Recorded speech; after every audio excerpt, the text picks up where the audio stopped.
Hello, YouTube. Welcome back to Shining Force 3. I think you can hear me. I hope so. Yes, you can. Okay, cool. Hello, Serious Lol, Mahane, Jebister, Lucky Loser, a sweet someone. I don't know if I've seen you around, a sweet someone. Welcome. I am very excited today because y'all told me before we stopped last time that it was Decision Day. I don't know why it's Decision Day, but it's Decision Day. How are you doing, Ty? Yeah, I'm doing alright. Talk a little bit more. The people might say you're quiet again. We'll see. Blah blah blah blah blah blah blah blah blah blah blah blah. Reposition my microphone. When I talk as Grand Tech, I'm gonna be this loud, so you don't want it to be too loud, or else I'm gonna blow people's eardrums with this voice. But it's so soothing. It is. Somehow people still fell asleep to my Shining Force 3 streams. It definitely happens with us, too. I just would so frequently have people, like, stop talking in chat for, like, 2 hours until I pop in, like, sorry, I fell asleep to your soothing voice. Sounds fine. Sweet. Cool. I always appreciate y'all checking me on volumes.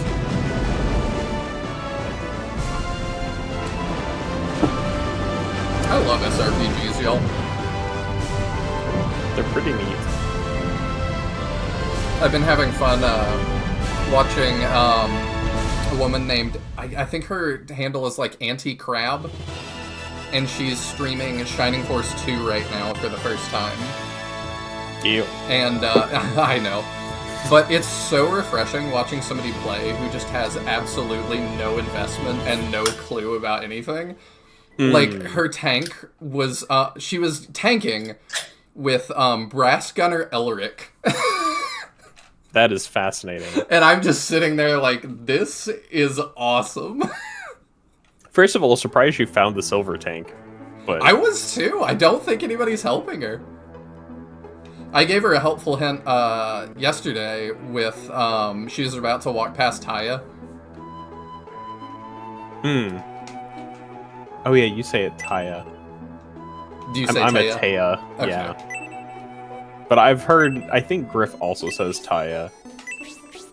It just is And what then- made sense to me. Yeah, should make it seems like a backup 50-50 split, more or less. I've heard, like, the same amount of Taya and Taya. The one people always want to fight me on is Teo. Yeah, that's definitely Tao. I know, and see, like, my logic brain knows you're right, but my emotion brain goes, that's dumb. I've said it as Teo since I was, like, Oh, 7. Well, it's the same way I will still resolutely say Pele, although it really is more likely Pel. I end up saying both on that one. Yeah. Oh yeah, I gotta solve this maze again. I've come to the point that I agree with most of the people who harass me, saying that Pel is probably correct, but I will still say Pele. But see, Did we do the haggles here? I think we did. I think the So we last got the thing one we cloth? have to do is to... Yeah. Okay, good. I can see who has it. Yeah. I think we Medion. put it on Medion, because rapiers. I am also the kind of, like, autistic, though, that if somebody is, like, spells their name S-T-E-V-E, and they're like, it's pronounced Grant, I'll be like, no. Well, that's why I hate people whose name is S-T-E-P-H-E-N, and they say it's Steven. That's not the sound PH makes, it's Stefan. Yeah. It's not my fault That's your just parents wrong. spelled your name wrong. Yeah, it's like, that's just incorrect. Like, why right would there. you go around and purport this lie? Give me any other place in English that PH makes a V sound. I'm if there is one, I bet chat will have it. Oh, I got it. I'm very... That's actually an interesting question. Can anybody in chat come up with any other place in the English language you pronounce PH as a V sound? My favorite big city, Philadelphia. Philadelphia.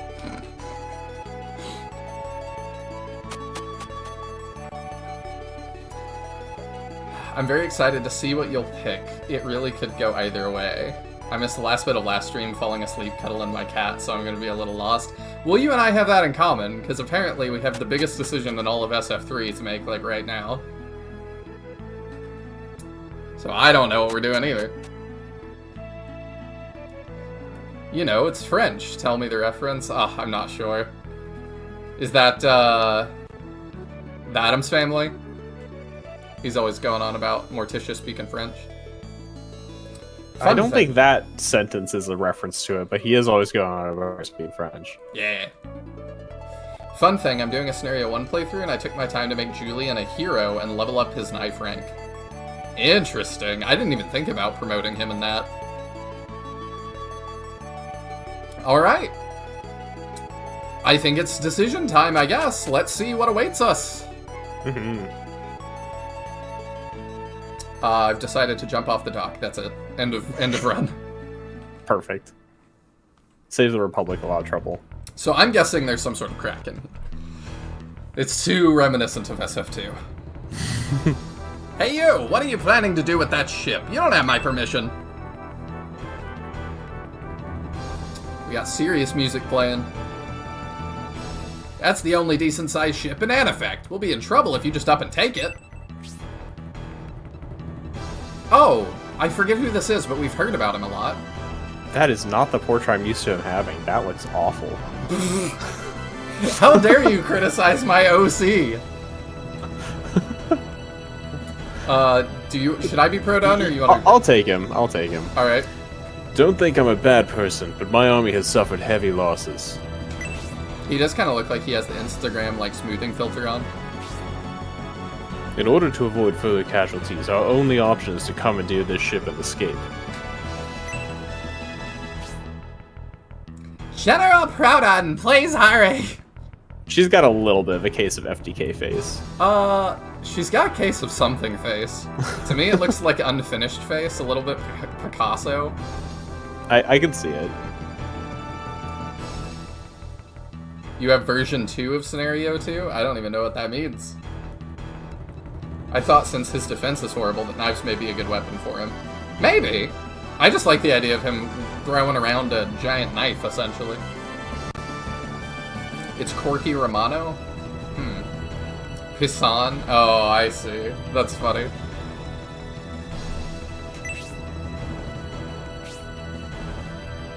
Departure preparations are complete. We've loaded enough provisions to reach Bearsall. I don't know what voice to give her. She just looks weird. Understood, Stella. It is time then. Everyone aboard. Hurry, we're leaving now. Who is everyone? Damn the Imperial Army. Just as I feared, they're pursuing us.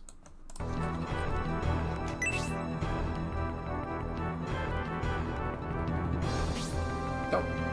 My camera blinking in and out. Let's see what happens with that. Their numbers are manageable, everyone. Repel the Imperial Army! Unfortunately, we've arrived just as the Proton army is setting out on the ship. What should we do, Prince Median? What are you talking about? We know what we have to do. If we let the Proton army get away, we won't be able to get to Baran. Have we tried blowing a hole in the boat? Although it pains the heart to pursue a fleeing enemy, we must have that ship. We must stop them by force.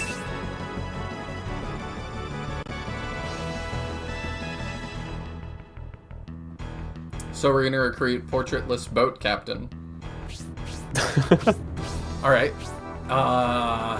That was some HP on Proton. Was it? I didn't pay attention. I just saw his stats flicker, and that was a lot of Oh. HP. Yeah, it sure is. What advice do you have for me about that? It's bad enough we're pursuing a fleeing enemy. Retake the ship with as few casualties as possible, Prince Medion. Ah. We may even be able to reason with the general. I see.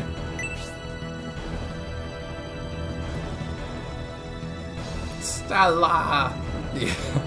I know that reference far more than I know the movie.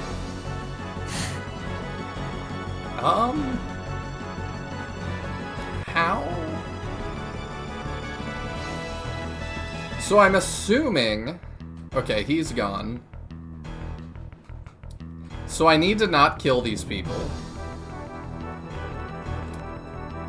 Do I need to not kill Proton and Stella, or do I need to not kill any of them? I will leave that to your interpretation of the situation. Oh. I'm not going to spoil stuff here. Okay. I need to reason with the general. I don't mind you answering this. I would assume it's General Produn, since that's what he said, but she has the flag icon. He is General Produn, yes. Okay. I think he's been mentioned before. He's been With mentioned the a couple title properly times. attached to his name. I just feel like sometime before they have mentioned him with a general specifically attached to his name. Let's... Is the Produn army as well. Uh-oh. Well, that doesn't look good.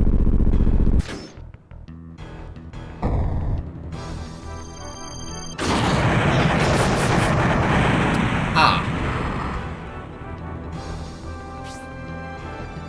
I assume I need to talk with Medion. And now I'm not I guess I need to go around this way to do that.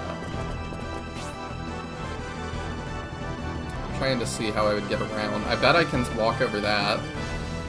And then I could walk up there. Okay, there's a couple ways. But Yeah, anything that's like you can move up like half block distances. So this is that's gonna just be like true of any map elevation. We're gonna take hits strategically. Are you gonna do that every time I move? I think you're just hitting multiple of the trigger points pretty quickly. If it did every time you move, there would be no map left. I mean, that would be unique. That would be unique.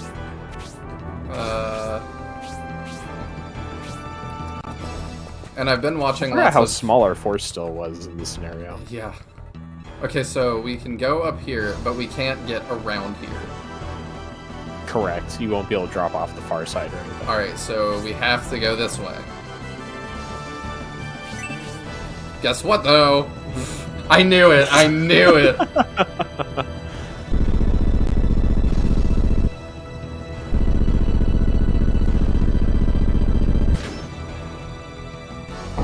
Alright, now what? I appreciate that I believe the cannon does actually angle differently for each of those shots. It looked like it did.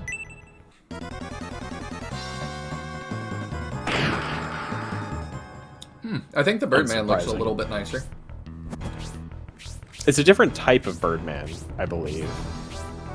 The... Because weren't the Scenario 1 Birdmen all spear users?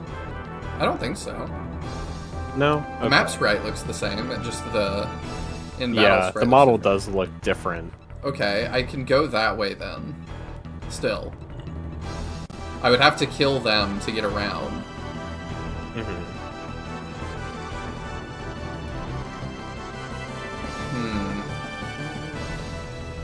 I don't have any kind of flyer, so... That is true. I can't just fly over and talk to him. I've got no kind of teleport or anything. There is a treasure chest, I see that. I might just let Campbell go get that. He would have to kill to get to it, though, I think. We'll see how the dwarf moves. I'll try to bait them. We'll see if we can do this with them incurring 0 casualties, even if we have to take a couple. Birdman became spear. Okay, Uses at the gotcha. suspension bridge. Okay. So they just changed Birdman types. I just remembered specifically the spear Birdman models. Was all I was conjuring to mind. That's a good Nice start. block.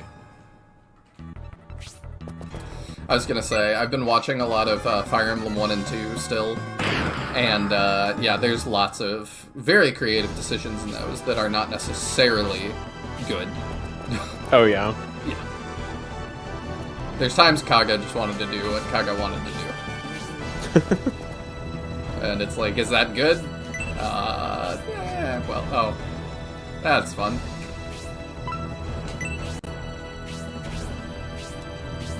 We'll remember you, Campbell, I guess. It's gonna take them like 10 turns to kill him. I wonder if I can get this guy to... Okay, if I move like this, maybe he'll move to fight me. It is going to take them a long time. Hello, Lord of Oshu! This game is so far beyond its time. I really think had this been in the States, it would have squashed Fire Emblem. I still don't think it would have, because nobody owned a Saturn. Yeah, the console really did not do any favors to this game, unfortunately. No. Now, if this was on like the PS1 or something, I could 100% see it being much more popular. Oh yeah. If this was on PS1, I think it would have squashed Fire Emblem. Yeah. But I do think the Saturn is a pretty limiting factor for it, unfortunately. Or on like the N64 or something. Yeah, I don't know if you could do this on N64 though. I honestly don't know. Alright, let's bait with Monkey Man. Yeah, there's Regan Rocker saying maybe if it was on a better console. And like playing on this thing has been fine. Like I've enjoyed the Saturn with all the games I played on it. I think if I had one as a kid, I would have loved it. It's just I have known a single person in my entire life that ever had one, which is not a good sign.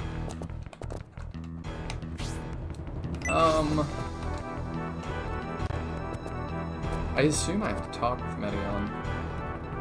I don't know how we're gonna deal with this, but we'll find out. I gotta see what they're gonna do. Campbell, do you have heals? You sure do.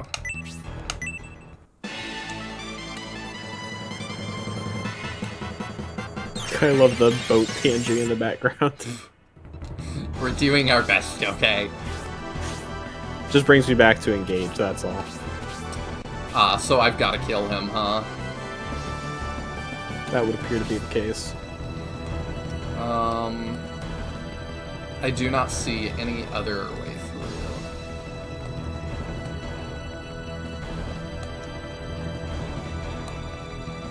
I'm still trying to figure out what my decision would be, killing them or not.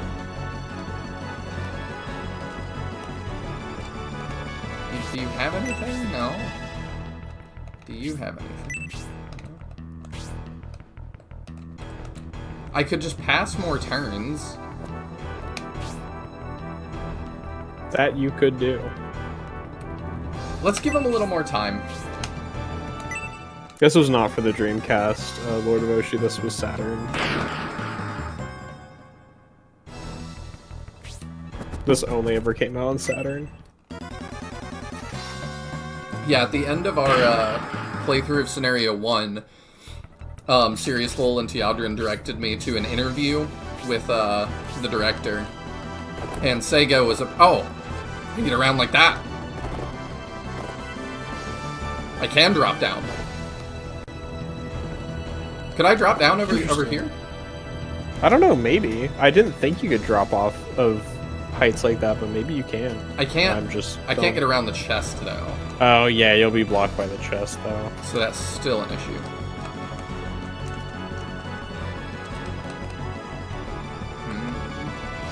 But yeah, in that interview, the director basically said that Sega was applying pressure to develop for the Dreamcast and prioritize graphics over gameplay, and he was like, haha, no. Yeah.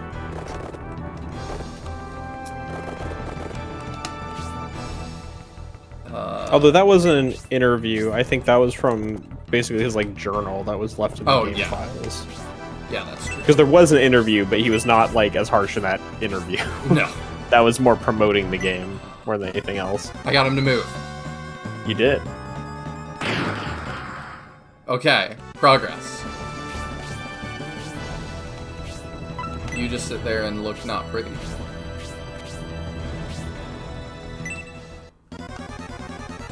If you're curious, 2 versions of Scenario 2 were released. You're using version 2. It has things like smaller data size, a funky pro-done portrait, not being able to search again after an item is found, and Julian using his unpromoted portrait, even though he is promoted. Interesting. That's odd. Yeah, I never knew that. It's interesting that version 2 has this worse pro-done portrait, because the one I'm thinking of that pops up in Scenario 3, I think would then be the one that was used in version 1 here. Because when I played Scenario 2, I must have played version 1, because I've never seen this pro-done portrait. Interesting. I'm just playing the translation patch, so I'm just kind of blindly following whatever they do. Right. He only took 7, so he should live. Poor Campbell. Sometimes you gotta take one for the team. me Campbell's cream of centaur soup soon. Would you eat horse if you had the chance? No. Okay. Yeah, I probably wouldn't either. I thought you were gonna have some deeper thought in there that you were leading up to, but no. Ah, and then, okay, I can hop down, and if I do this, I can lock that guy in. I can lock both of them in. And now they cannot block me.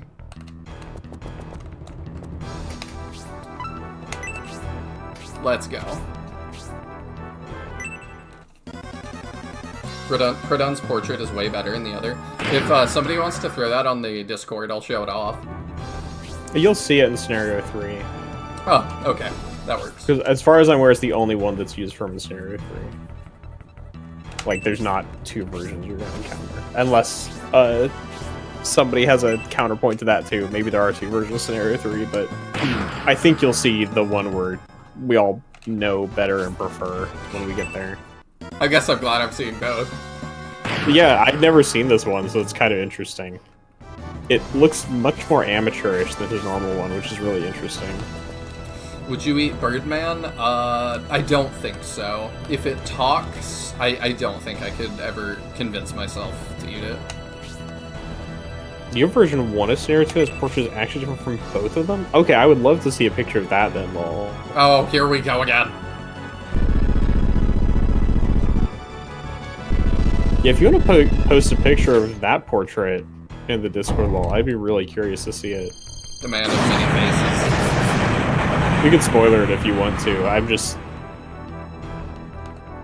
I don't very really... curious. We've seen it now, so I don't really care about it. Yeah, that's fair. I guess we would have seen it if we were playing version 1 here anyway, so... Yeah. Unless it, like, spoils his secret heritage because he's got a face tattoo. For some reason my brain auto-completed before you finished the word heritage. I thought you were going to say hairdo. He has a secret hairdo. Definitely. All my homies have secret hairdos. I don't. That's the secret.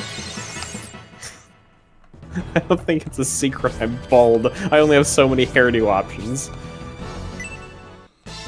Could you check his portrait again? Absolutely. I will do that momentarily, as soon as I stop getting stabbed. Yeah, here's what we're working with here. The lighting on it's kind of weird, too. It looks like they had, like, the glare up too high. I think this is looking different than the one we just saw. His hair is less blue. I think part of the thing is the fog overlay they're using for the map is also overlaying his portrait, I think. Oh, you might be right. Yeah, it is. Interesting. The fog on this map makes it a bit gritty to see. It's a good touch. Yeah, I like it. Oh, Just his another dragon thinks I'm bad. His is different now? Oh, okay, yeah. I do think it's just the fog thing. Yeah, we'll see next time we see his portrait. I'm guessing he'll go back to the much bluer hair. You know what would There's have like been they've good? just got this like faded overlay on everything. You know what would have been good on this map? A flyer. If only we knew a flyer that was sent to help us. Where are you, Zero? I guess that hasn't happened yet, but he should be getting here soon, actually, because he left before the train, or at the train? He left at the train, I believe. Ooh. Because like when the train got like started being runaway or whatever, Eldar joined us and Zero flew off to check on this route. Bird just get in my way. No. Okay, we can go up and around. I know why? I don't know why. I've forgotten whatever I said that you said I'm bad for now.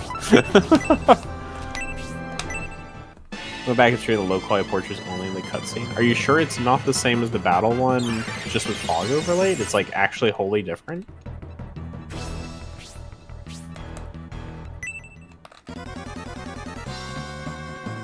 I guess I can go back and stream it too, since you're like specifically streaming it to me.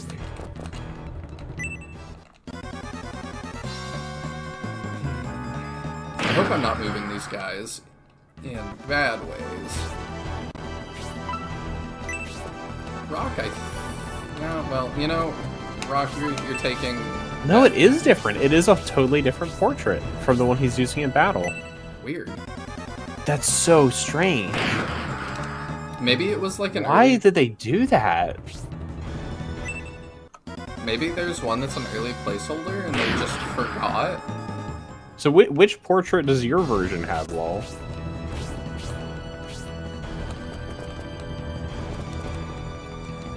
Oh, he is directly in the way. Okay, we're gonna have to move him.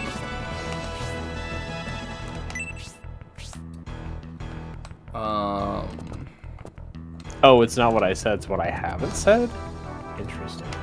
You go here and block that. Oh yeah, she recovers HP every time. That's nifty. Oh, and he's free. If you join right for this, you're gonna say you showed joy before this. That bad design. Well, but also having a flying unit totally changes how you would approach this map. So, I mean, I feel like it's very intentionally designed around the fact you have to go these directions because the way the cannonball is blowing stuff out. Yeah, I think so. I don't know. I would have liked it either way. I think it is interesting either way. I'm going to be curious after I finish this if y'all tell me I needed to do this way or not. Because we've had things like this before. We had the graveyard. That That is really true. specific. With the what were they called? Because they weren't just called zombies; they were called something else. I don't remember. Risen. I want to say it was like Kyo something or Hyunshi. That's what it was. I think. Something like that. But it also would have been a great first map to let you like utilize a Birdman. But also, I think that's less necessary. Oh, if I do that, you're not gonna be able to go back up. I probably want you here. I need that guy to advance. I need that guy to really move.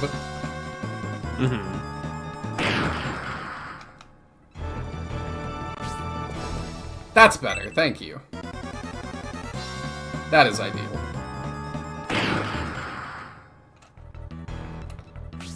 Now we can walk past. And I'll have to move them, and that should be it. Alright, so we do that. You would move down 1, which is not really ideal. I need you to move down 2. Real quick, what do y'all have? Heal and Tornado and Blaze 2.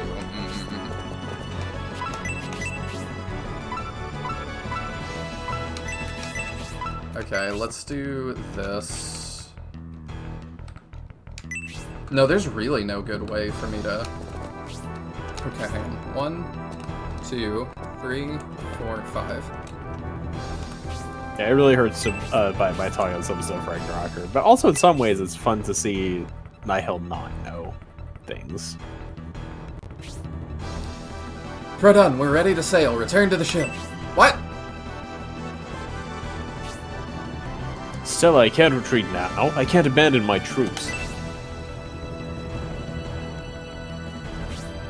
I understand, but if we don't retreat now, we put the entire army at risk. Please, return to the ship.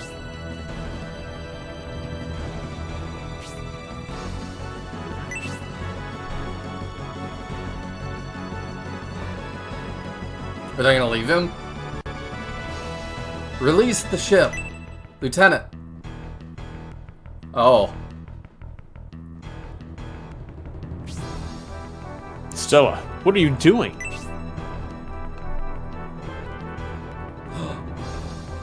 Wait! You're a danger here.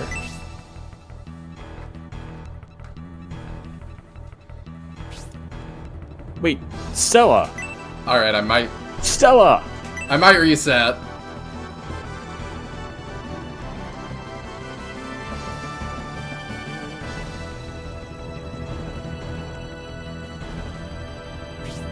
Please, go now. Leave quickly. I'll deal with the Imperial Army. Proton.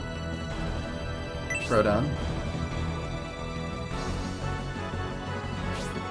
Oh, oops. Yeah, that is me. I'm dumb. I, Lieutenant Stella of the Proton Army, am hereby relieving General Proton of command until this threat is dealt with. Ah. So I'm assuming I took too long.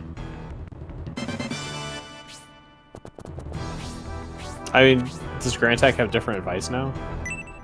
Oh. I never checked advice about, so I don't know whether he does or not, but I'm curious if he would have anything different to say. I will check.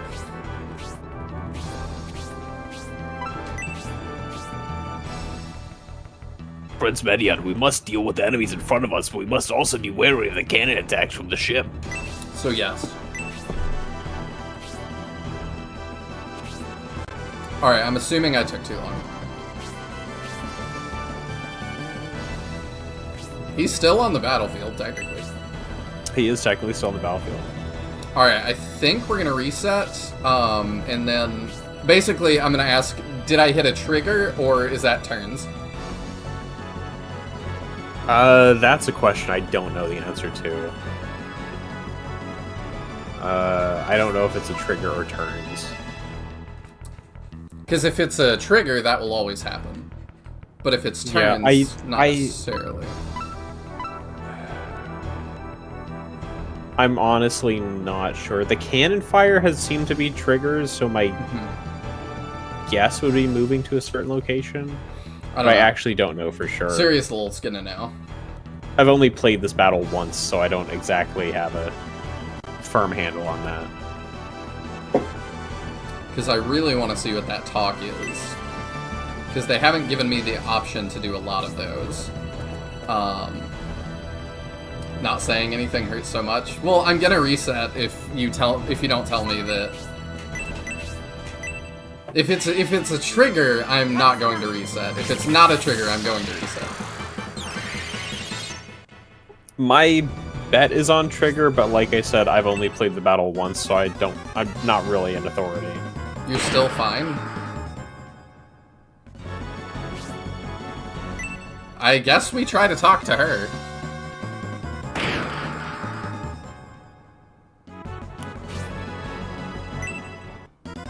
I don't know what that means, but... Yeah, I'm there with you, Reg, where it's like, I think I know, but I really don't. You haven't failed yet? Oh, okay. I definitely would have thought I did, but... okay, you do that. Because I'm like, I could have done everything I have done in fewer turns. And there is also the factor that at the start of the fight, you called out that Stella had the boss flag and not Proton. Yeah. As well, so... I also don't know why Bernard has such high priority. They seem to want to go for him above all. Because he's just good. No, you're doing good. Basically, you're just telling me don't reset yet, which is fine. Yeah, I would advise not resetting yet. Rock probably needs a heal. I do that soon. Although you were definitely getting, like, chipped apart slowly. Yeah, that was always gonna happen. There we go. It's definitely a trigger. Okay, Justice is definitely a trigger. It felt like the case, but I just wasn't certain. The way it was portrayed made me feel like it was turn count. Where are you? Why are you running? Oh, I am not even sure why I can move like that. Because I think you can diagonal off of surfaces like that. That's because so Shining weird. Force 3 figures diagonals in a weird way, and I think that might be what was actually happening at that place where you thought you could jump off. I think actually it was just diagonaling past the two taller surfaces. Because, like, that's why Shining Force 3, like, when you got, like, a range 3 thing, it's not a diamond. It, like, fills in the corners. Because they figure diagonals differently than in all the previous games. I see.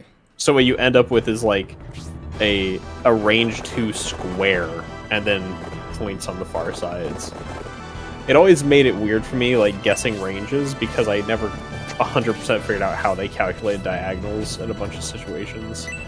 Yeah, it's definitely weird. How am I number 2? I just got here. Talking more, I guess? I don't know. I don't even know how YouTube calculates that. I wish I could do things with it. Yeah, it's really just like a thing to kind of incentivize you to super chat and stuff, I guess, because I think that gives you some, but it doesn't mean anything. And you can't do anything with it, so it's very whatever. Yeah. I'm hoping they do more with it at some point, but especially It's lately. YouTube Live. I never believe that they'll do anything with it. Yeah, especially lately, it feels like YouTube's just kind of been throwing a lot at the wall.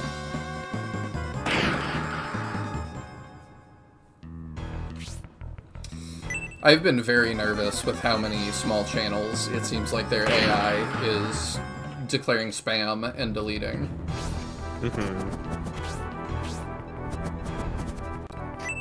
And it seems like the only, like, recompense people have is post about it on X, and YouTube may get back to you. Yeah, it's pretty bad.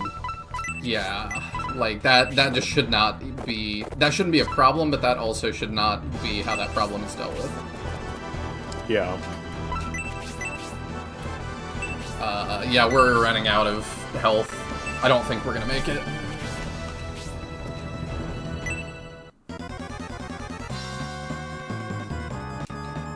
They were really banking on people's competitiveness or need to be the number one. Well, it's one of those things that, like, I feel like it's geared towards, like, the VTuber community, where people want to get the attention of the VTuber that they're simping for, but, like, for most people, it really doesn't matter. Yeah, I didn't consider that. Aw, dang, that's a reset already anyway. Well, because I just know, like, a lot of the really popular / successful VTubers are on YouTube, and that's why they're called VTubers and not, I guess, like, VTwitchers. But, like, I feel like that's the only angle that makes any sense, and it's that same angle that, where it's, like, people who donate just so they get their name said kind of thing.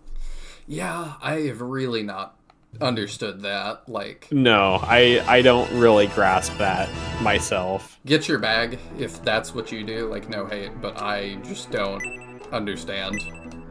Yeah, I mean, I can't, like, I'm not, like, putting any shame on the people who capitalize off it, just the people who pay into it.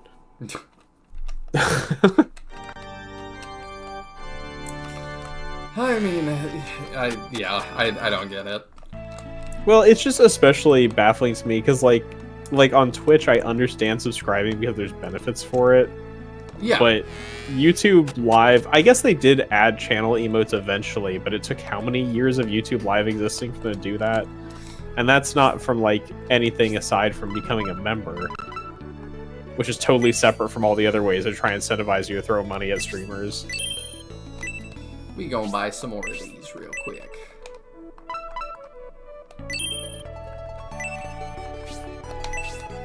Yeah, I feel like both, though. Like, I know for, like, my stuff, I try to add value to it in other ways. And I might have some new perks coming. I can't say what they are yet.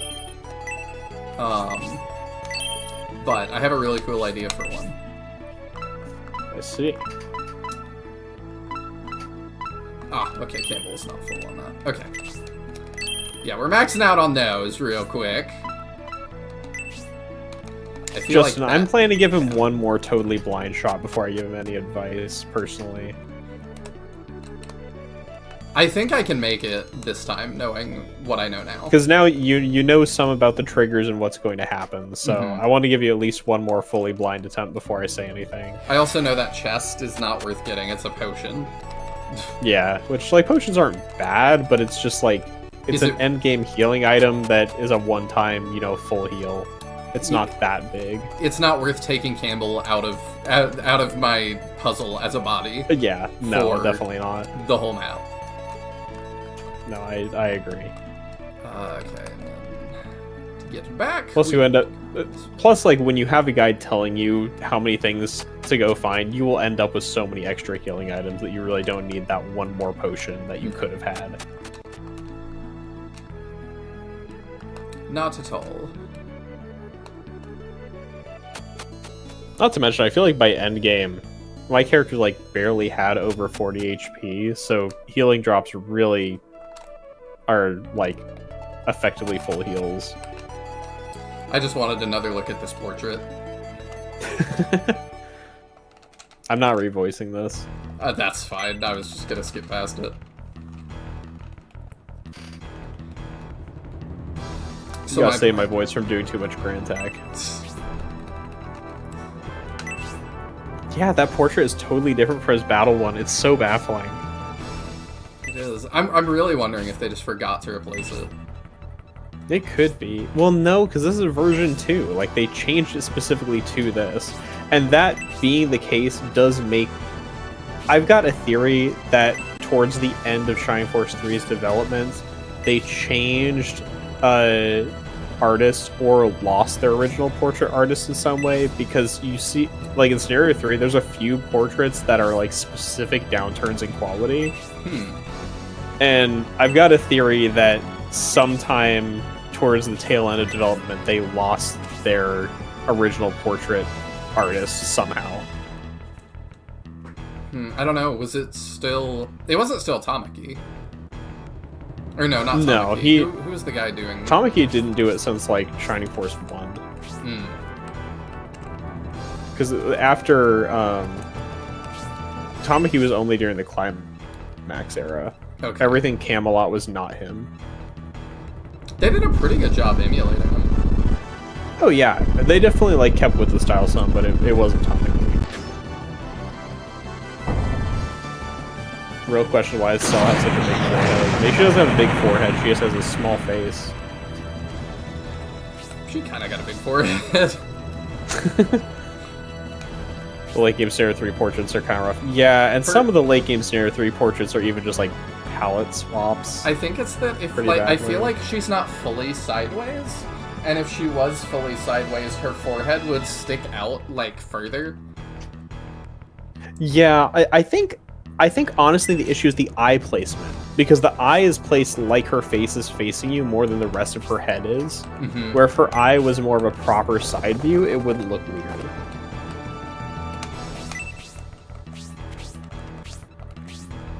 Y'all should definitely listen to the people that are better artists than me. I just know stuff looks wonky. I can't always say why. Well, it's just like if you look at her portrait, like her whole head is angled, but her eye is not, and it's looking like directly at you. It's not sideways like you would expect it to be. It's interesting too, talking about like them kind of replicating the art style. I'm just kind of fascinated with I don't even know what to call it, like late stage franchises at this point. Like Star Wars started me down that path, and now Gundam has really put me onto it, just because of how different they are, and that like Star Wars gets pretty booty, but Gundam does not. Like, really late-stage Gundam is still really awesome. And so it's just interesting to me, like, how storytellers kind of have successors and artists do as well, and, like, Dragon Ball Super is another good example. Well, I think one of the things that I would think about, like, in relation to that, is just the way, Western versus Japanese media treats franchises and characters, where I feel like a lot of the time the Japanese franchises, the original creators usually still involved for a long time in a lot of stuff, like Dragon Ball, for instance. Gundam as well. And Gundam. It's not like, you know, Star Wars, where we suddenly just totally swapped who was doing it. But I feel like in general there tends to be a lot of respect for the source material and carrying through themes and like how it started, in a sense. One of the things that like always stands out to me is how much like when an actor plays a character in Japanese media, they effectively are the person who is that character for like the rest of time. Because like, I mean, I think about like Kamen Rider and stuff, where the guy who was the original Kamen Rider actor still reprises that character for every single appearance of that character since then. Yeah. And I actually watched an interesting video. I'm trying to remember what like the whole point of it to some degree was, but I don't even remember how I got recommended it, but it was about Power Rangers and why like live Power Rangers appearances are so bad, especially compared to Super Sentai stuff, where they tend to act very out of character a lot of the time in Power Rangers. And one of the things they were talking about is that in like Super Sentai and Japanese media of that type, it's kind of when you put on the costume, you are that character, so you don't do anything different than what that character would do. You're supposed to like fully emulate 100% that character, and that isn't carried through to Western appearances of like Power Rangers characters, where when they hire somebody for like a live event to be that character, they don't spend any time learning those characters' iconic poses or stunts or anything they would do. No. They just wear the costume and it's like, I'm so-and-so. And that kind of feels the same way with franchises in a sense, you know, where like a character comes back in a series, sometimes played by somebody totally different, and all you have is, well, I'm so-and-so, and they're a wholly different character. They act completely differently. Yeah. Very much so. Which I think to some degree you can even see starting in like way back in Western comics, where we reboot the same character 20 times. And sometimes their entire origin story changes. Yeah, that's a good... And that's just like normal in some of our biggest media empires. I didn't consider that we kind of have a tradition of that. Well, I was just trying to think about like what movies did that happen to, and we've had like what, like 4 or 5 different Batman actors in like the last 2 decades. Yeah. And all of them like reboot / are totally different tonally takes on the character. That's true.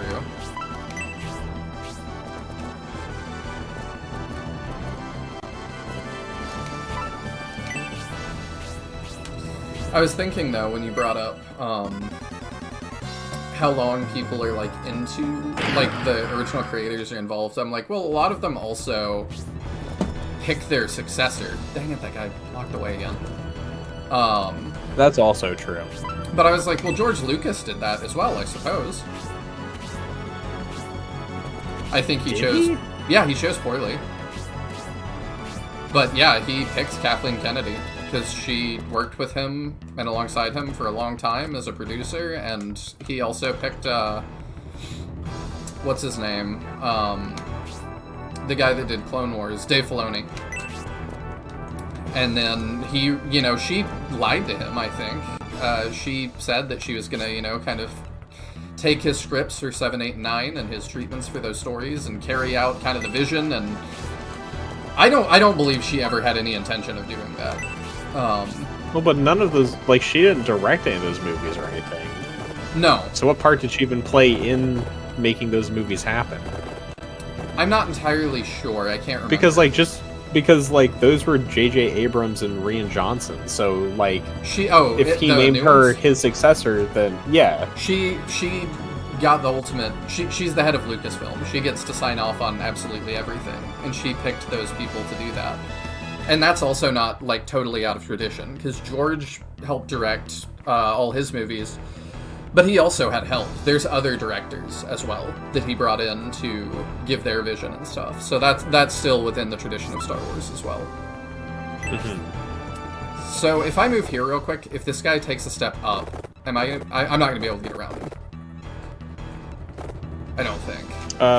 Yeah, correct. I guess I'm also worried about as somebody who's always been a little cynical of Star Wars, I don't know how much George Lucas cared by the end.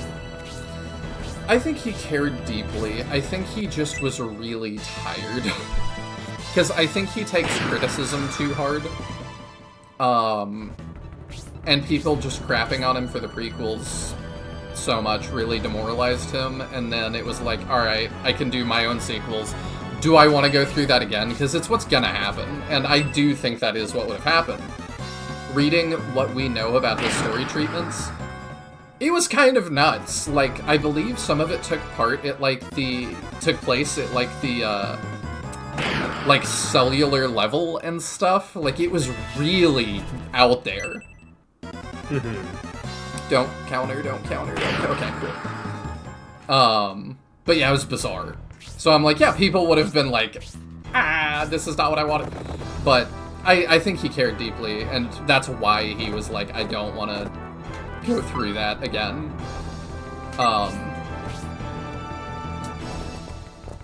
But it's just interesting that, like, I feel like he nominated the wrong people. I don't know how Toriyama did with Dragon Ball yet. I haven't seen, I can't remember what his name is. I haven't seen enough of what he has done yet without Toriyama. But then the guy that does Gundam, you know, nominated, I think his name is, oh, dang it, they're right in the way. I didn't consider that. I think the guy that he picked is, like, Fukui. And people really... It's interesting. There's, like, a contingent of fans that really hate Fukui. But I'm like, to me, it makes sense. Like, he's doing everything that he should be. It all fits with the former vision. I forget what his name is. I don't know why I can't think of it right now. But the guy that made Gundam seems pretty happy with his choice. Yeah, this You cared and believe that Disney would respect his wishes. I would never believe Disney would respect anyone's wishes. I feel like that was a mistake if you actually wanted, like, your franchise to be treated with care. This is pretty not ideal. It's not great. I think we... Medical herb here to make sure we don't die. No, we're gonna get a turn on our Yudo here in a sec. I'm just not sure how to get them to move properly. I'm good with her blocking this, because she's healing 2 HP each time. Campbell can keep blocking that for me, I think. But we're kind of at a stalemate. Oh wait, can you go? No, you can't go up there. Let's see what they do. I need to catch up on chat, too. Don't forget Spider-Man, I swear they're, like, 4 now. I think comics is a little bit different, but yeah. It's a good thing she was at the tail end of it all, to be honest. I got tired of Star Wars after the first 3 prequels. I loved the prequels, so that... I didn't. I felt like the prequels were quite bad. I don't know. I really like them, and it was just such a better time to be a Star Wars fan. Like, the kids today don't know. We used to have, like, a whole aisle in Walmart, you know, there was the Star Wars aisle, and now there's, like, the Star Wars postage stamp collection. It's really tiny. And it still doesn't sell. It was crazy. Toyotaro does Dragon Ball Super now. That, I think, was the one place I did not want that Birdman move. Yeah, I know Toyotaro, was an understudy and stuff. I just hope... okay, so this guy has to take a step back then. That's the only thing that makes sense for him to do. Wait, I can't... Okay, no, I can't get up there.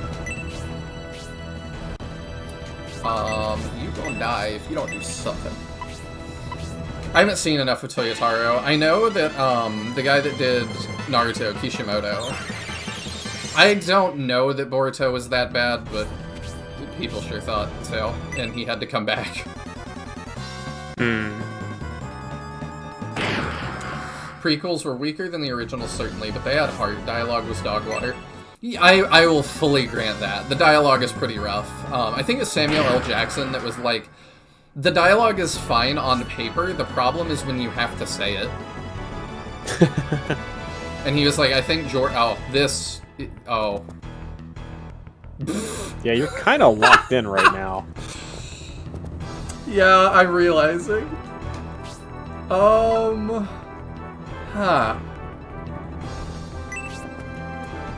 Alright, we got a little bit of traffic jam, and we can't go backwards or forwards. This is really funny.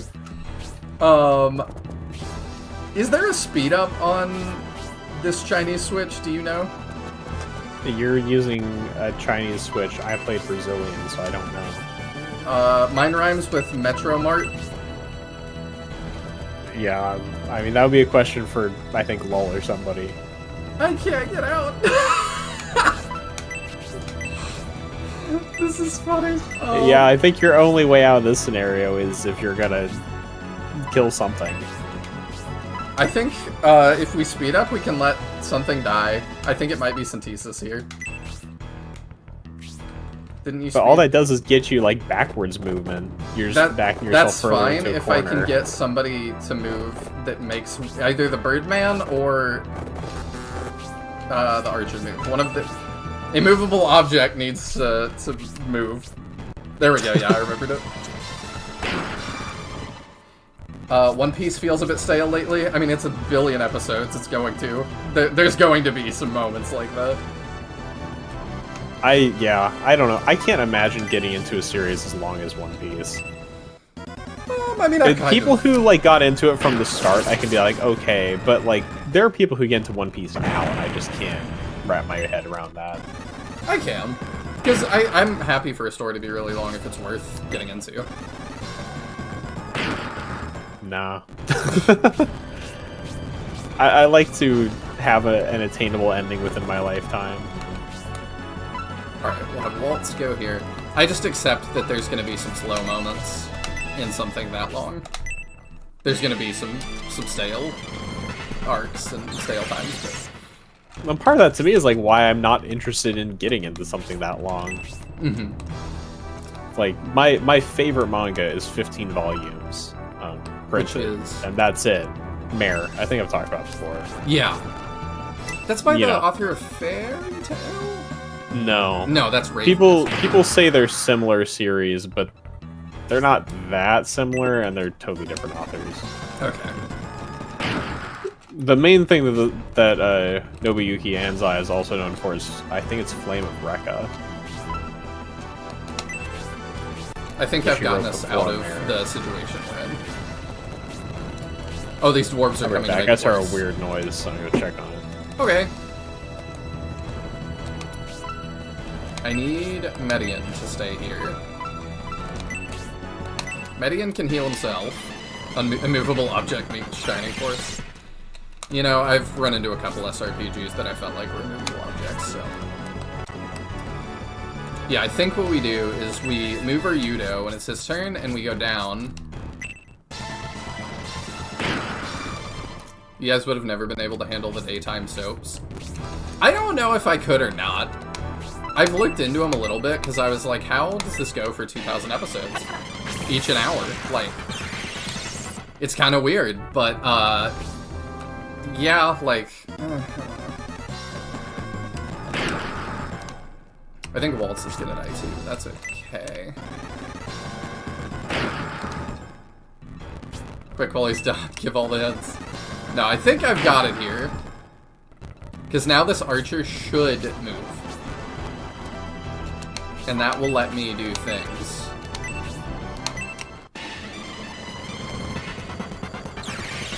I think that's what we need. Bernard, you are also not looking great. Hello, Sinister! It's been a while, I hope you've been doing well. We are in a map where I think I'm not supposed to kill any enemies. So I am trying to brute force my way, mosh pit, shove past them. There we go! And they are doing everything in their power to make that difficult. Alright. If I stand here, I think we can just get out.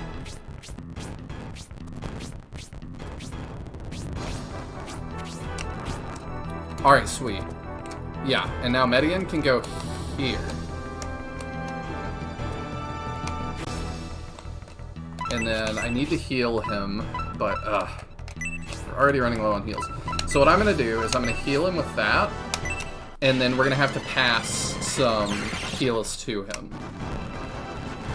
Yeah, and this is gonna happen again. Shining Force 3 theme Nightcore Edition. And we're talking about like late stage franchises and stuff. Reminds me of a certain Path of Radiance map. Which one? I can't... I'm trying to remember which one that is. I don't know why it's not coming to mind. Oh, is it the one with the Lagoos that you're not supposed to kill? I think that's what you're referring to.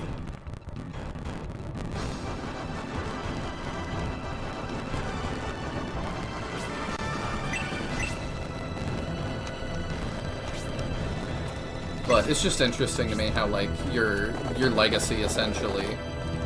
you know, we can get Campbell up here, I think, is what we want to do.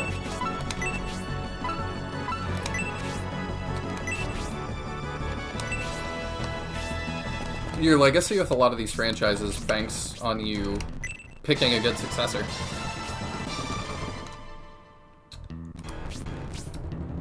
The bandits in the Lagoos map. Oh, the priest one? I don't remember. It's been too long. Okay, we can get our Yudo out now. Hopefully that guy won't just pop up and start shooting us again. I don't know that he could get back up. The one where the priests get taken hostage and you have to take out their captors without killing any, even though they're in the way. Oh, yeah, but I do prefer that head shove. I remember that now. I'm really worried this Birdman is gonna die if he gets countered. Okay. We can start... Oh, he got in the way. Alright, Waltz is probably gonna die. Her and Bernard are not looking great. Oh, you leveled off that? Okay. Cool. Agility and nothing else.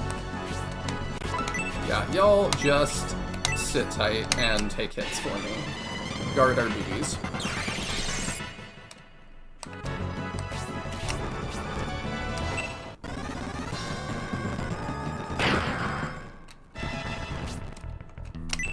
Okay, he doesn't even move, so that's fine. Okay, Rock can go... I need these guys to not then also block us. The problem is Median died last time. Because there was way too much heat coming in. I think we want to give him another heal. Let's try that. Okay, they're not moving in on us yet. Yeah, I put him here, and then he got hit by like a billion things. Which was not good. I think we want to move somebody else in first.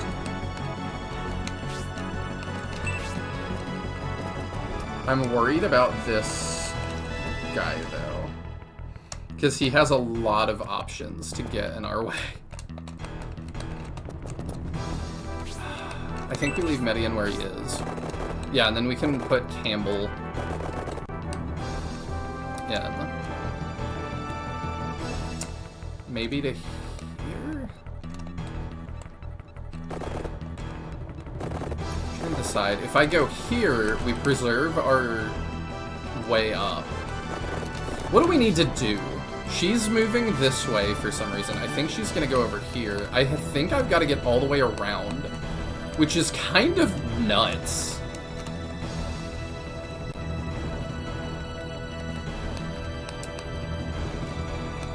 Maybe I don't know that I can jump down here. That would be nice.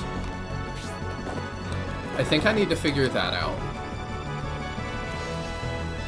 Campbell's gonna get hit by a bunch of spells here, but I think we do that. Oh, I forgot that you have another cannon.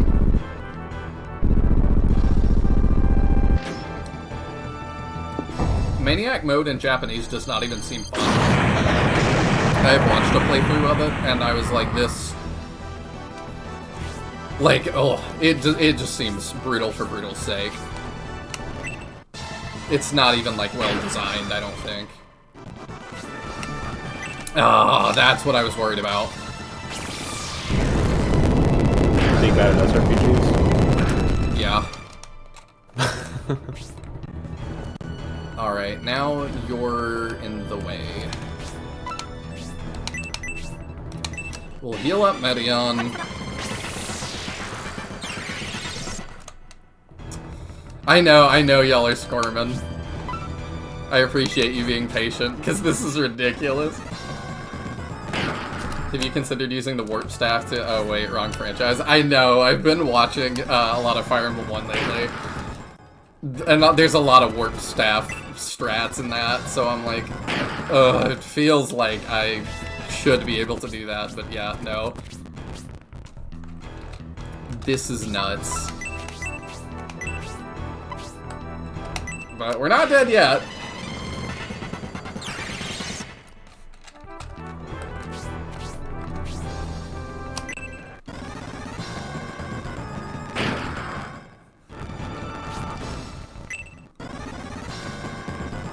I'm probably making this harder than it needs to be. Yeah, I can't get around that way. Oh, I also can't go back now. I love that. Oh, I don't... Well... I don't know if I need to go back. I don't know if Medion needs to be the one to talk, either. This is so annoying. If I move here, maybe he'll move back 2 steps. Or a step. And that would help. We'll see. Can I get down? I can. And then this guy's in the way, but... if I go here, I've seen that he will take a step forward to hit me. And then I could run around him.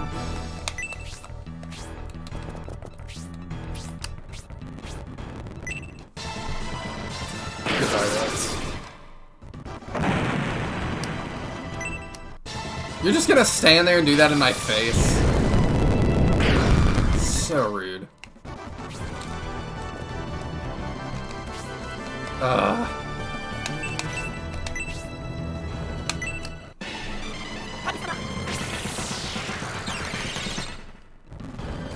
We're gonna see. Maybe Medion does not have to talk. Maybe it can be anybody. I think it was anybody when it came to... The only other time I think we've had it was the Archer in Battle 2 of Scenario 1. And I believe anybody could do that. So if Campbell can do this, that would be great. So you can't kill anyone, not even the generic units? I don't know. There's a hidden objective that I don't want to fail, but I'm not entirely sure what that is. It's implied, they said we don't want to kill anybody we don't really have to. It'd be good if we had 0 casualties. So I'm trying to do 0 casualties. I think I want him to continue to just take hits from me here. You know what, let's just medical alert you, because you are a rock. You are taking hits quite well.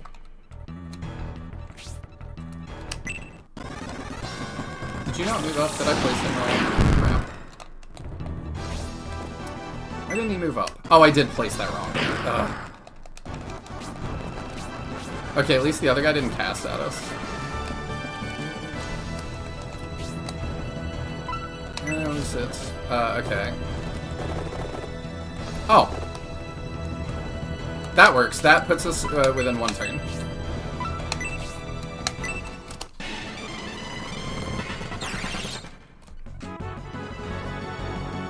No!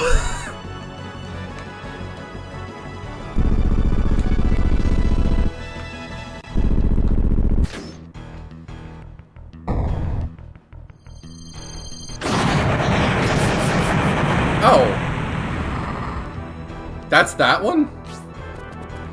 Okay, that's not that bad. Thank you. Good block. That's fine. I just need Campbell's turn again. You're gonna slap me, that's fine. I appreciate y'all's patience. I know y'all are probably like, what are we doing? I don't think anybody's too close to death. Rock's okay. Medion's at full. and you're kind of okay. You're not being targeted by a ton right now. I think you're Gucci to just sit.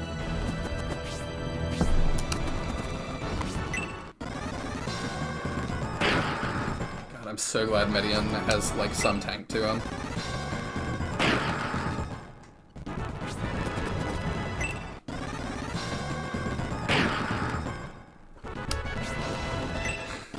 Y'all can just tear into me after this, it's fine.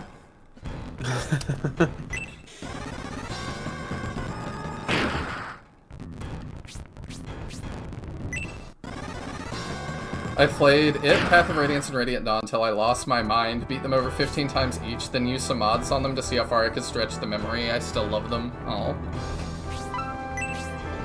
The craziest thing to me is that Path of Radiance has a, like, secret unlock that you can use, like, the final boss as, like, a playable unit and stuff on these weird challenge maps, but only if you beat the game, like, 15 times or something. It was kind of nuts. Like, way more than anybody would ever, like, probably beat that game without knowing that.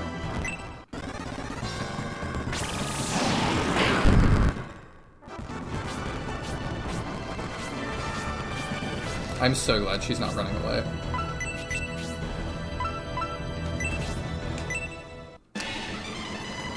I still think Zero should have joined this map. This is brutal. I mean, if it's a hidden objective and stuff, then, like, that's fine. There's no talk option. There's not. What? What am I supposed to do? Am I just supposed to defeat her?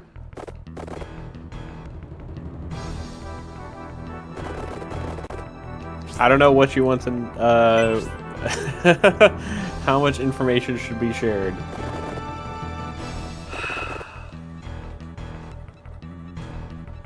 Thinking.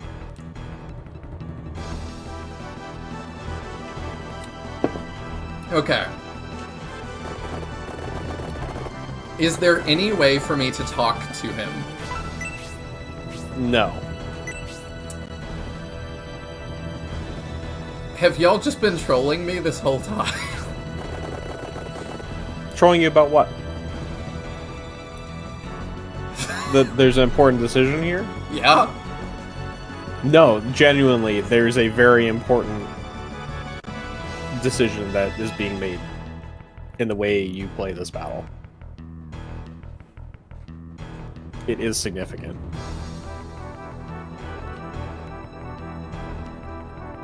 What is the... I'm trying to figure out what the decision is. I didn't see what Serious Lol said, so...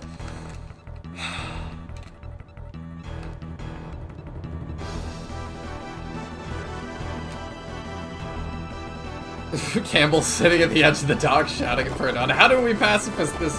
Yeah, I'm like, do I arrive? Is it... Okay. Answer me this. Is it an arrive tile that's like right here? No.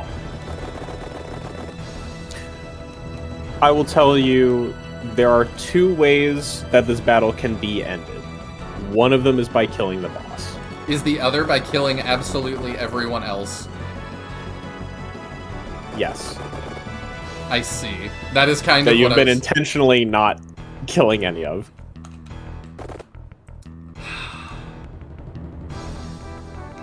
So what is the good option? Is now my question.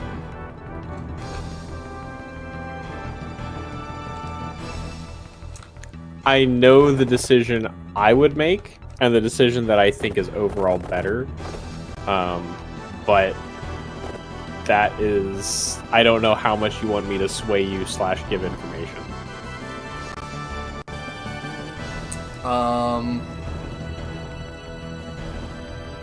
And that's why I'm bad. What, making him play this map 2 to 3 times? Well, I feel good that I solved the puzzle, at least, even if it was a puzzle of my own creation. Yeah, I am honestly impressed that you got to her without actually attacking an enemy.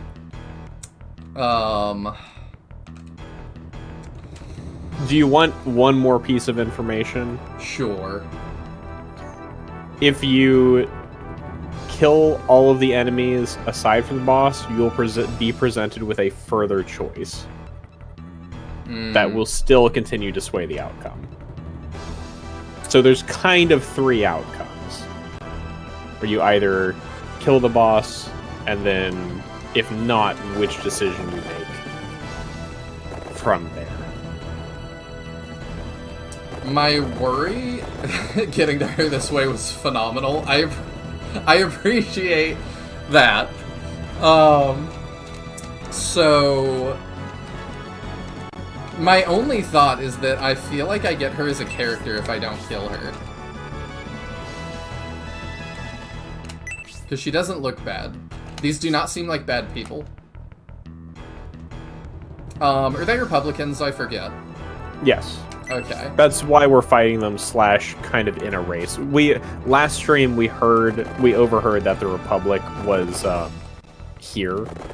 Mm-hmm. Like, I think it was Republic soldiers we saw talking. So we're kind of competing for the same ship with them and their Republic. I see.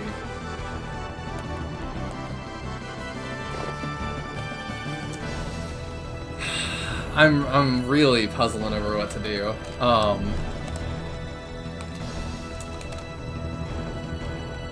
Like I said, I know what I would do, but I don't know whether you want me to sway you at all. Yeah, But this is... Go ahead and sway me. Okay. I personally find it best to leave the boss alive. As you said, they don't seem to be bad people. They haven't been doing anything inherently wrong. So personally, because as I think Lol said in the message I deleted, the faceless generics effectively don't mean anything. I would personally elect to leave her alive. Okay. I think that is what we shall do. But this is arguably the most impactful of the, like, route decisions you can make in this game. Yeah, and I kind of want to see, like, it would take a long time to replay this. Which I do, I will do in the future, but I'm like, I kind of want to see what y'all think the best route is. Yeah. I won my puzzle, now I'm going to feel satisfaction wiping out all life. Yeah, both, like, given just the situation itself and also knowing the ultimate outcome of the decisions, I feel like leaving her alive is the better option. Okay. But now I gotta do this. Yes. Now you've put yourself in a really awkward situation to fight out of. I'm trying to decide how we want to do this. I think it's the time to use the freeze. I'm just trying to decide where. Maybe here?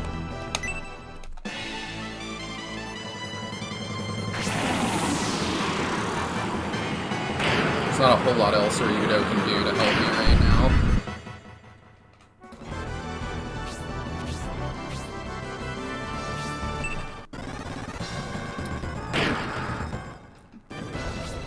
Median is still just gonna have to heal. Mm-hmm. But now I'm really curious if I can get out of this. I am curious how this will play out too, because you ended up in a pretty compromised situation. So you have to get most of your people killed to make one person go to your side. How corny, that sounds familiar. I think it's how come that sounds familiar. Oh. How corny. I don't know. How corn? Oh, how come? Yeah, how come? I read that as an R and with, like, just being close together. I see. Right.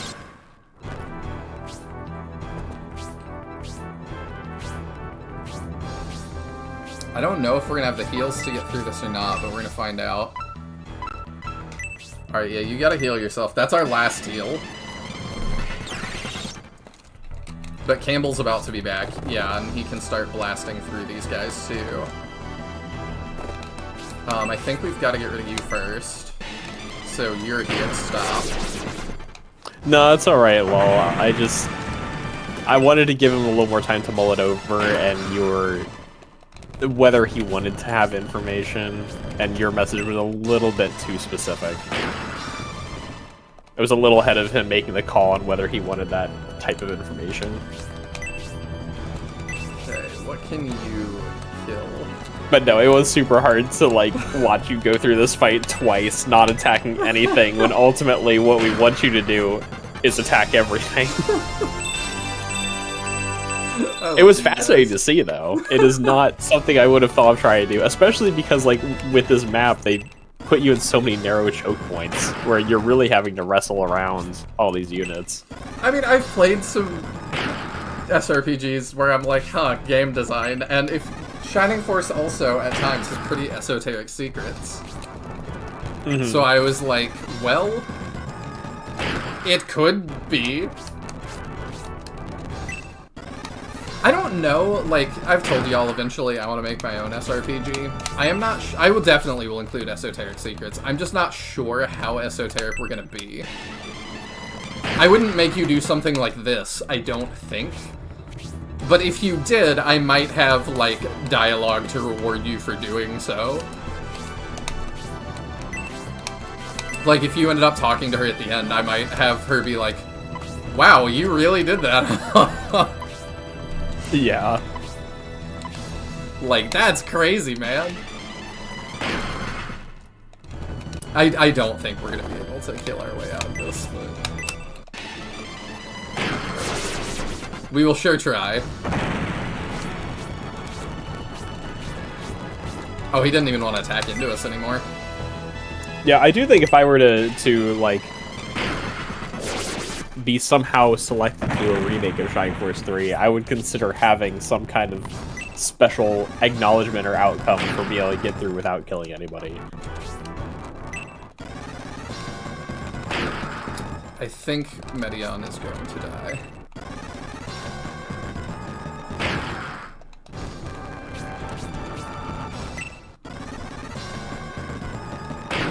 The magic of blind playthroughs. Yeah, you never know.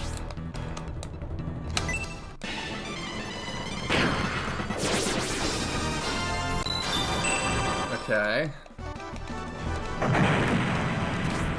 I'm trying to figure out if I can get Medion out of harm's way here. The answer is I'm not sure. And you could put him on the other side of Uryudo. Yeah. The problem is they that can mage walk AoE? over this. No, he's not. He is out of MP. Gotcha. And So, also doesn't protect the archer necessarily. Yeah, I feel like I mean, this... Medion dies if anything attacks him. Yeah, if he gets sneezed on. In hindsight, not saying the choice we made here might have made this fight a bit quicker. I don't know. It really depends on whether he would have naturally chosen to kill everybody before killing Stella. The guy didn't attack us before. We're not out of this. The priest, or the mage didn't attack into us before. Yeah, he didn't again.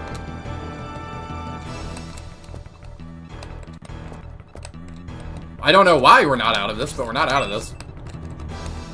Yeah, the game's saying don't kill too many people like Rivalries with the general. Definitely, like, it makes sense to try to avoid killing people, especially since I think the last stream we saw a book talking about talking during combat. Yes, we did. So it 100% makes sense as a way to read that conversation.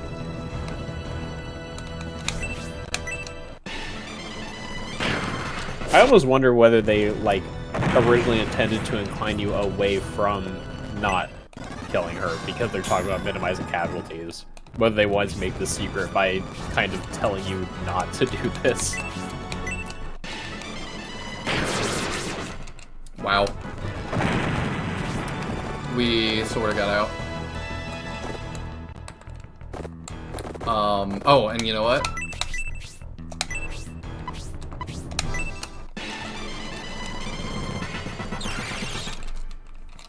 Medion is got health again.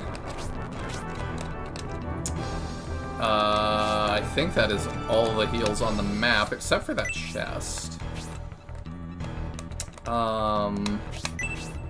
Do we not have any fairy tiers? Probably not at this point. Oh wait, Goddess we do. tiers. That'll give you some MP to work with. Yeah, okay. Let's just fully commit and try and get out of this. I mean, worst comes to worst, we're resetting anyway, so we'll have it back. So. Yeah, that's very true. No! Rock dying is pretty rough. Oh, now you don't even want to fight anymore. Campbell's just too strong. What are they gonna do? I think we're gonna go around here. And Are we sure we want to do that before? Well, I guess they've all taken their turns, so it shouldn't. Nobody should be able to kill Medion. Medion has full health. Oh, does he? I missed him actually getting healed, I think. Yeah, Campbell had one more heal. Gotcha. So Medion's fine.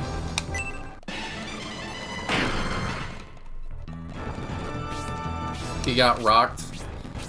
He was our rock. I think more so. Just don't get Ryudo killed at 4 HP. I will not. He's been taking 1 damage. Okay. And he's only in range of a single archer that does 1 damage. I just don't want to suddenly get sniped and die. So he'll be okay, I think. The situation with the don't kill people surrounding this map really gives me some FE Fates Corrin style. We did it! We fought a whole war and didn't kill a single person. Good job, Protags. Yeah, a little bit. If we celebrate after this, I'm gonna not think that was done the best. Do I want to just get rid of... Yeah, let's get rid of the sniper, and then Ryudo is safe.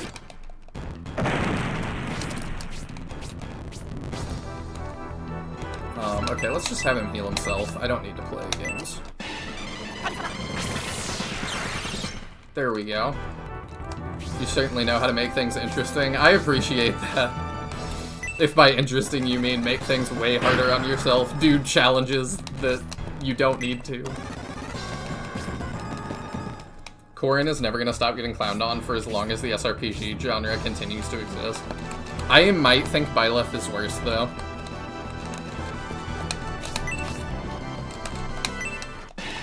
Because, like, Corrin at least does not know.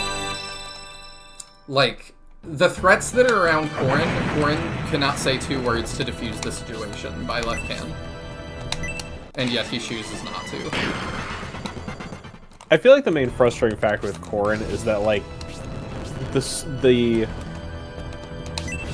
setup of Fates wants you to have a morally gray protagonist to some degree, and Corrin both is not that, and the story explicitly will not allow him to at all be considered that.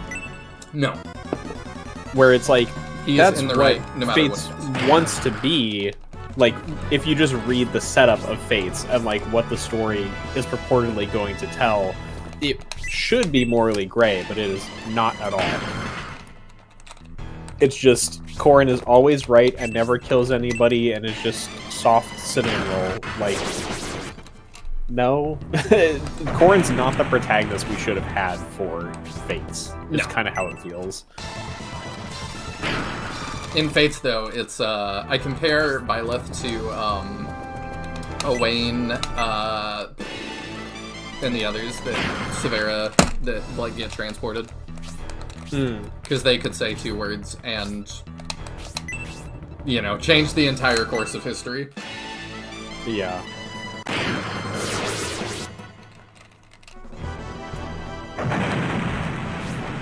The decision to stop fighting should have been presented as soon as the boat got separated from the docks from a story standpoint, not just a gameplay, not a gameplay standpoint. Yeah.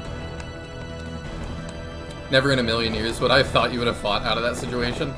I mean, I really enjoy SRPG challenges. Like, there's really not one that I don't think there's one I wouldn't take on. Like, Taya's been pushing me to play the, like, randomizer on the hardest difficulty in Iron Man that, and I'm like, I mean, I do want to. I don't think you're gonna make it. But will it be fun to try? Yes. For a little bit. Yeah. If it's just totally impossible. I don't know But- that it's totally impossible, but like I've never seen anybody try to Iron Man it on the hardest difficulty.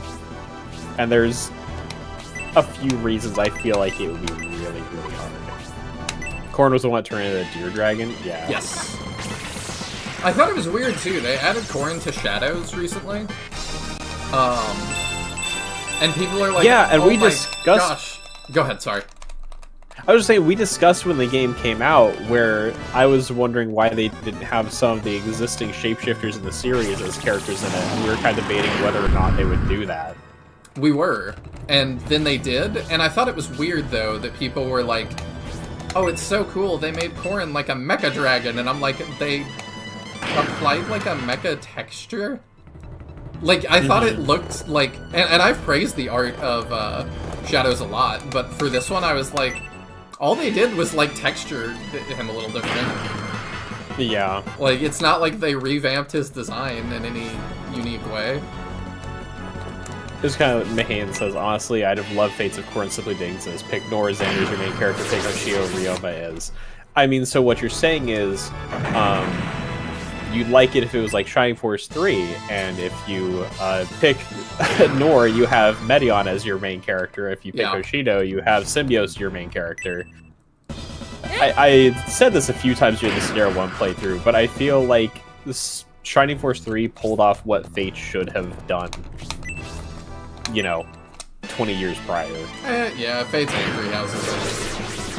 Yeah, Alright, real quick. I just feel like this game really pulled off the multiple storylines way better. What? So I do believe I need to cycle you are turns. able. Yeah, I think you're either your cycle turns or Medion would be able to talk to her. Justin says, uh-oh. Oh, never mind. Maybe, we'll see.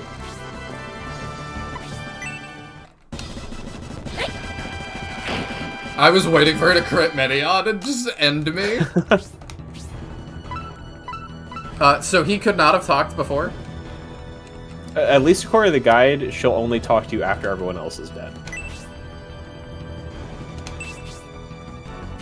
We do be buffering sometimes. Uh-oh. Are we good?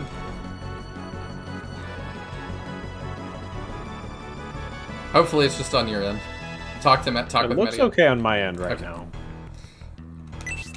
I love that Medion's talk, he just is ... Very well, Prince Medion. We defeated the other enemies. Do you want to spare Stella? No! No! Yeah. Then you want to end the battle? What is this? If I say no, is he gonna be like, make up your mind? I don't know. I obviously picked yes and yes when I played. Attention, everyone. Put away your arms and end the assault on Stella immediately. That's so goofy. But Justin says sound is cutting in and out. Oh. I don't have sound out the stream, so. How weird. Okay, we'll chill for just a second. I don't know. Let me check YouTube. Oh yeah, I think YouTube's having an issue. My internet seems fine.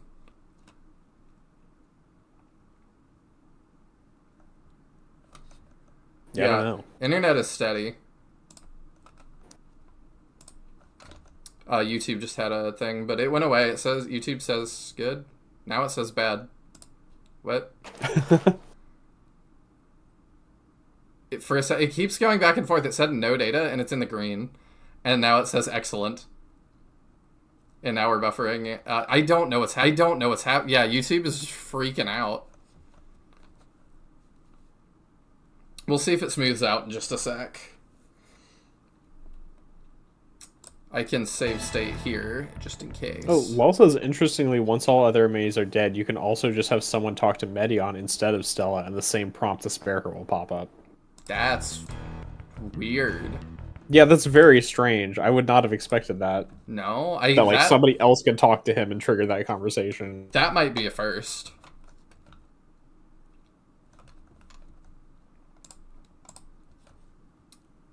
Just refresh worked for me. Okay, maybe I do the same on my end. Yeah, it doesn't seem weird on my end, so it could just be a weird YouTube issue. Yeah, it looks weird on my end still, but let me know if we have issues, I guess. Because, yeah, on my end, I'm holding steady. Congratulations. Thank you! I am very surprised we fought our way out of that, but... You've stopped attacking me. Why? Victory is within your grasp. That's the sort of person Median is. He's a kind prince who won't spill blood needlessly. Prince Medion? I can't believe there's an Imperial Prince with such integrity. Oh, okay, cool. We just all had to refresh. We have no desire to slay a Republic army that is already fleeing Imperial territory, even though we totally just did that. We only seek to save Emperor Domeric.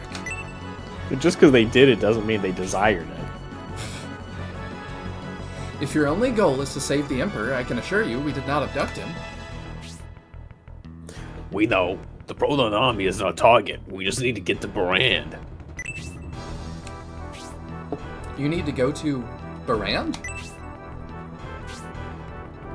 After his abduction, the Emperor was taken by sea. We need a battleship that's stationed in Barand to pursue his captors. So, you really intend to spare my life? General Proton has not forsaken you, Lieutenant Stella. Stella! I was knocked unconscious when I was thrown out of the ship. When I woke, all I could do was watch the battle from here. Stella, when the rest of our army fell, I thought it was the end. I believed you were alive. I mean, it probably should have been. My dear Proton, I'm alive thanks to the compassion of Prince Median. We, as an army of the Republic, held hatred for the Empire, until this day. Your blood relates to the Emperor, yet you show compassion. Guys, what? Are you kidding me? Really? What, did we kill all of them? IRL, capturing enemy commanders to ransom back to the enemy was super common in medieval warfare. Kind of hilarious for her to assume you're not victorious just because she's alive. Yeah. But we're good dudes, it's fine, probably.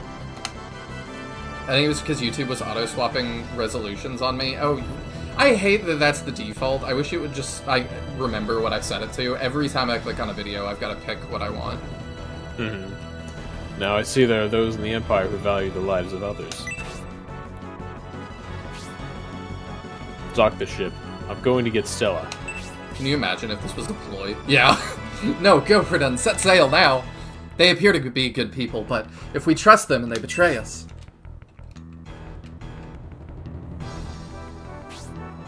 Forgive me, we've endured many hardships lately. It seems as if we faced death daily.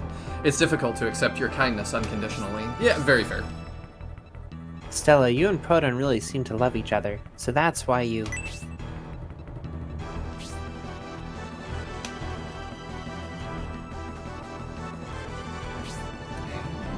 Median's dialogue there was, it reminds me of the story I once read about Bowie and not Sarah. Back away! I see. If we move out of range, Stella will feel safe enough to allow the ship to dock.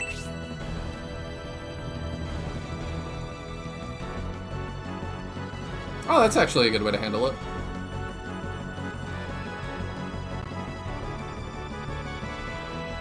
It looks a little silly. Yeah. It is reminiscent, though, of how we actually moved to get to her. This should be far enough. You're safe. Now you can call for General Proton. He killed all your army. Yeah, it's a little bit silly. Proton's portrait is a lot better than everyone else's, huh? I don't know if you're trolling or not. I mean, theoretically, a lot of Proton soldiers were already on the boat, so we only fought the ones that stayed behind to stall us. Oh, true. I... can't believe that wasn't a boat now. General Proton is obviously anxious. Go on, speak to him. Proton, I trust them. Please come for me. Dock the ship.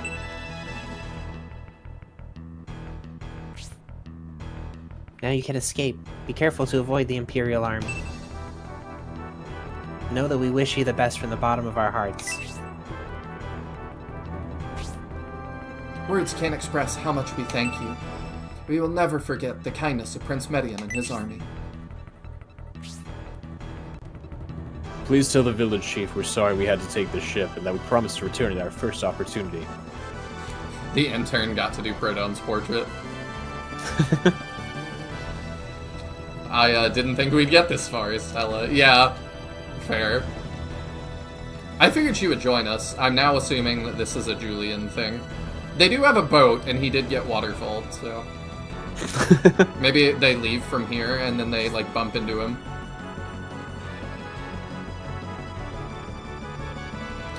That's you, Taya. Oh, sorry. I promise to return the favor someday, Prince Medion. If I just, like, fast-forward this, how far does the boat go? Might just go all the way on screen. I want to know. Or do they just, like, throw anchor? Like... It sure may take a long time so Me that too. it wouldn't happen, but I think it'll just keep going. Yeah, it'll be funny if the conversation keeps going.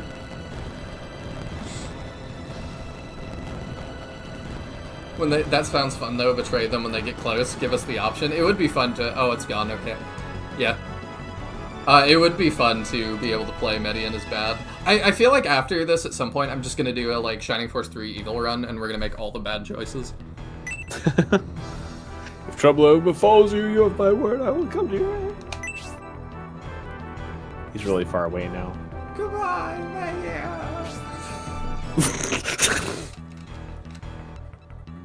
Just like when we let that kid fall for like 10 minutes. I'm jealous of you, Stella, sailing away with the man you love. Proton and Stella were certainly thankful. We lost our ride to Bron, but things turned out for the best, didn't they, Prince Median? I forgot we needed that boat. Come back!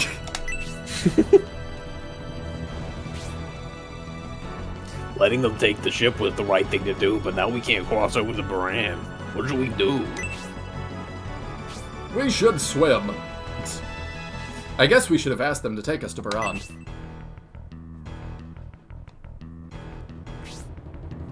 No, that would have been no good. If we had asked that, Stella would have been too wary to call the ship in.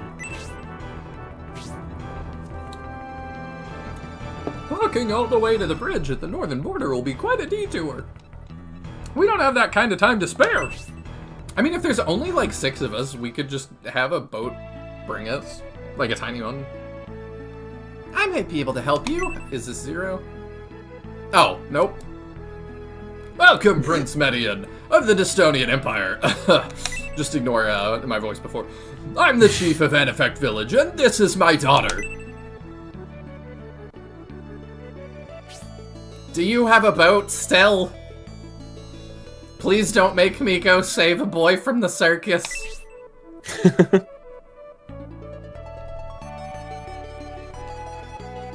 You want to be her? Father, have you ever heard of the Imperial Prince apologizing on behalf of the Republic Army? I know this is going to be a recurring role, so... I've never heard of such a thing from an Imperial noble. I can hardly believe he's from the upper class. I see these people have good intentions, and I'd like to help them. Fetch the secret boat. We overheard your dilemma. You and your army need to get to Baran. Yet now you'll be forced to travel on foot, because the only ship large enough to navigate the canal is gone. Yes, I was there for that, just a moment ago. And going by the northern border bridge is quite a detour that cost you much valuable time. Why is he recapping everything? This is not a Netflix show. You don't have to recap everything that just happened. I think that's higher. Okay. There's a way for you to get to Barand without traveling to the border bridge, Prince Medion.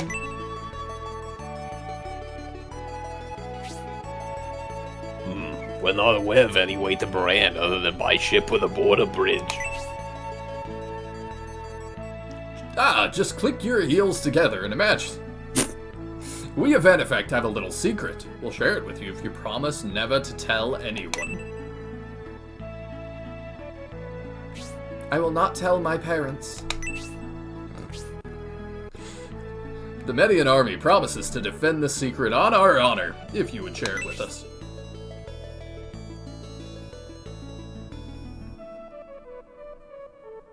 Awaits north of Anifect, near the waterfall is a large rock. Search it. And what should we expect to find? There you'll find the entrance to a cave. It leads under the canal to Barand. You should be able to use that route. If this is true, we'll make good time to Barand, Prince Medion. Sounds good. Let's go. I'm used to searching rocks. There's no need to thank us, Prince Medion. Just knowing there's an Imperial Prince with your integrity will bring hope to our people. Please know the people of Anifect hope your highness Prince Medion becomes the next Emperor of Dystonia. What a fun way to say you wish death on my two brothers. I mean, that's kind of what she just said. No, you're right. The village chief's support has raised my spirits. Even if you have a few allies among the Imperial elite. I can read, I promise. Even if you have few allies among the Imperial elite, you are an ally of the people, Prince Medion. And we do kind of wish death on Prince Arrogant ourselves personally, so Yeah, that's true. I can't blame her 100%. It's great that you have the support of the people, Prince Medion. I think everyone has been invigorated by the village chief's words. And it's not only the people that support you, Medion. You can always count on us to stand with you. I'm thinking she likes Medion.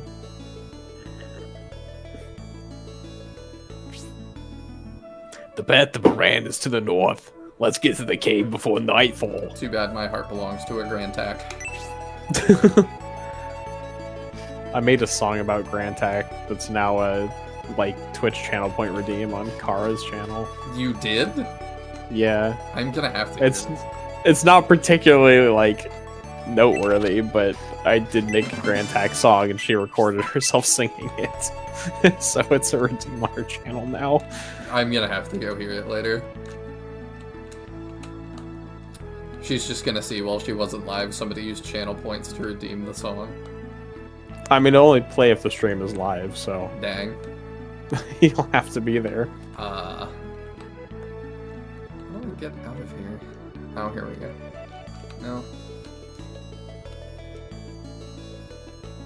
They really did a number on this dock. That is very true. It's fine. Oh, yeah, there's Lord of Oshu. It's fine you destroyed the dock and let people take our boat, but you let love prosper, so we'll tell you our secret. Yeah, he took that relatively well. Hey, I mean, to be fair, we didn't destroy the dock. No, we That did was not. the Republic. We did let them escape, but we didn't destroy the dock. River map. Cool. Our ship was stolen by the Republic Army, but we have to keep it a secret from the villagers. I bet they'll be surprised when they notice it's gone. I don't care to live out my remaining years on the outskirts of town. It's lonely out here. But since my son-in-law decided to move the boat out here, I don't really have much choice. I mean, you could ask him to move it back. That seems relatively low stakes.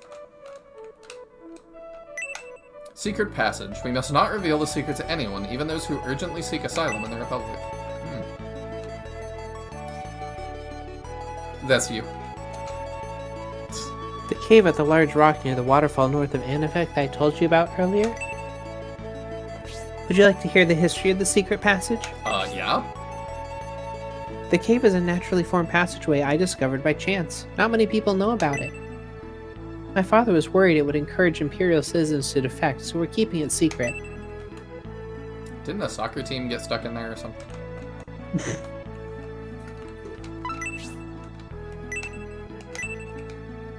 After learning of the passage, we moved our boat to the outskirts of the village.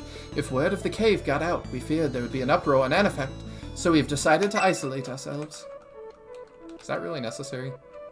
You could just not tell anyone. Like, how are they gonna find out? It's way more suspicious, yeah, that you're just hovering near it. Yeah. The village chief knew when he married our daughter he'd be taking care of us as well. In this day and age, when many young couples abandon their elderly parents, I'm grateful for my son-in-law's loyalty.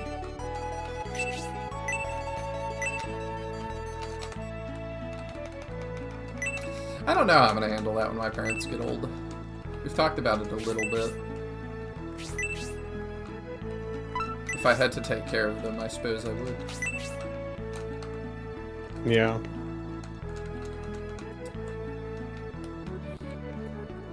If a kind individual such as Medion is a prince in the Empire, then our future is not entirely dark.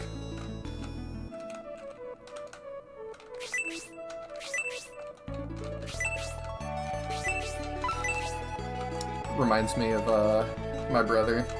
I don't want to say too much, but he actually works in American politics. And so, anytime I'm feeling like hopeless about something, if I talk to him, he actually gives me a lot of hope. He sees a lot of good people working on good things.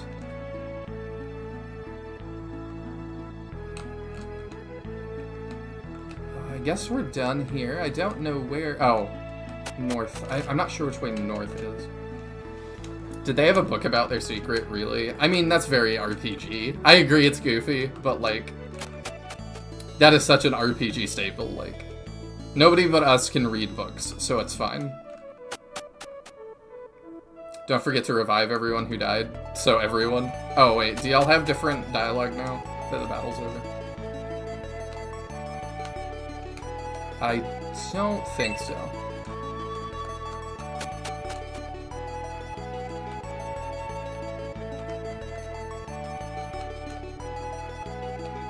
Well, that was quite a battle. I'm not sure what my opinion of it is, because I played it so wonky. Mm-hmm. But that was fun. Definitely. I was thinking, one of the things that's quite unrealistic about fantasy that you probably don't think about often is the number of bookshelves given the level of literacy you would expect in these time periods. Oh yeah, there's like probably none. Like, just how literate the populace is entirely unrealistic. What if it's just fashionable to collect books? They're all graphic novels. They're all like... You're making a big assumption with that. I was thinking like Dr. Seuss picture books. Fair enough. Let's go ahead and restock some of these.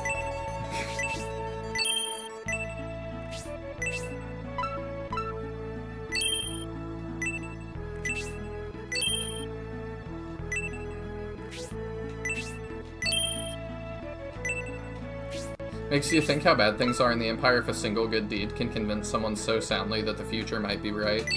Well, I think it's not just one good deed. I think it's that it's a good, like, thoughtfulness from a potential future ruler. I think that's more what it is.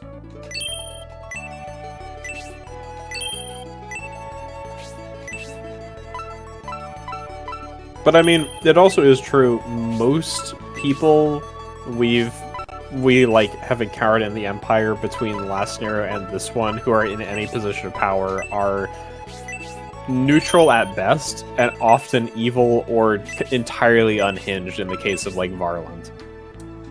I know Varland was a Republic, wasn't Yeah, he? I was about to say that. He Never was mind. A Republican. Yeah, scratch that. Yeah, Varland has been, I think, the craziest person we've seen that isn't part of the cult. Probably. I'm trying to remember. Although I am very frustrated with a lot of the Republican generals that were...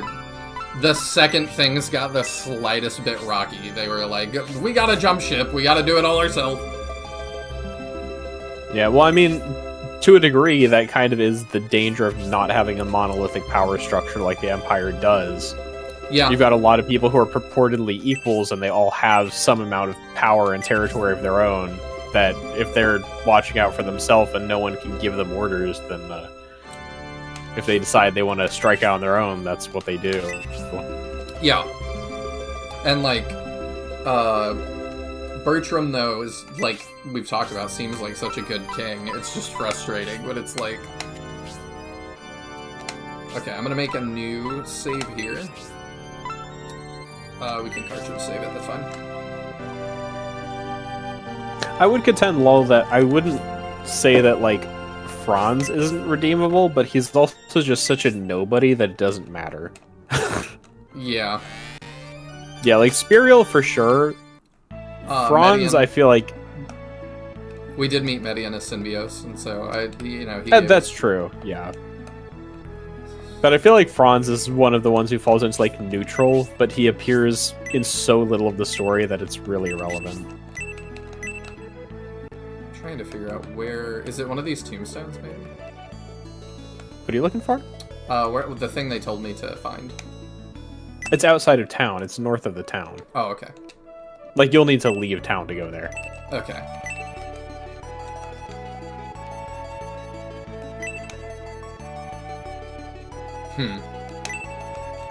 I think that all this dialogue is the same. Do you think base dialogue is the same? My base dialogue changes after every single battle, I think, so it will not be the same. Bertram was went insane though over the feral one? Oh, you're talking about another Bertram Carrion. Oh yeah.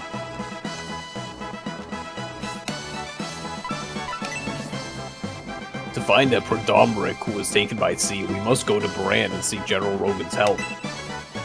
To reach Bran, we'll need a ship that can handle the canal's current. Maybe it doesn't? Usually it does. War is breaking out everywhere between the Empire and Republic. We should remain alert. Were the Garzel army and the Bolzone sect working together? I don't remember if this is different. If we can solve that mystery, maybe I'll figure out the reason for that battle. I feel like this hasn't changed, because she's talking about the, like, battle we saw the remnants of last time. Yeah, I guess it didn't change. Huh. I'm surprised.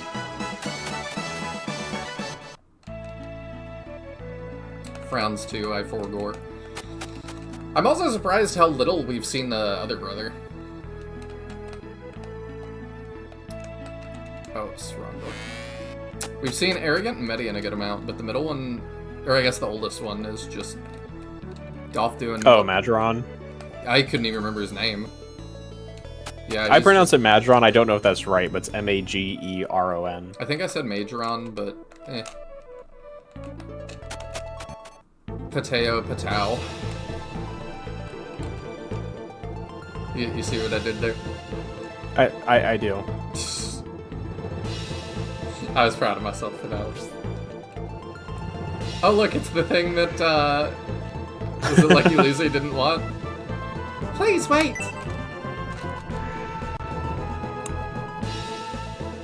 I knew it was about that time.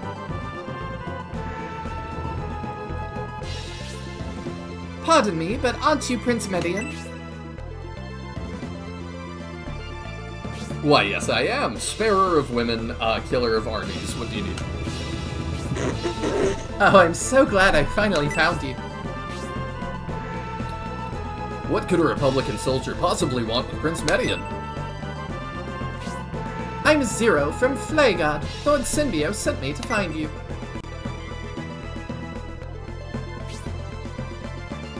If you were sent by Symbios, why did Lord Symbios send you to us? Might be in and out, but was curious what happened at the docks. Hello, NPC 9734. We killed the army and spared Stella. We also beat the whole battle without killing anybody. And then we killed everybody. Turns out not killing people was not an option.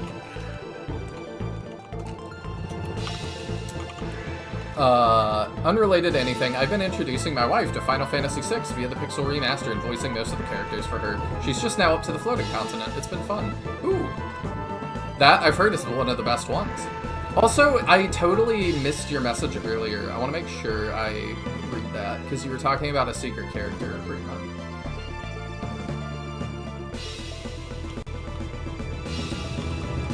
Oh yeah, the naivete of Corrin as well. Yeah, it was too much. Corrin was just dumb. Esoteric secrets are fun. There's a secret character in Telepath Tactics Liberated that, as far as I know, no one has yet found years later. Well, you know we gotta do that. Now I'm taking that personally. Oh, that's gonna be an awful playthrough to watch, though, because I'm gonna be, like, poking around, like, standing on every tile. It's gonna be dumb. I want to find that, though. Nihil killed everyone and convinced Stella of his peaceful ways. Yeah.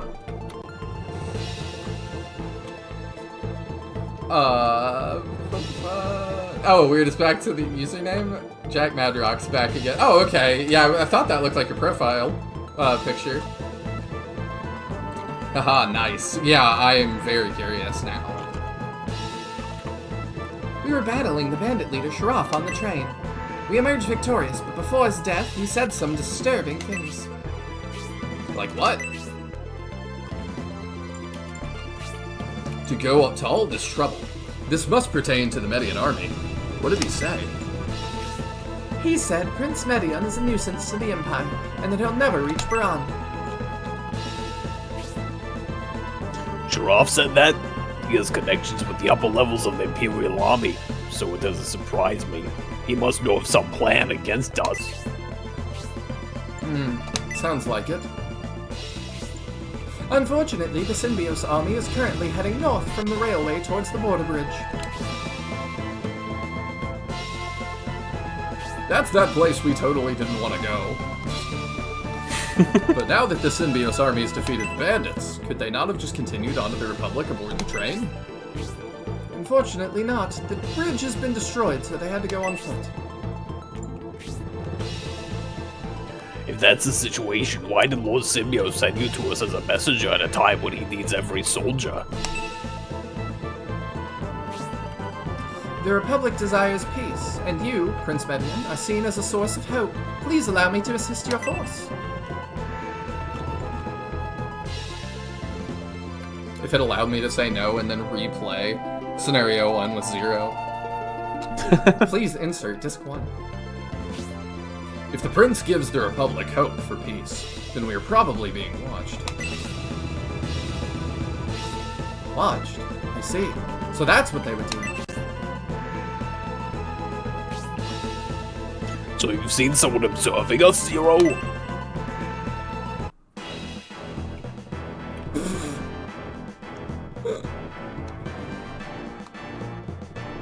You want to be generic soldier number 32? There's no need to remain hidden now that we've been discovered.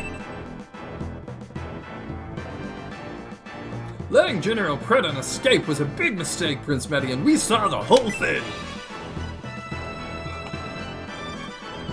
And now we've also caught you scheming with a Republican soldier.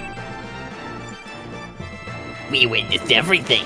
Lay your weapons down and surrender. If you refuse, we'll take you by force. Witness what you will, and we will not yield to you. If you think that you can take us, you're welcome to try. You're resisting? Very well. We'll show you the strength of a real army, the Garzal army! Glad we revived, everybody. I was not expecting a battle right here. Okay. Oh, it's just a random Kaiser guard? Okay. Interesting. How many things to find on this map? 0.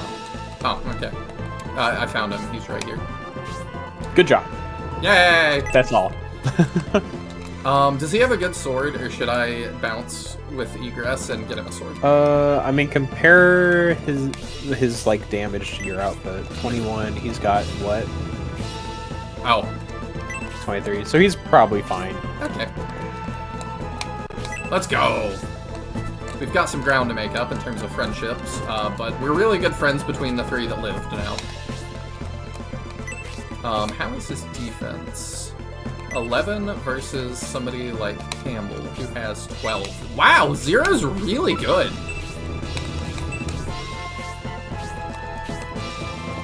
Yeah.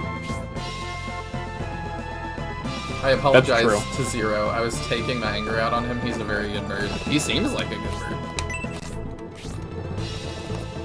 Oh no, witnesses, a shame. They look like enough experience to level up. I found that Zero fell off for very specific reasons. Personally, I still had him in my final party, but he became frustrating to try and use. I see. I like him as a character, so I kind of want to use him, but I don't know who we're gonna drop first. Well, to a degree, he'll be kind of Eldar-like, I'd assume, where there's items only he can get to just by virtue of being a flyer. I kind of figure that at some point we'll get more birds, but maybe not. I don't remember if you get multiple flyers in Scenario 2. In Scenario 1, we only got one flyer, right? Which Technically. was Eldar? We also got Fabio, Oh, yeah, we did get him at the very end. but yeah, I get why you wouldn't count that.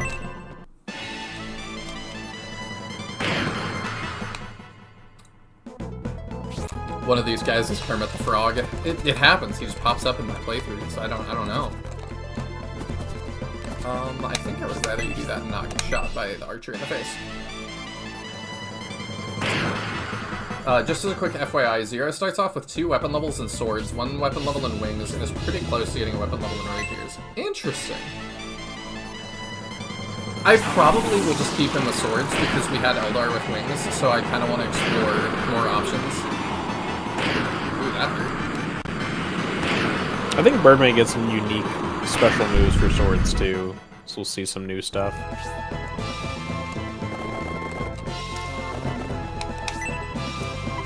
Yeah, we can just get rid of that guy.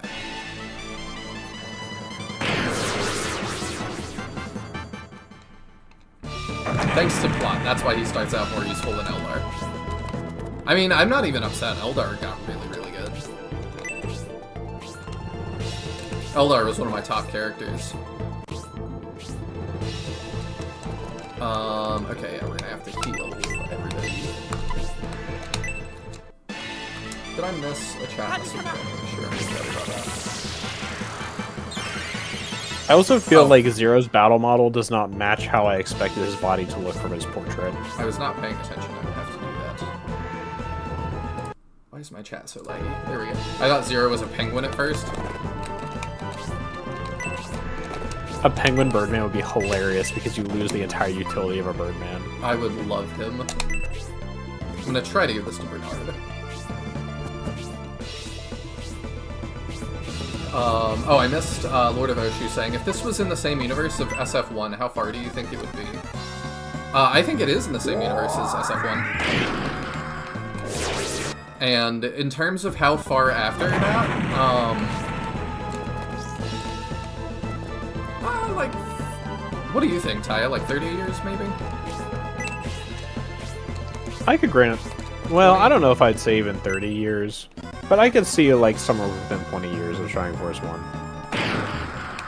Yeah, I think this is just a little while after Shining Force 1. I don't think it's that far. Yeah. We know I think we know for a fact it's approximately... It's less than 100 years between Shining Force 1 and 2, and this is in between the two of those, in my opinion, so... Oh, really? You think it's in between those two? I think it's in between. Interesting.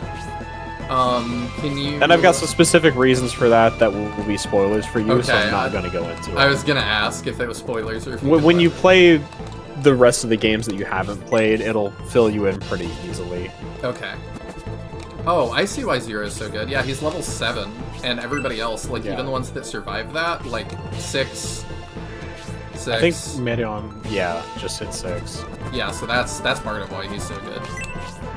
Yeah, my opinion is based on some, like, overlapping characters, like, being in the same place at the same time, and assumption based on what I think the average lifespan is.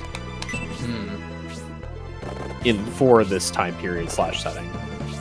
Yeah, it depends per race, too, but...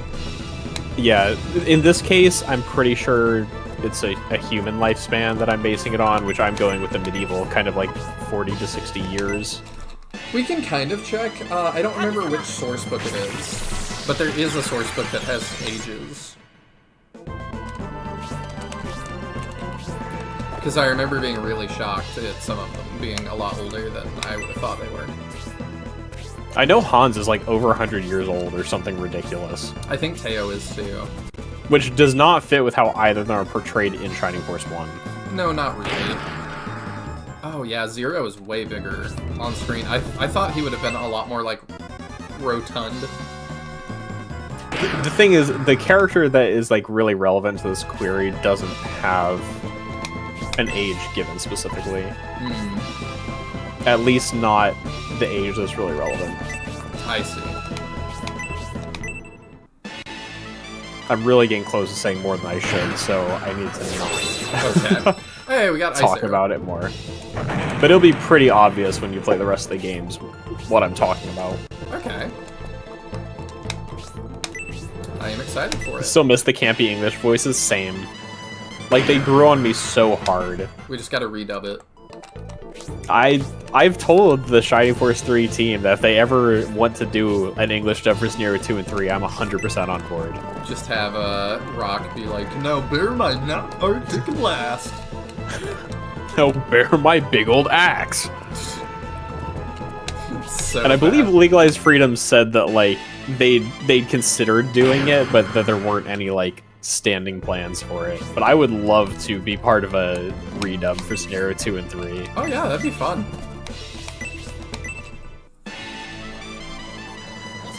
Oh. Wow. Yeah. Yeah, he looks a lot more strong than I would have thought he would. I just, like, his portrait reads as he should be more, like, rounded to me, but he's not. Yeah, to me he's like a little sparrow. But apparently not. You know what, you go help. Have you played... Yes, he played Holy Ark prior to this. Yeah, so far, we don't talk spoilers for games I haven't played, and so far I've played In the Darkness, SF1, 2, Wisdom, Holy Ark, and now Scenario 1. Basically, he's played everything prior to Soul, aside from the Gaiden games. Yes. It's kind of the easiest way to say is, like, so Shining Force 3 and Shining Force Gaidens are the things not to spoil. I don't think most people know Soul well enough to even spoil if they wanted to. I'm not sure I'm convinced. But also, Soul is like in an the same- alternate yeah, retelling of Shining Force 1, so that's it what I doesn't was matter. gonna say. I'm not But yeah, sure basically, I'm convinced don't- that's in the same universe. Don't spoil Gaiden stuff and don't spoil SF3 stuff, because he's totally blind. Not totally blind, but mostly blind in all that. Yeah. Totally thought Taya was not going to say axe there. I also thought you were gonna say something else. It looks like just a slightly modified regular bird model. Yeah. I wish he was... Soul has nothing to spoil. That's kind of what it seems like from what I've heard. I still look forward to playing it because I look forward to playing all Shining games, but yeah, y'all have conveyed that Soul is pretty rough. And I think I've seen some... I think I've seen some YouTube thought pieces, which I've not watched, but that say, like, Soul is pretty rough from, like, non-Shining fan people. It is an empty husk of a game is possibly the most savage thing I've seen said about a game for a while. Dang.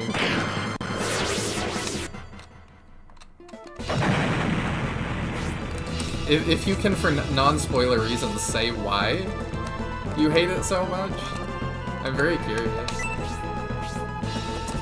Is it just that, like, it's a redo of another game? Because, like, I don't love that in general, but I think I want to pull around to the left. I do think I've kind of heard that it kind of staples together stuff from different portions of lore pretty nonsensically, but that's all I really know.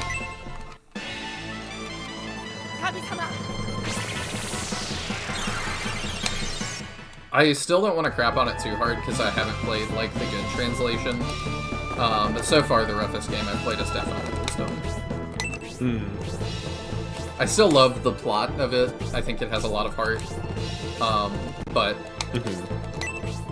yeah, that's the roughest gameplay-wise so far. So I'm curious when I finish all of the Shining games what my answer will be.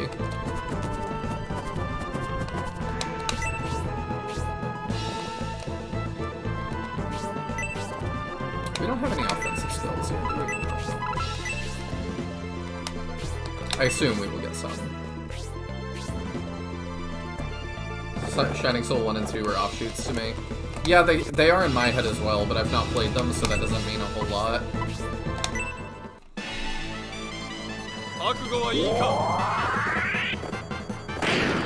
And there's not a whole lot of people that have played all the Shining games to even be able to comment on some of them.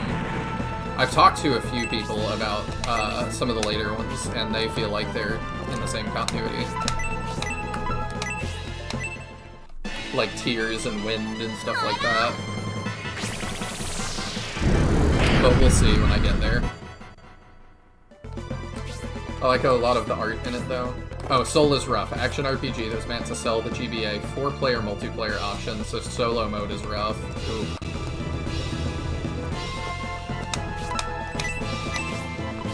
Yeah, GBA just needed a little bit too much to like do a lot of those multiplayer things. I remember wanting to play Four Swords with friends, and wow, do you need a lot of pieces to even begin to play that.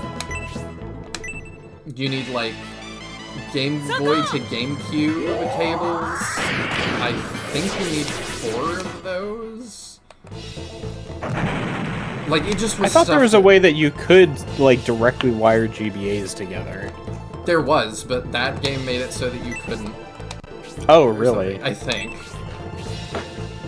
Yeah, you could do GBA to GBA, but if you wanted, I remember if you wanted to do, like, multiplayer for Four Swords, you specifically had to do something like that, and I was just like... I don't, it feels like Nintendo trying to, like, sell their peripherals a little bit.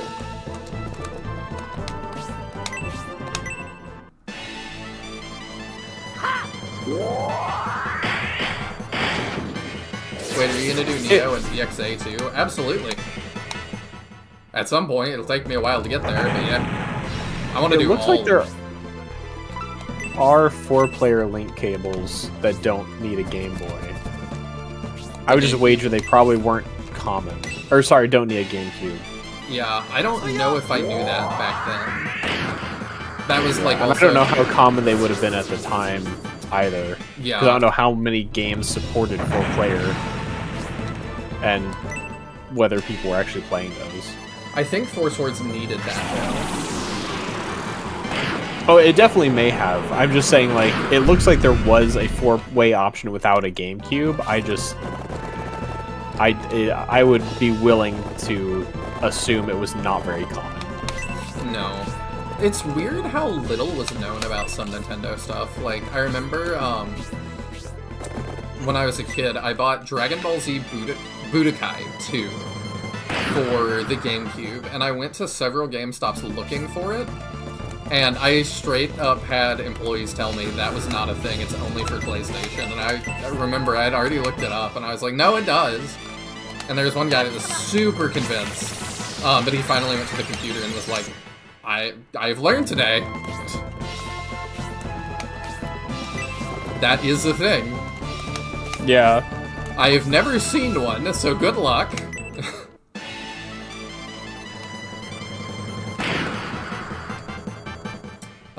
Let me see.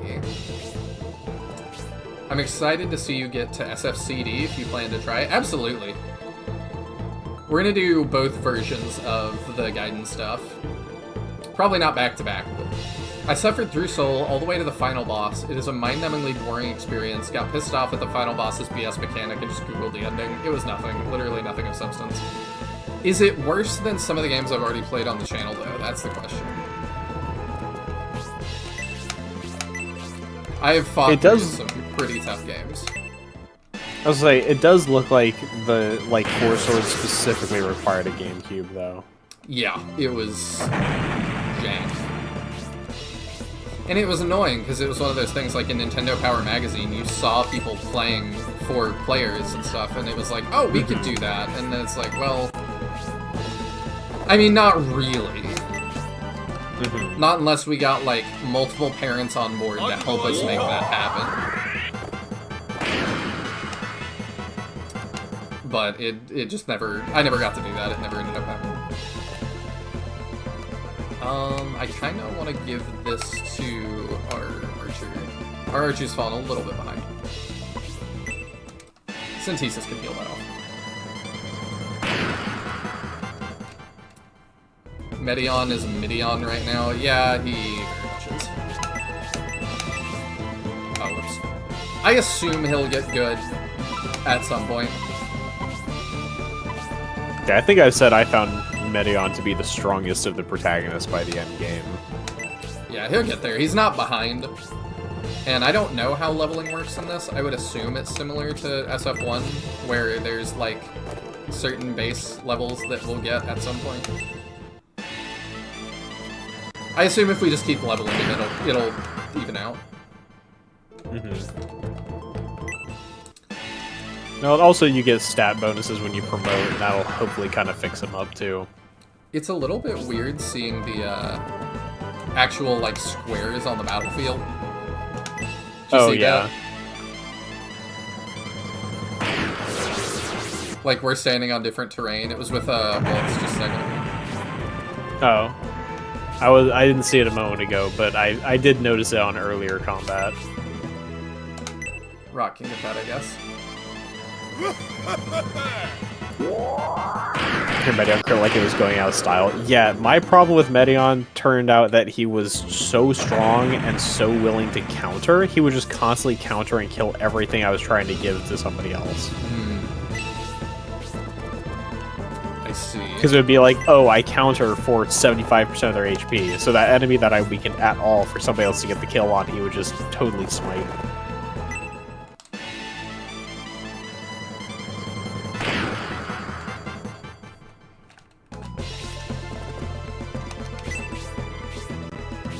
Oh, he doesn't want to move. That's surprising.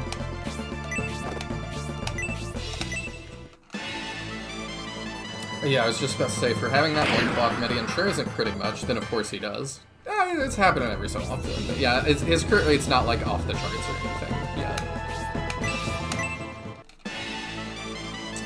If you play Shining Soul, start playing it with 4 players, it's hella fun. Yeah, I would love to do that. We'll have to get, I don't know who all we could get together to do that. Like, maybe you, Taya, Captain, and then, I don't know if, like, Neutral or Chaos Wizard would be down to come do player 4. I don't know, I'd have to see if I have time to commit to another series after doing all of Shining Force 3.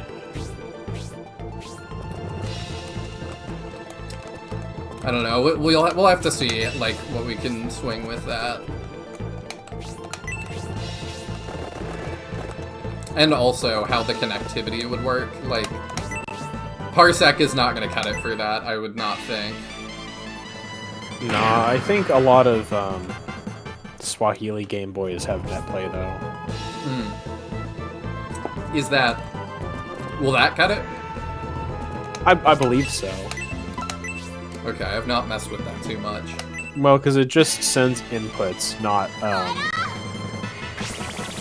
like video, so it doesn't have that same kind of thing. I've never done it for a Swahili Game Boy, but Swahili for GameBot. yeah, I have done it for a Belarusian GameCube, and it works. Okay. The rare Belarusian. Yeah, and I did that for a fighting game, and it worked well enough. So I'm pretty confident that if you can find a good one, it should work. Oh, is this the Zatch Bell fighting game? Yeah. I was like, what Belarusian fighting game would you play? I also, well, no, that would have been for PlayStation that I did the Mare fighting game. Ah, okay. Because that had a tie-in fighting game for the anime. We used to get a lot of tie-in games. Yeah. It's interesting to me that I know specifically it's a tie-in for the anime because some of the, like, character outfits are only from the anime. Because the anime took some significant creative liberties. And that's why you should read the manga instead. Okay, I was about to ask, unfortunate question mark. They the ending becomes almost unrecognizable. Ooh. Yeah, They entirely change the main character's final ability he gets, even. So, Like, it's just an entirely different thing. That sounds lame. Yeah, and in the anime they made it so he gets 8 abilities for plot reasons, and in the anime they made the 8th one just a stronger version of his 3rd one, where in the manga it's an entirely different thing and not even like a combat function.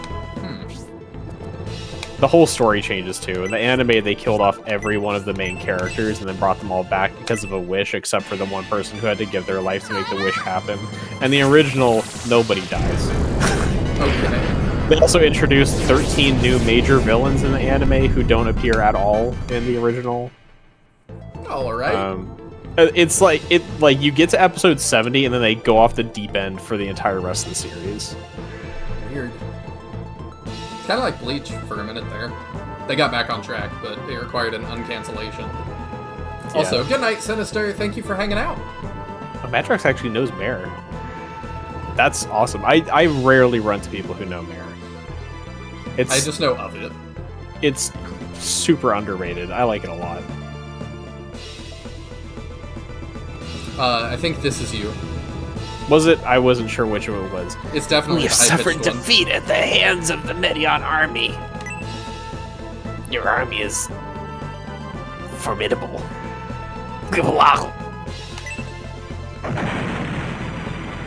Carrying too much already. It's the sound I make before I explode. Good sound. I've never read Flame of Rekka, I just know the Nanashi connection.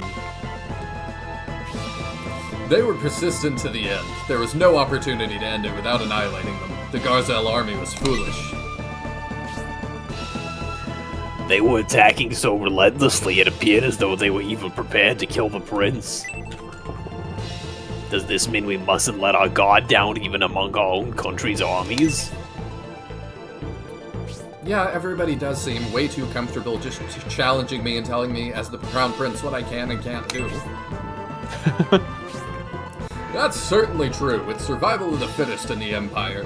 We'd like to avoid battles with our countrymen, but there will be times when we must twist their arms and wrestle them to the ground. What was it they said in Anthek village? A large rock near the waterfall? Oh wait, the waterfall. I swear if Julian washes up right now, and he's playable in this campaign. That's right, if we investigate this rock... Candle pushes the rock. I There it broke goes. it. Ah, the entrance to the cave. If we go through this cave, we should be able to get to Marand and meet with General Joe Rogan.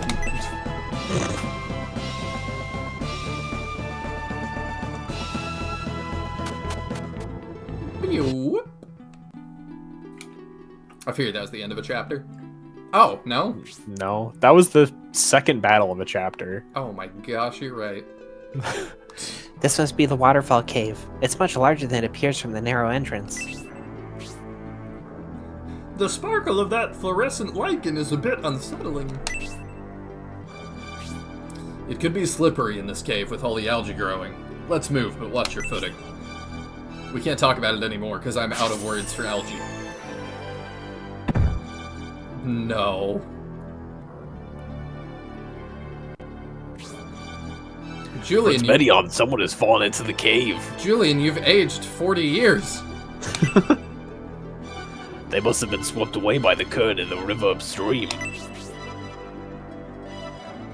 Do you want to be her? I guess I can be. Whoa! Who was that?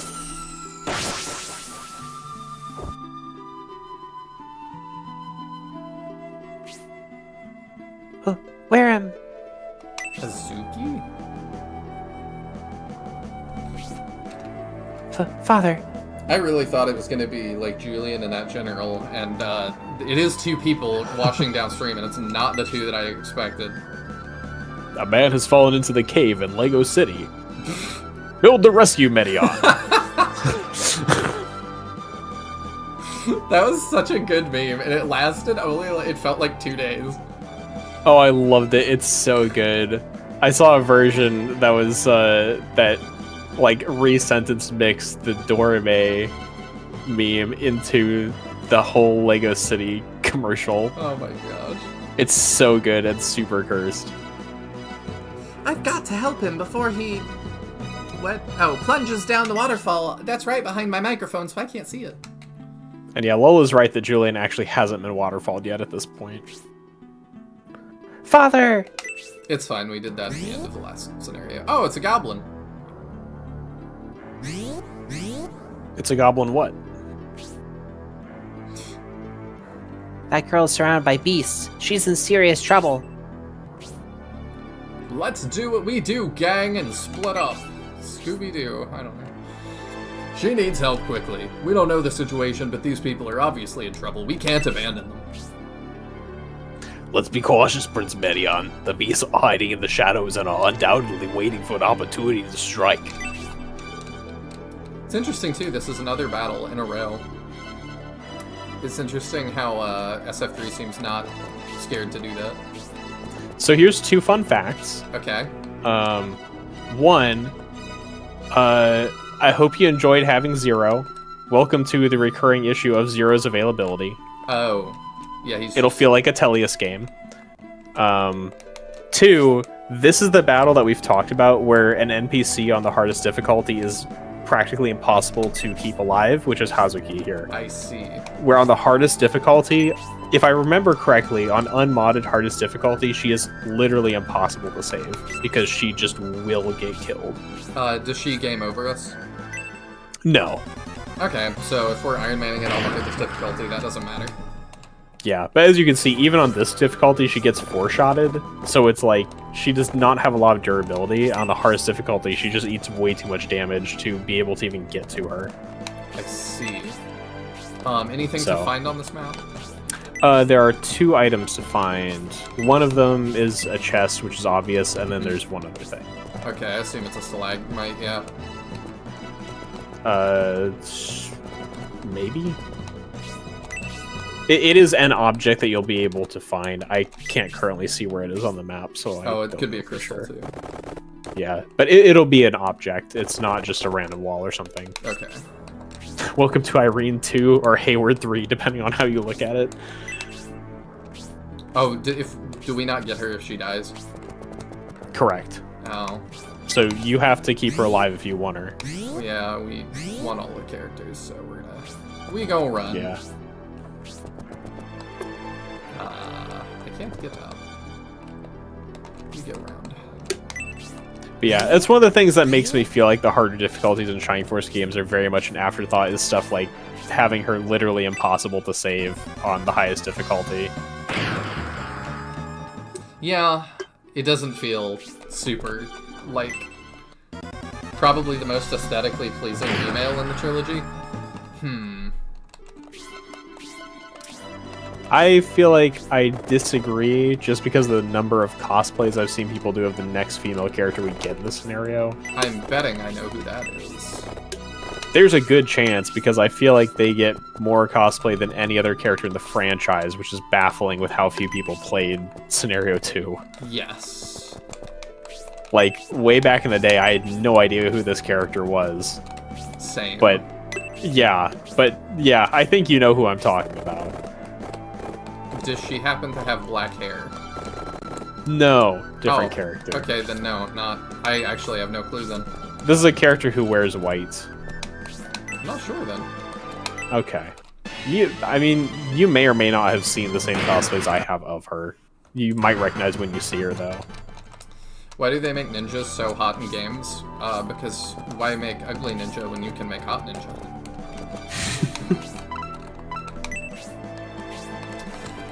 I think it's because technically, like, what Konoichi's, like, did historically. Like, they were kind of, like, go sleep with the enemy and gather intel and then come back. So, I do also feel like, aside from it benefits. being a horse part, Sybil is not unappealing.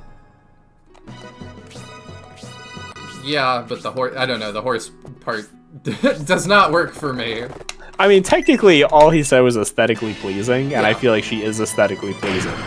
I feel like the horse part would probably put a stop to most people finding her attractive, but I mean, a lot of them are aesthetically. her portrait and stuff are quite good. I like a lot of the characters, like the way they look and stuff.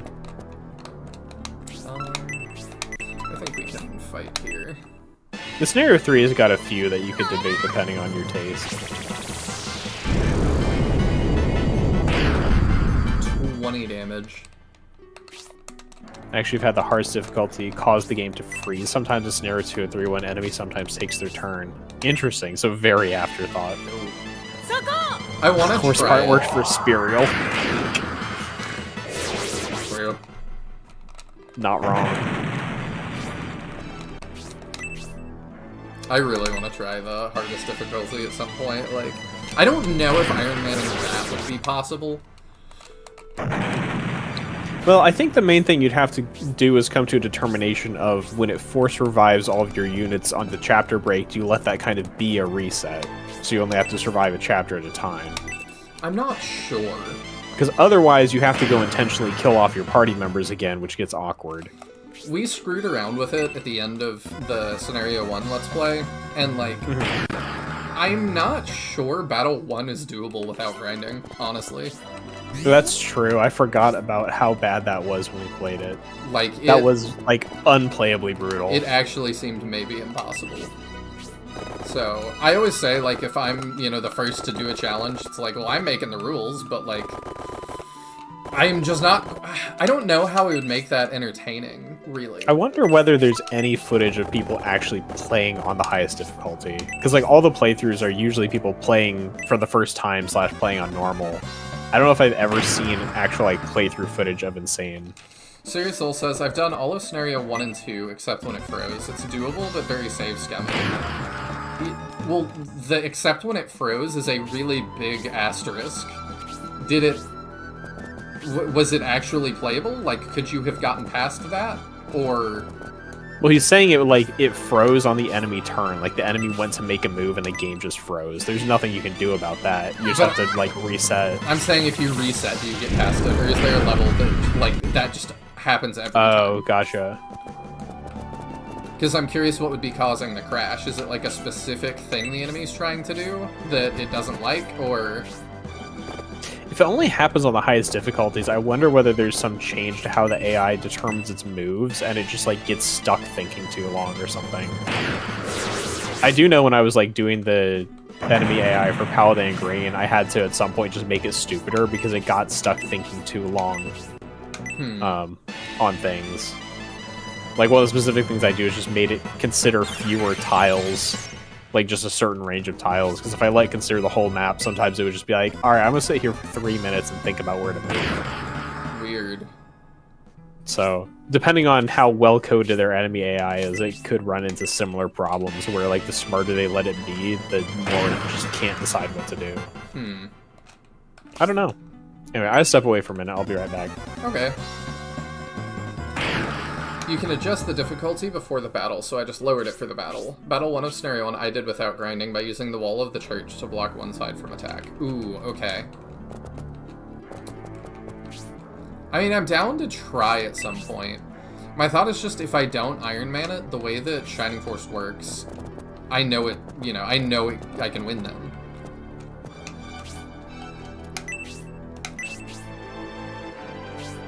You don't even know me, yet you help me.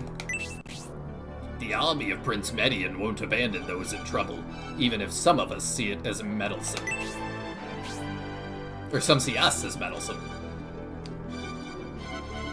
You're the army of the Imperial Prince, then you must know of Yasha. Yes, we do. So he is Indostonian. Since you've gone through the trouble to save me, please allow me to join your force. I'll work to repay your kindness. Hazuki the Kunoichi joins the force. But before that, please save my father. Working on it. Oh, hey. Yeah, I guess Campbell can fight this guy. I assume he's not like the boss. I'd like a lot more EXP. Smart AI is slow AI. You gotta do what you gotta do sometimes. You really shouldn't Iron Man it. You will not have a good time. I say that because I didn't, and still didn't enjoy it too much. I mean, yeah, I'm taking that into account. I'm just always down for more shining challenges. Because like I said, if we aren't Iron Manning it, then there's no question of can it be done. The answer is just yes.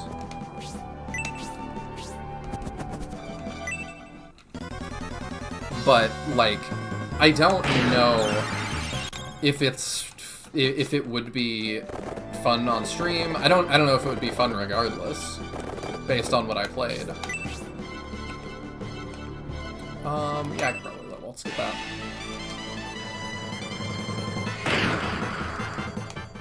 Mariel for Neo. She's cute for a centaur. Interesting. Oh, I missed that, sorry. I've not played Neo at all. Oh wait. An EXA there is? I don't remember if I saw her or not. I've played EXA a tiny bit. Because I got it as a kid, but I got soft locked and couldn't get through it. So when I do that on the channel, I'm gonna have to be really careful to not get soft locked. Although I very much enjoyed actually having to properly work with the weapon triangle and bringing units based on what kind of enemies I'd be facing. I mean, I would be down to try it. I just don't know if I'd do a full playthrough, because it would take a long time. It'll be in the future anyway, though. I don't like, you know, playing stuff immediately after I just did. Magic? Okay, you have Tornado. How are you, actually? I forgot to check. 29. Ooh, her defense is not good. Compare that to, like, Median. 21, 11. It's not the worst.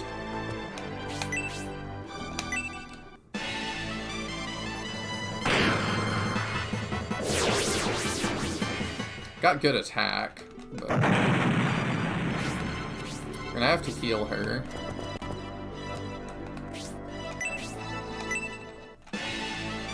Just booted up the patching software, and there is a mod to enable permadeath. I've been told about that. Yeah, I would potentially Iron Man SF3. I don't know if I would do it on the highest difficulty, just because of what y'all are telling me.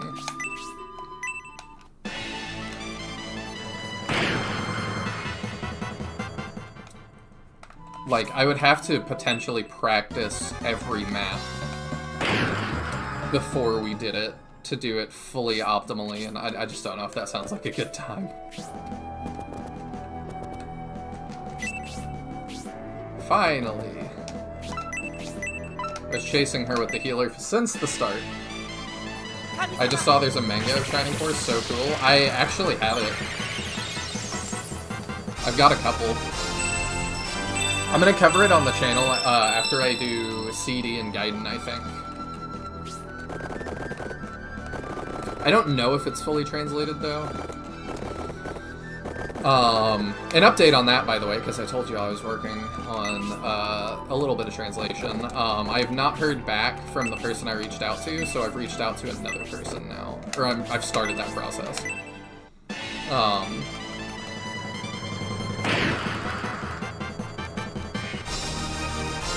But yeah, I don't know if it's canon or not, or anything. I'm stoked to read it, though, at some point.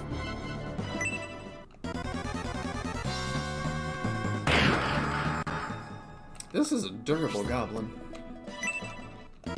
Girl puts some shorts on. To me, she kind of reminds me of, I think it's Taki from Soul Calibur.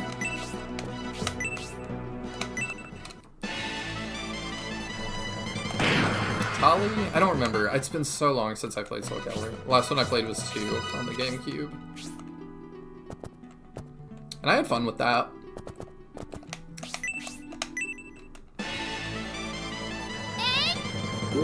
She just has an ability. Wait, I forget if it says critical hit or before they have abilities, or if she just has an ability called critical hit. I can check, I think.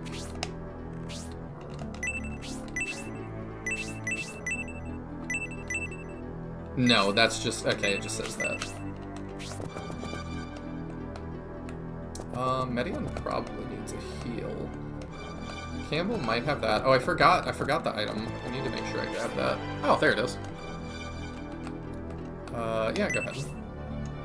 Large mithril. Cool.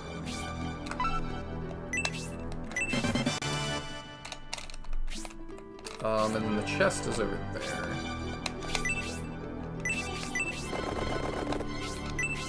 there. Campbell can keep going around to get it. Taki is the ninja girl in Soul Calibur, and Tallinn is the tribal girl who uses Tonfa. I remember her very vaguely. I always had a weird relationship with Soul Calibur because I was on Nintendo consoles, so like, yeah, we got 2, and then I think we got Legends on the Wii, which was like a weird hack and slash thing. And then I don't know if we got another one on a Nintendo console. They might have put it on like the 3DS or something. I know we were doing that for a minute. With like Street Fighter 2 and stuff. Or not 2. No, Street Fighter 4. I forget what we put on 3DS. It was weird. I don't know why they wanted to put fighting games on the 3DS so bad. I guess because its install base was so big, but... it didn't feel like it made the most sense. Okay, so I can move you down. I think I'll do that. Because then this group can go handle the stuff to the side.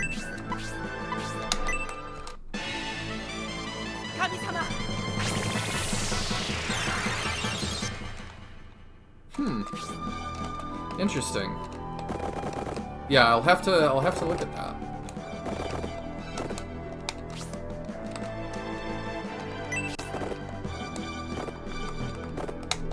Y'all are giving me like nostalgia with the Soul Calibur stuff, because now I'm thinking about like that had a really cool adventure mode too.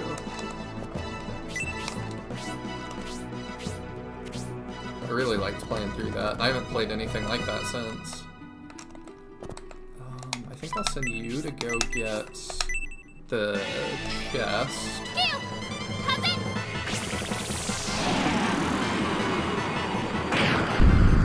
Legends made me so mad when it came out. I saw Lloyd Irving, the main character of Tales of Symphonia, was in it. I was so hyped, only to find out it wasn't traditional Soul Calibur. I didn't even know Lloyd was in that. That's really weird.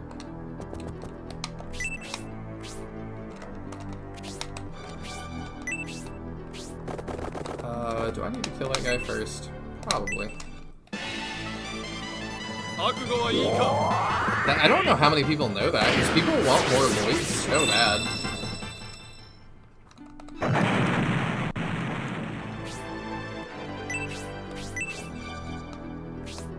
I remember when Smash Bros. Was doing like their Smash Ballot, that's what it was called. People were voting for Lloyd super hard. He was, I think, one of the top voted characters. It was like him and Isaac from Golden Sun were 2 that I saw over and over again. I kind of want to wait to fight down here until we get the other item. Do you have items? Can you? Oh no, you don't. You can go pick that up for me. Sweet. Lucky Cookie. Ooh, okay, that's big. Median, I need you to get more stats.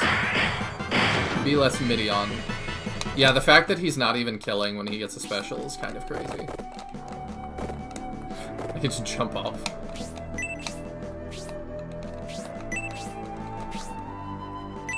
And for good reason, Lloyd would have fit so well in Smash Bros. Symphonia's combat system basically would have transferred 1-to-1 over to Smash. Interesting. I just assumed that it was like... I guess Tales of is like a series that gets entries, so I don't know. I was gonna say, they haven't gotten an entry in a long time, but no, I suppose they have. There's not really healing to do yet. I guess we can start on these guys.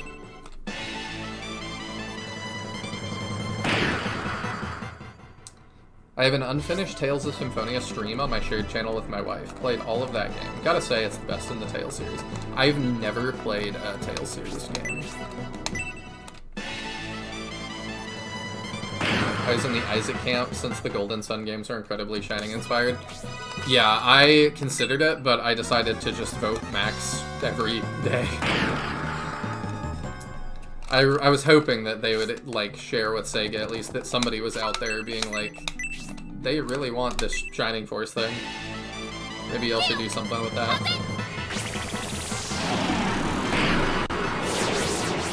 I think that I coordinated with some of the people on Shining Force Central. That I was like, you know, I'm willing to go like Max or Bowie or whoever from Shining Force, but I think we need to all go the same route.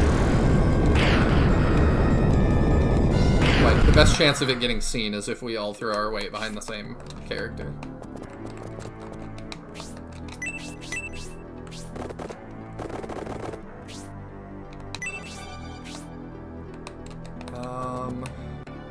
Ooh, I mean, that's too fun to pass up. Big Boom. Is Succubus a boss or is it clear all map? I think we're gonna clear all anyway. Just from how it's looking. That's gotta be a lot of XP for her.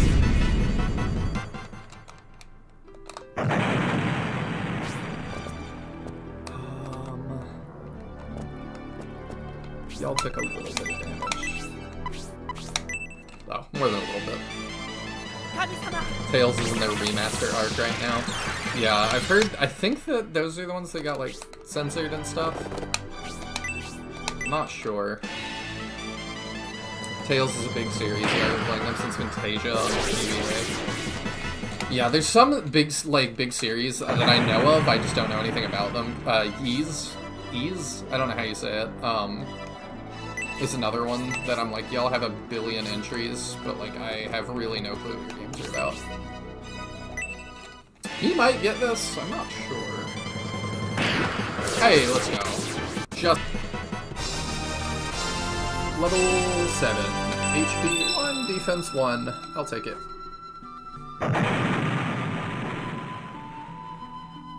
Nearly as big a Shining fan as I am a Smash fan. I'm also a really big Smash fan. I'm definitely more of a Shining fan, but... Father! That is definitely your dad, alright. Or it was. Oh, he's moving, never mind.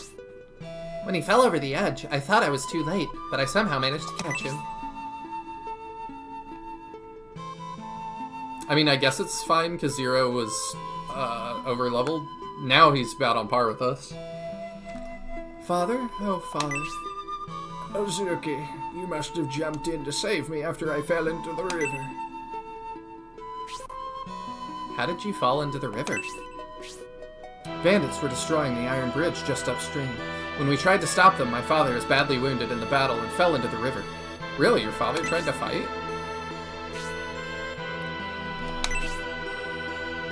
Had I not been injured, I could have used my ninja skills to avoid such a fate. Oh, I see. Yeah, he does kind of look like a ninja. Father, this is the army of Prince Medion. They saved us. You must be a great leader to have such fine allies. Please allow my daughter to join you. Please take care of Hazuki, and don't let her fall into Yasha's hands. Yasha is a ninja under Prince Arrogant who acts as an Imperial spy. It appears you hold a deep resentment towards him. Our mission is to destroy Yasha, the renegade ninja. However, if Hazuki were to challenge him alone, she would have no chance of victory. No, Father, don't talk like that. You'll recover.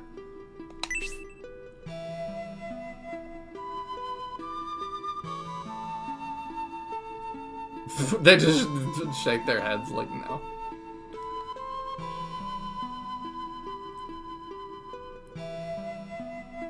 Oh. Goodbye, Hazuki. Go with the Median army and grow strong.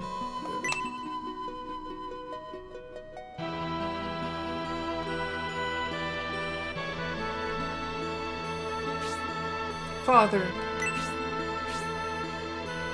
Well, at least it seems it seems he has left you in our care.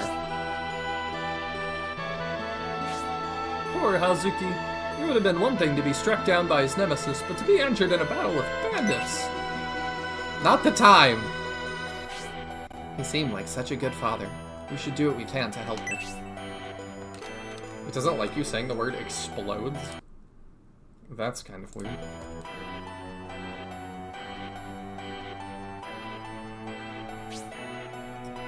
Ys, Tails, Shining Force, Fire Emblem, Golden Sun, and the legendary Legaia series. I don't even know if I know Legaia. Of those, I'm really into Shining Force and Fire Emblem. I have not played the others yet. I'm disappointed we don't get Old Ninja. That would have been cool. It would have. It would have been a cool, like, kind of subversion. We haven't gotten a female ninja yet either, though, in any of the games. Likewise, I was meaning to make a Shining Force 3 battle scenario in Dynasty Warriors 8 Empires, but I constantly hit frustration in the limited character creation. I would definitely have played that. I don't have 8 Empires, but I do have 8. But I would potentially download it for that. That would be fun. I wonder how this scene plays out if she dies. Oh yeah, good point. I don't know.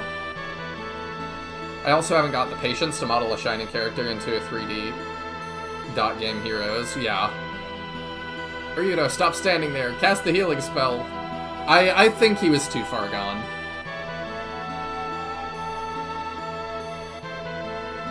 I'm the middest of them all. I suppose if they made him die the same way enemies do, it'd hurt the scene's tone. Yeah. I mean, they have people blink out sometimes. Because isn't that how the king dies in Shining Force 1? I don't remember him exploding. Thank you, everyone of the Median army, for trying to save my father. I'm filled with grief now, but I can't continue to be sad forever. We'll do our best. If we stay here, more beasts will come. We should get moving. As Hazuki says, let's cross under the river while we have the chance.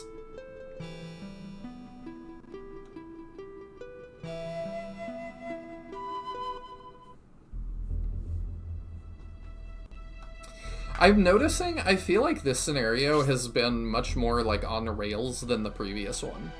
I'm not getting to walk around quite so much. It's much more, like, battle to battle to battle, which is fine.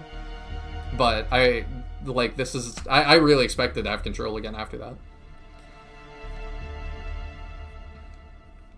that. We haven't gotten a female ninja in any of the other games. Akane, am I a joke to you?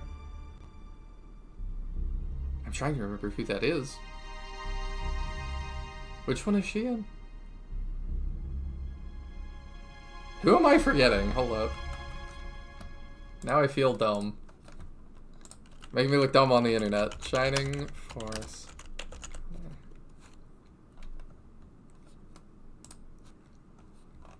Oh, Holy Ark. I had forgotten. Yeah, that's true. I was thinking just Force, but yes. Alright, I'm back. Sorry about the delay. That's alright. Everything good? Yeah, I just had to get Mira's last feed set up. She's super behind today. Oh. Stuff happens. Just in time. Yeah. Well, it seems night has fallen. We need to find a safe place to camp.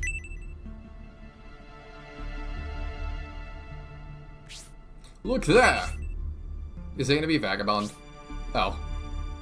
How fortunate we are to find a village here. The little flashing torchlight light in the house is cute. It is. It does kind of make it look like they're having a rave, though. It's been a long day. I don't think anyone wants to sleep outside. That village is most welcome. Agreed. Let's see what kind of accommodations we can find there. I definitely misread accommodations as complications initially, which is probably far more accurate. Yeah. The next morning, we were fortunate to arrive in the middle of the night. People are saying the stream's pretty laggy. Oh no. Your stream, to me, like, sounds are happening before the video's catching up, so I'm somewhat affected by it too. Weird.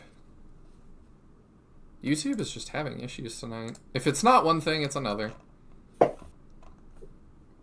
I meant the Discord stream, to me, is like the video's delayed at times. We'll see if it straightens out again. I'd disconnect and reconnect just to see if that fixes it on my end. Let's see. Yeah, I can try, and I'll see if the YouTube fixes.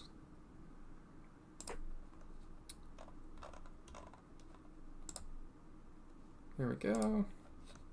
Reconnecting to Taya real quick. There we go. Can see what is on the Discord. Madrox posted the whole of Mare on his shelf.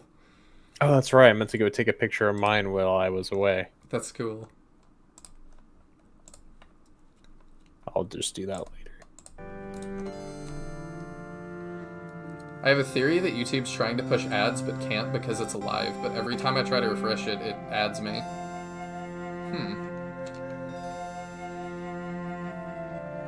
Interesting. I think I have it set so that you get an ad at the start and at the end of my videos. It's constantly like, do you want to do mid-rolls? And I'm like, not really. I don't think it's worth the hassle. I had to turn YouTube to 720p and that fixed the stutter for me.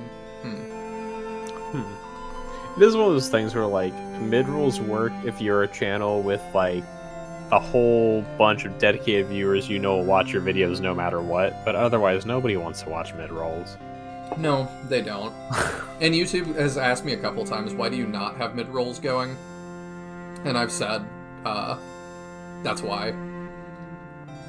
I've said viewer retention. I've said viewer retention. I think y'all would stick around, but it also is like, if I interrupt y'all for 2.5 minutes to show you ads or whatever, I'm gonna make like 30 cents maybe. So it just is like, what incentive do I have to do that? Very little. Yeah. And then I'm also a little bit like paranoid from Twitch, because I remember when Twitch did rollouts for creator controlled mid-rolls, they did you shouldn't be getting mid-rolls on my videos. That is interesting, because I've got that disabled.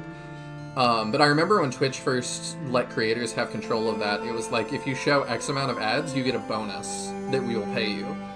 And so some creators were like, well, that's cool, like, we'll try and hit that. And then the next week, it was like, cool, you showed 30 minutes of ads in your 9-hour stream. What if you upped that to, like, 40, and then 45? And then what if you upped it to, like, an hour? And they just kept incrementally increasing it, and it was like... Yeah. Mid-rolls for a cent a person, all 16 of us buy something nice. Yeah. Like, it just wouldn't... It would be funny to, like, hit... I don't know, maybe not. I was like, it could be funny to hit y'all with mid-rolls a couple times and then buy $1 SRPG off Steam. And be like, y'all, the mid-rolls paid for Falnarian Tactics 8. Yes, exactly. Yeah, I don't know. The Twitch thing is like, at this point, I manually run mid-rolls every now and then because it turns off pre-roll ads for a certain amount of time if you run a mid-roll. And pre-rolls are like, you know, those are like the kiss of death on people trying a new stream, in my opinion. It can be, yeah. Like if I click onto a stream and it tells me I have to watch a minute of ads first, then I'm leaving. So the fact that I can run like 3 minutes of ads and I'll turn off the pre-rolls for like an hour and a half, I think it is. It's just much better. So I just like always start my streams with that. And then whenever I just leave my computer for any amount of time, which, you know, anymore nowadays is every couple hours, then I'll just run it while I'm away. Alright, hopefully things have smoothed out, so I think we can continue. Okay. Very fortunate considering how many Republican soldiers are staying in this village. We were lucky to find this village. Rhineside, is it? And now we're stuck here. Oh, what a waste of time. That is a very different name than I think we've heard so far. Well, Synthesis, you just have to be patient until Uryudo returns from assessing the situation. Until then, we can't afford to risk moving. Really? Of all of our people, you said... We got a ninja in the last map, and you send Uryudo.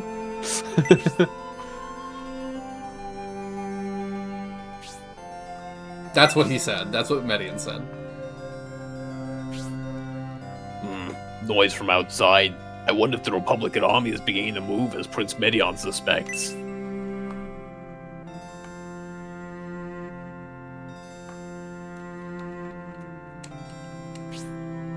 We've been anxiously awaiting your return, Yudo. It sounds as if the Republican army may be on the move. What's the situation in the village? The Republican army has started to move out, but something isn't quite right. Go on. What is it, Yudo? They all put these weird masks on and they're chanting. I think it's in Gaelic. I don't know what that means. The Republican army's been prepared to move out all morning, but it's as if they were waiting for something. Or someone. They appear to have been waiting for an Imperial General. What makes you think they were waiting for an Imperial General? An Imperial General was seen entering the inn where the Republican army was staying, only to emerge later with a Republican General.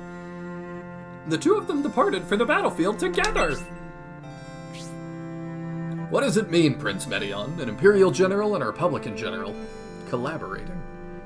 An Imperial General and a Republican General sitting in a tree. Kissing. Sounds pretty gay, but you can never be sure these days. Let me guess who it is. Okay. I think if you remember things from Scenario 1, you'll actually know. Oh. I don't. Okay, but take a guess, though. I'm curious what your guess is without remembering. An Imperial and a Republican. It would probably be... I'm trying to think who's running around.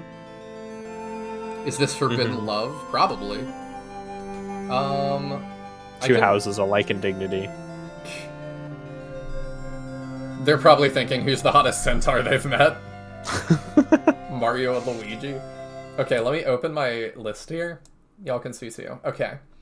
So here's the last one we had, I believe.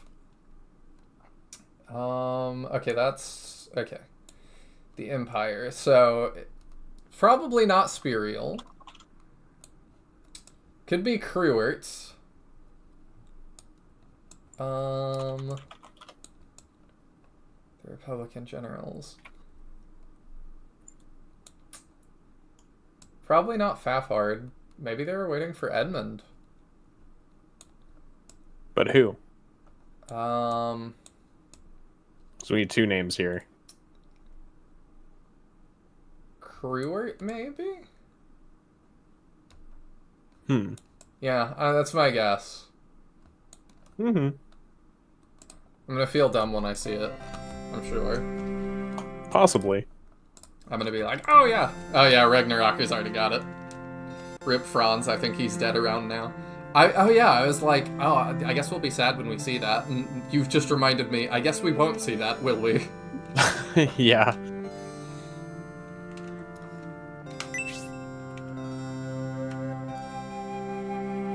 I'm not sure what it means, but I'm determined to get to the bottom of it. Speaking of which, oh yes, that's right. You said bottom. I love that I can so stupid. I love that I can get you with stuff like that. Because I feel childish, and then you laugh at it, and I'm like, it's not just me. They said since the symbiote army was on its way, they had to hurry. Our friends in the symbiote army will be here soon, then. So that's it, an ambush. Considering the political instability within the Republic, a betrayal is not out of the question. Oh, it is Edmund. And, the guy with black hair. Garzel? Yes. The guy who looks like you? Yeah, thanks for that, by the way. You're welcome. I was just looking at it, I was like, that just looks like Niall. There was a question mark character that should be filled in because you did meet him. That, you gotta take that up with Morrigan. Well, I think the last one we got was prior to the finale of Scenario 1. It was. I don't think it's been updated since, so that's probably why that's the case. An assassination plot against King Benetrim, it would appear.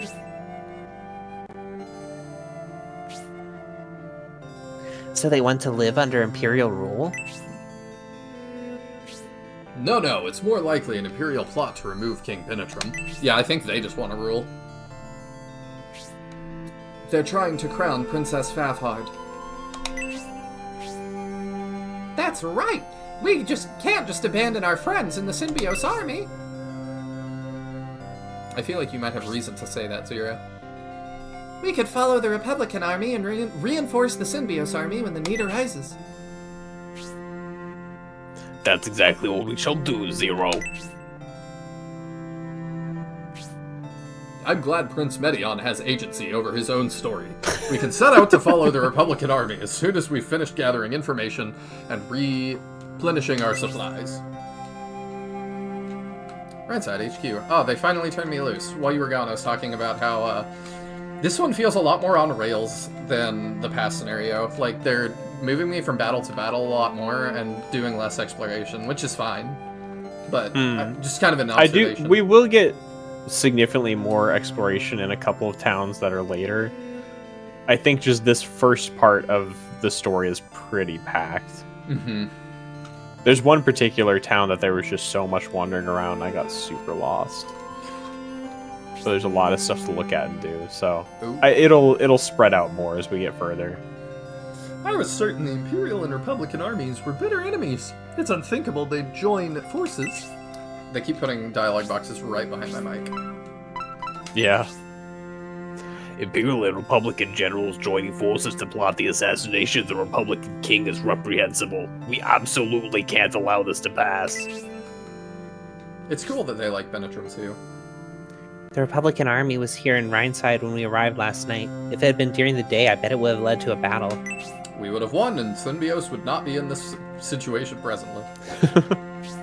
If the Symbios army are the targets of this subversion, we must rush to the aid of our friends.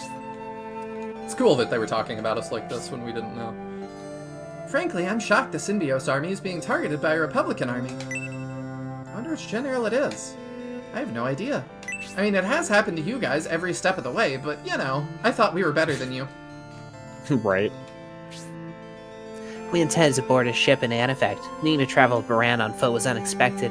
All of you with only 2 feet must have good legs. I did leg day, 2 days ago, and I'm dead. I'm walking around like a toddler right now. Truthfully, even though I was stationed in Barand with the Rogan army, I never knew this village north of Barand. I enjoyed the trip through the cave to Baron. It had a lot of character. Next time I'd like to be able to take my time. I forgot about his voice. Since starting the journey to search for Yasha, I've seen many new things, but I miss home and the ways of the Far East. Is that the village from Holy Ark? No. Far East Village is a village that was formed by people who came from the Far East. Okay. That's why it's called Far East Village, apparently.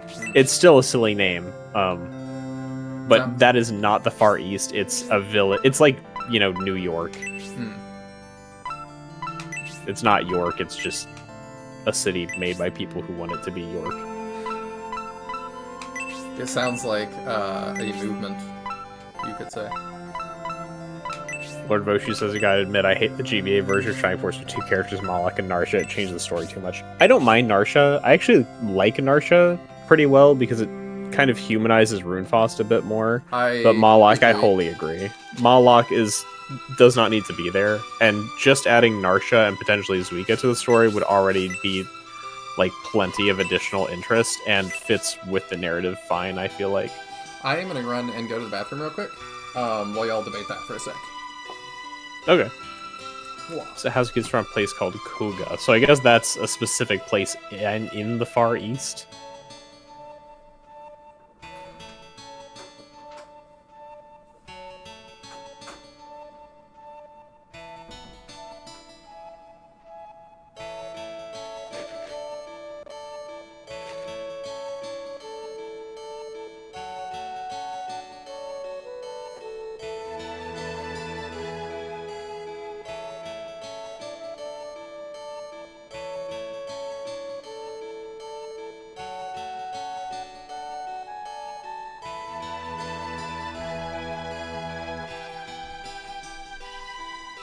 Narsha's the best part of the game. Yeah, she is pretty good. I don't like her promoted design a ton, but her base design is fantastic, and she as a character is totally fine. I think it also is nice because, like, in the original game, you already get a bit of the, like, hey, not everyone Rudfoss is bad when you meet Elliot, but kind of starting that earlier on by having Narsha exist is kind of nice.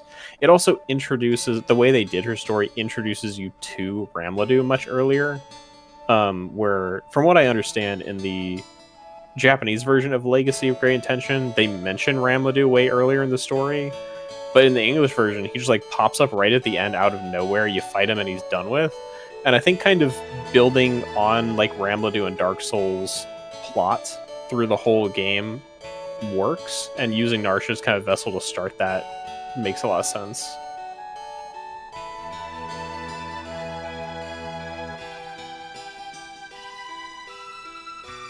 Yeah, Elliot stopping you from killing him is a little whack.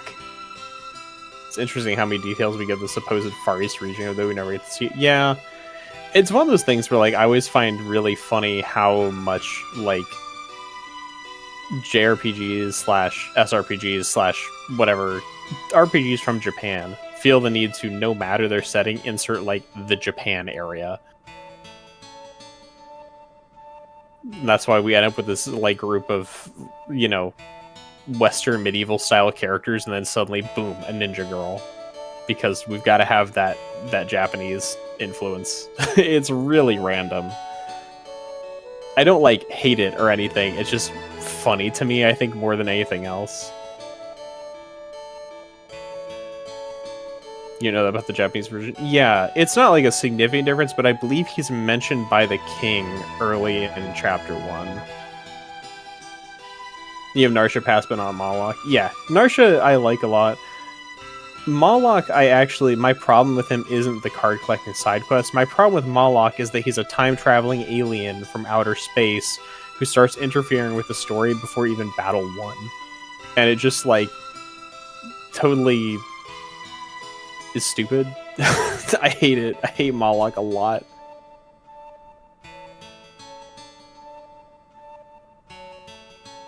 Good night, Justin. Thanks for hanging around. And I wouldn't even say that Moloch is a pointless card collecting side quest, because Moloch's cards are so overpowered it's ridiculous. I've been Iron Manning the remake out over on my stream currently, actually. And I will say I'm a remake hater too. But I haven't played it in so long, and I was looking for something to stream, so I've been Iron Manning Resurrection. But I'm using the exact same strat I used in middle school, which was using, I think it's the Balbroy card, to change Luke's movement type to flying, and Luke is just hilariously broken in the remake, so now I've got a flying Luke who just flies around and one-shots things.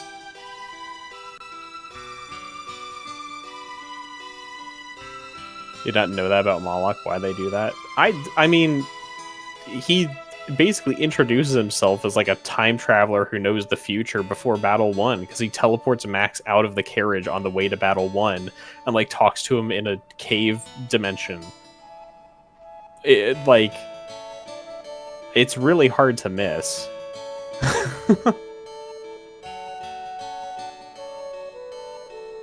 Narsha also have a feeling of an Henri clone a bit.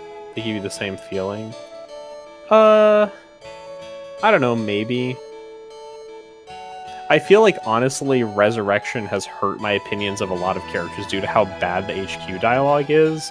And Henri especially got hit with the hammer of being a totally uninteresting character when they gave her a chance to talk about herself. And, like, you know, some characters you're learning things about, and then you're doing the HQ dialogue with Henri, and she's like, I like to draw. My favorite color is white, I guess? And it's like, really? This is what you could come up with? What's wrong with that? It's just so boring. It's so, like, I know the HQ dialogue in this game is, like, it's not, you know, insane, but having...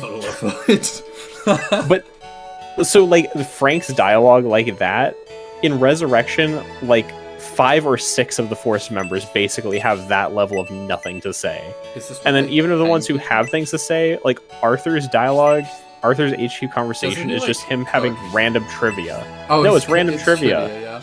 He's trivia. Lowe's HQ dialogue, every single time you talk to him, is just him saying, "Oh, I'm so hungry. I wish I could have insert some food item. I'm so hungry." Literally nothing.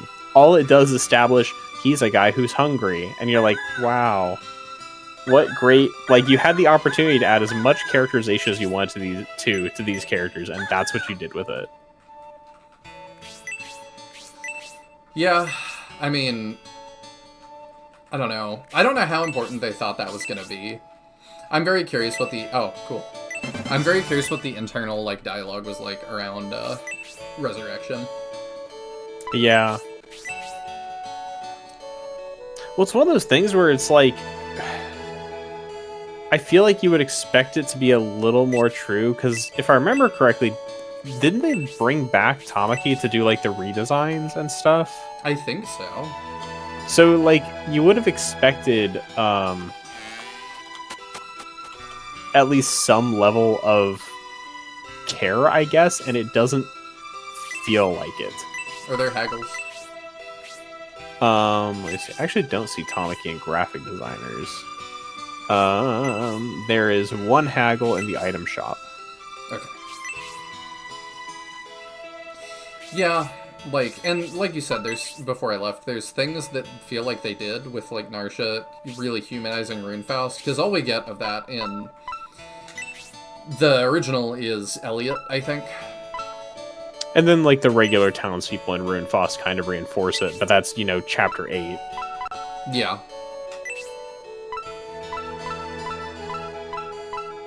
Who was it that had the in-world recipes? Does he use swords? Yeah, that's what he's using. He's got a steel sword right now. So I should do that and then sell that, yeah. Gunst doesn't talk about all of Kokichi's inventions, he just talks about the steam suit. It's just random fun facts about the steam suit. Gong's dialogue is just him pulling a thing out of his pack and telling you what it's for, and he's like, "This is a rope. I use it for rope things." Great. Cool, dude. This is a bedroll. I sleep on it. Oh, wow. Shocker. That tells me so much. Into that. I'd love to know more about, like, you're a monk. Like, what are you a monk of? You've fought Runefaust for many years. The dialogue that we get when you join, like, what was that like? What have you been doing? You live off in this hut by the Gate of the Ancients. Like, it feels like there's so much you could have done to build these characters, and then they don't. And even some of the ones they do, factually cannot happen, because Tao's backstory refers to a village that can't geographically exist based on the map of Rune. Maybe she's just mistaken about where it went. I don't know, she grew up there. Okay, search this here. I'm just searching It frustrates me in no end. Both, like, Mei and Xylo and Hanzo and most of Henri, like, all have dialogue where there's multiple times you go talk to them and they just ... you because they don't have anything to say. Or, like, their entire dialogue is they're like, "I'm not good at talking. I don't know what to say." And it's like, that's it? That's what you could come up with for multiple characters. Like, every one of those dialogues is just like that stupid one from Faiths. Oh, the ... dotting between Hanzo and, like, talking to those characters just feels like a waste of time because they just didn't have anything for them to say. It's moist inside you. That's just back. They somehow made that more monotonous than one stock phrase. Yes, because the thing is, like, when all you have is the one phrase, but it has a lot of personality, your brain can fill in the flavor of that character. And instead, you realize that all of them have nothing to say. It's like some unique form of torture that you're on this world traversing experience with the most boring people imaginable. Exactly. Like, one of the few interesting ones is, like, Gort talking about, like, a big battle with a monster back in the day when he was in, like, this big band of warriors. It's like a personal story. It's a story that involves the actual character and builds his backstory. And there's, like, 3 characters in the entire game who get dialogue like that. Alright, let's pause that for a second so we can do dialogues. There's a weird chicken in the chicken coop in town. It will hatch any egg it sees, no matter what kind of egg it is. Is that just a hint to Pen? No. Oh, okay. So in this village, there are 6 things to find and 1 specific optional event to carry out. Okay, I found 2 so far, I think. Okay. Since you folks have been behaving, the 2 armies haven't clashed, and we've been able to avoid a battle in town. Generals are an impetuous lot, but you seem level-headed. On the other side of the mountain ridge to the east, there's a cabin for those who hunt in the mountains. I'd like to go see it. Have you seen the chicken coop? No. Let's say no. If you do go inside the coop, don't feed the chickens. There's one chicken that gets real friendly with people. If you feed her, she'll follow you everywhere. Okay, I need to find that then. If I say yes? You haven't given them any feed, have you? I guess if you don't know where the feed is, you can't give them any.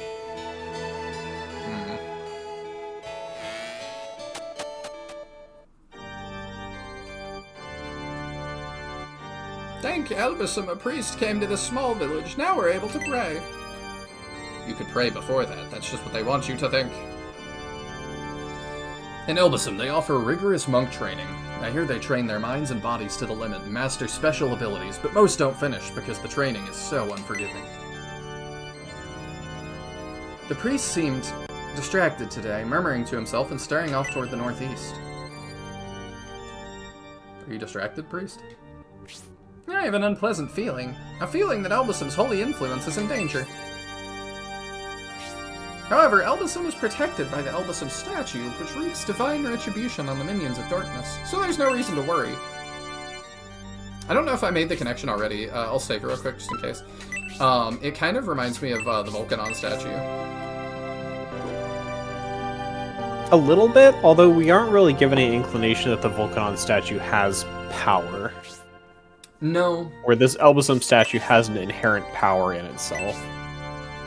It feels like it does, but I don't know. All we ever really hear about it is that that's where you go talk to Volcanon, and we go and talk to Volcanon there. Yeah. Are we getting a chicken every scenario? That would be cool. I don't want to know yet, but we are definitely getting one in this scenario. The Elbisum statue in Baran amplifies the flow of holy power from Elbisum and repulses the power of darkness. Okay, so that's kind of how it works.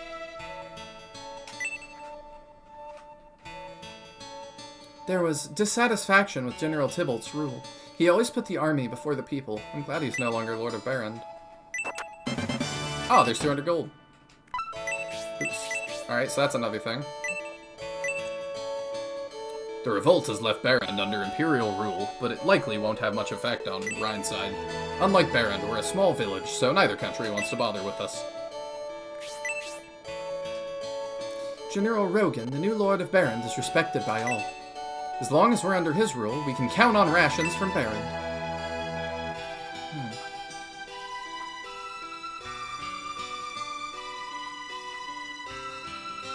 Damn it, putting those rations right in front of us. It's not right. Just looking at them makes my stomach growl. That must be that. I was saying, too, it looks like this is where, like, you hang people. It's really weird. I assume that's just where you climb up to get up there, but... I believe so, but it would be quite the gallows. The Republican army brought provisions with them since they didn't expect there to be any food here in town. Well, if only they'd share some of those provisions with us, we wouldn't be going hungry. You came from Anifex, so that means you came through the waterfall cave.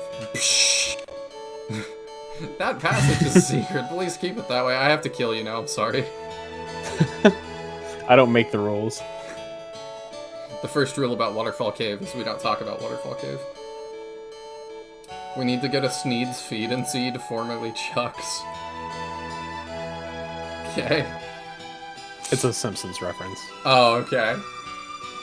I've seen the Simpsons movie, and I think that's it. Oh, gotcha.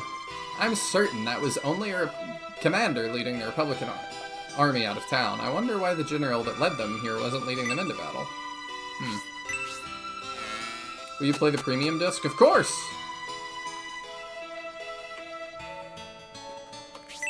We're gonna do Shining everything but the premium disc. That would be quite the choice. No, we're just actually going to do scenario 1, 2, and premium disc. We're not playing 3. What do you mean, what am I doing? Can't you see I'm a carpenter? I thought I'd be able to find some good lumber here in Rhineside, but the revolt started just after I left my home in Barren. On top of that, we're dealing with the war between the Empire and the Republic. Now I can't get back home. Are you taking apart your house to build a boat? I ran out of gold, but I'm staying here in exchange for doing repairs on this end. Oh, okay. That's interesting that they put, like, a unique sound effect for that. I feel like they've used that sound effect for some things, but I'm not certain. The army departed once we got word from our allies. I'm impressed they made it here after the battle they endured. I was relieved to hear General Edmund was unharmed, but I'm worried about this alliance. We of Edmund Army are unhappy with the current Republic politics and want reform. We plan to get reform by joining forces with an Imperial Army. Shall we celebrate with a drink? Well, that's quite the plan. We don't take meal orders during the day because of the food shortage. We really only serve dinner. The army rations being stored at the Republican barracks are probably all less than appetizing preserved foods. No matter how you prepare them, they can't compare to fresh food. Don't be nervous because there are Republican soldiers around. I heard they've been cooperating with Imperials lately. I doubt there will be any fighting. I have seen more than you, my good friend. Hello, a sweet someone. Remember me, Nihil? You were here earlier? Yes. How's it going? I like the little flavor things from the NPCs. I do as well.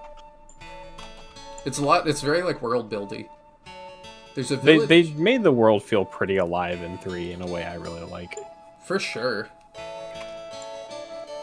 A Traveler's Journal. There's a village in the forest near Barand. I certainly saw it, but no one believes me. That sounds like a secret.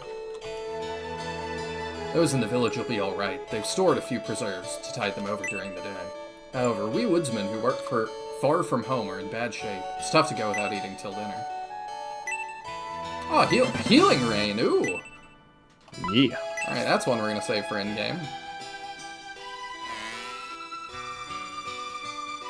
I came to Rhineside to work, but then war broke out here, and the food supply dwindled. The rations from Barand are our only lifeline.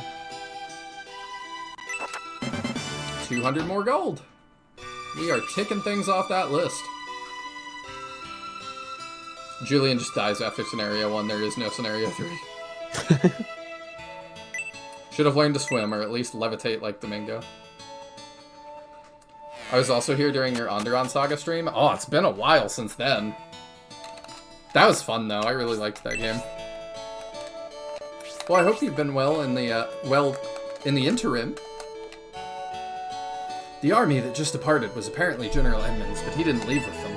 I hear he left with an Imperial general, but why would he do that? I was excited to see the Edmund army stay the night in Rhineside. However, there weren't as many men as I had hoped there would be. That was disappointing.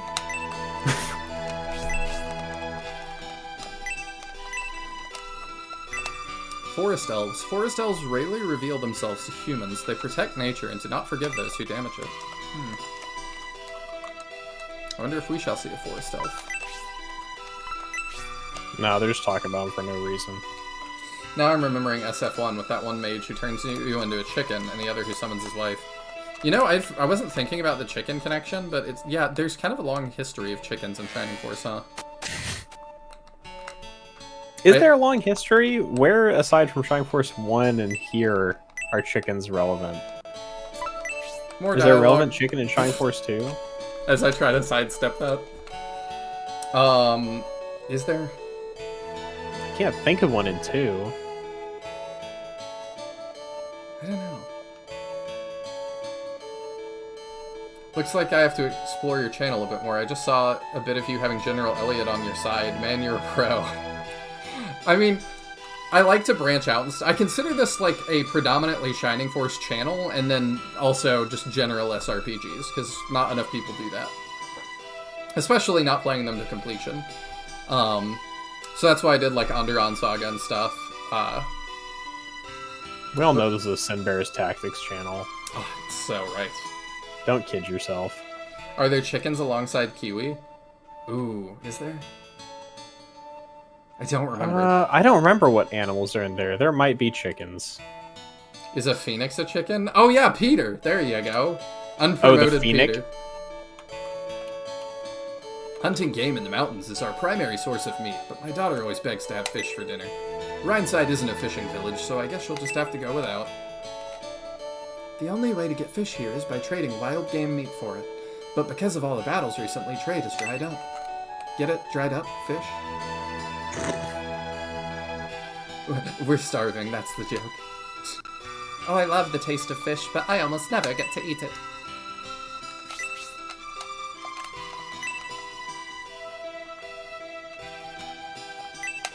Recipe for fish. Take some berries and herbs and heat them in a pan. Then slice the fish into strips. Mix it in and cook till the fish is white throughout. Alright, when we do the Shining Force cooking stream, we'll have to make that. Those were beastmen alongside Kiwi in the cage, which is inhumane. Why? Kiwi's not a human. I wonder if there are enough, like, notable foods throughout Shining Force to try and make, like, a bunch of invented Shining recipes and do a cooking stream. It is tempting to try. Like, what goes into Protect Milk? Is it just milk, or are you adding something to that? You grind up turtle shells. The forest around Stump to the east is where the best trees grow, but cutting them down is taboo. It's called Stump, and it's taboo to cut down a tree? That's funny. If you try, a forest elf will appear to interfere and play tricks, so you can't get any work done. Alright, I gotta find the feed.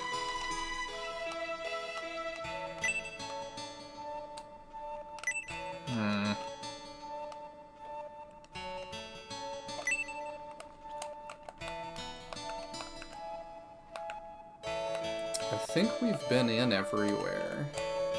Which one's the weird one? Let's figure that out. Okay, it's that one. Do I have any items that you would want?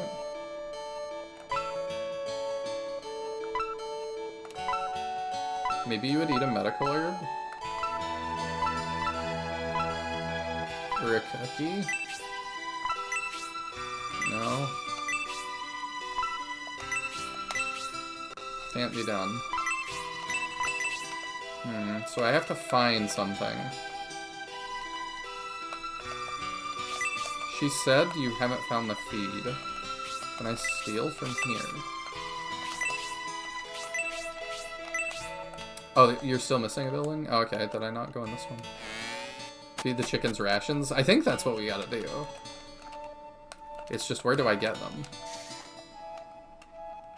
Oh, no, okay. We went in this one.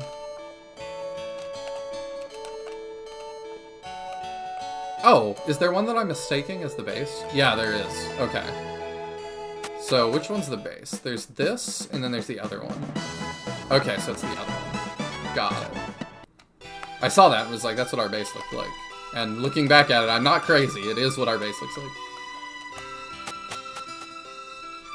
Why can't Zero convince it? Yeah, they should speak the same thing. No more. I can't move another crate. If this wasn't a secret mission, Knights wouldn't have to carry all these supplies. We aren't suited for this backbreaking labor. Some centaurs do this type of work, but they're a different breed with wider hindquarters. The big butts are the ones that are oppressed in society. They're the lowest tier. Huff puff. We moved all our army supplies out front. Huff puff. Why is it only us Knights who have to do all the work?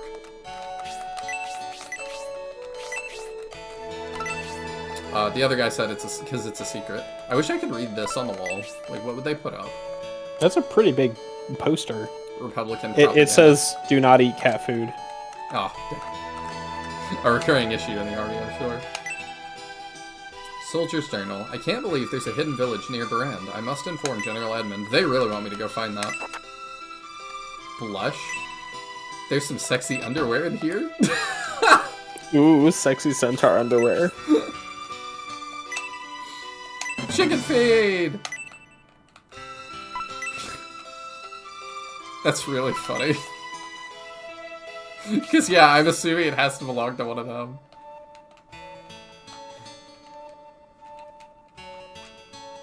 It's gotta be the guy that talks about wider hindquarters. Oh, okay, so we pick up the chicken here. And then I guess we don't need to use him yet. Or I guess it's a her. Who had the chicken feed? Okay, Bernard did.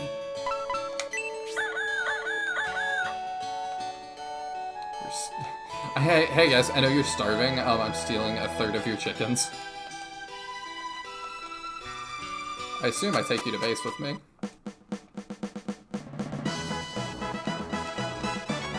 We've secured our chicken, let's go. Chicken secured.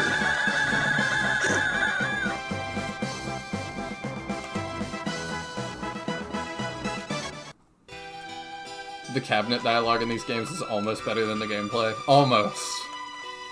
Are we done in this village? I believe so. As long as we're good on weapons and whatnot. Yeah. Did we need to buy any more healing items? We should be fine. Okay, I just knew we used quite a few. He didn't really have any options in the weapon place for us. Okay. Nothing new. Chicken has joined the force. Yes, he has. Or in his language, bok bok bok.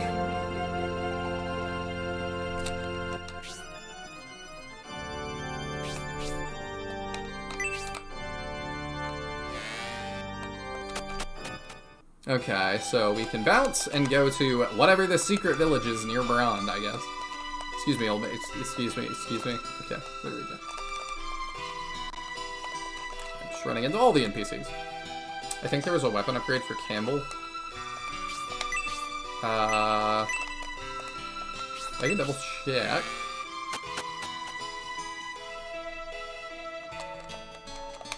Who's Campbell again? Am I dumb? Oh, right. Was there? I don't think there was. I checked. He's using, what is it? Lances, yeah. Oh, yeah, there sure was, huh? Yeah, I guess so. Okay, well, we can probably just sell one of his things. Yeah. Don't spend it all in one place. The kind of money I get after a mid-roll ad. Here's 7 cents.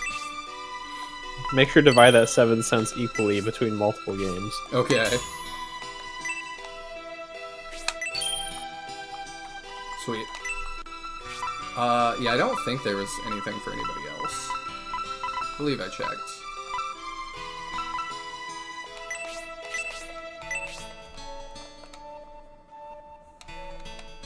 Yeah, that was a very good eye.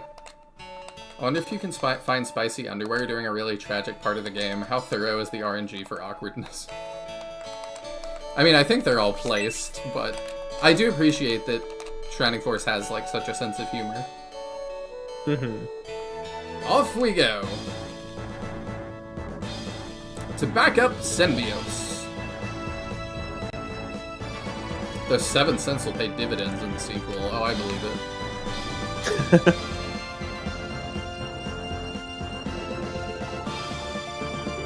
Where did they go? There's the Republican Army. I see the shrine, pretty obviously.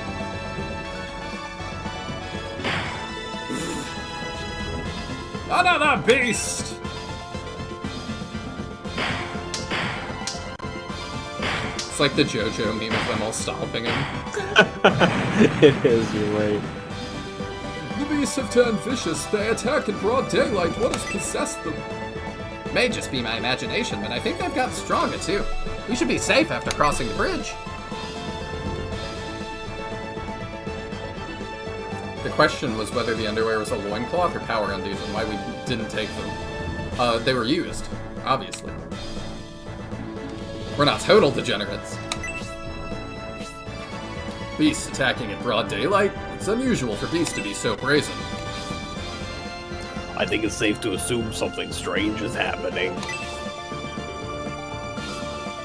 What could be causing this? I can't be certain just yet. However, this puzzle is coming together one piece at a time. Kind of like the puzzle of you trying not to kill anybody. I still feel dumb. I have a feeling we'll find some answers soon. We shouldn't dally. Let's cross the bridge and follow their tracks. Huzzah! Onward! Oh. I thought we were gonna get to run around.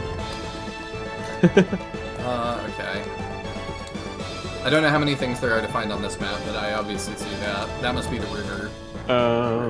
There's nothing aside from the ruins. Oh, okay.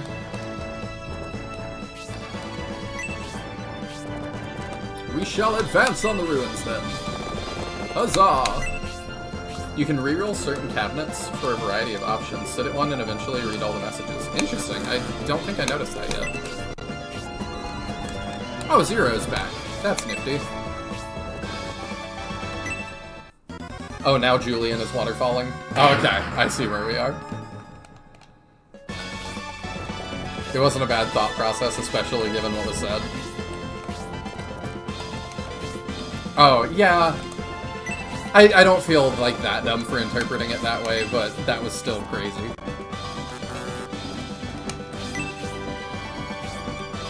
It's also interesting to me that, like, Skaven are a thing in here, because I normally think of those as a Warhammer thing. But I want to get back to the talking about resurrection stuff. Okay. So you were talking about, like, the attitude that they had doing that if you're gonna get Tamaki back and, like, really pay that close attention to detail, like, why well, not? although now I was looking at it, I didn't see his name credited. So I don't know that he actually did, and that might have been my misremembering.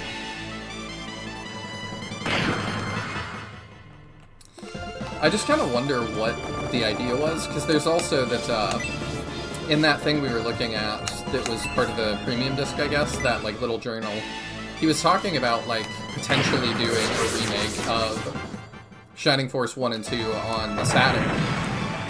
And I'm wondering if that idea is what became Resurrection, or if that was an entirely separate pitch. I don't know. It's a good question. I guess the thing is, you'd imagine if they were thinking about doing a remake of 1 and 2, they would do it in the same engine as this, but I guess I don't know that that's really true. I mean, it might have been cancelled because they decided the Saturn was not doing well, so it made more sense to put it on something with a larger install base, like the GBA. I mean, Shining Force 3 was pretty late in the Saturn's lifespan as well. Oh, so even if they did want to do it, it's like, it would make sense to move to Dreamcast, maybe. Yeah, well, because, I mean, you remember he was talking about the fact that there was a big push to move to Dreamcast and that he didn't like it in that interview. Yeah. And we were talking about, too, that, like, you know, if this would have been on PS2, it would have been better. PS1, yeah. Huh? We said PS1, because I think Oh, PS1 was contemporary. But either way. You know, I can name, like, and part of it's because we've been playing these Shining games. I can name a couple of games from, like, the Saturn. Did the Dreamcast have many games? I mean, it's mainly known nowadays for Sonic. It's known for Sonic and Shenmue, I feel like. But I know there was Knights on it, there was Galaxy whatever, and there was Jet Set Radio. I think that's all I can name off of that whole console. So I'm like, was there more? There definitely was more, but you're right that it's not a bunch of stuff that's exactly cemented itself. Oh, there was probably a Crazy Taxi. But yeah, a lot of it just kind of feels like... I don't know what Sega put on that.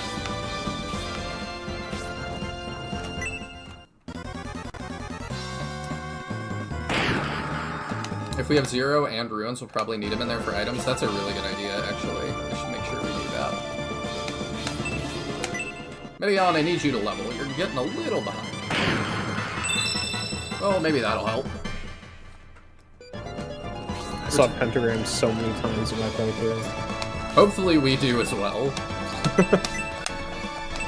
I think you said that it ups special trigger rate if you get. That's what Lol said, that the more you have, like, each one is an extra, like, 10% or something. I don't recall. It was, like, substantial, whatever Lol was saying. Mm-hmm.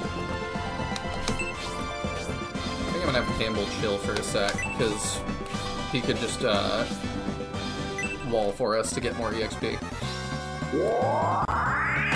Or he'll just get kills on enemy phase, because he's just that good.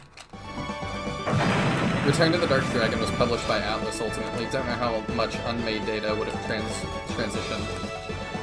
I'm not saying that it necessarily would have.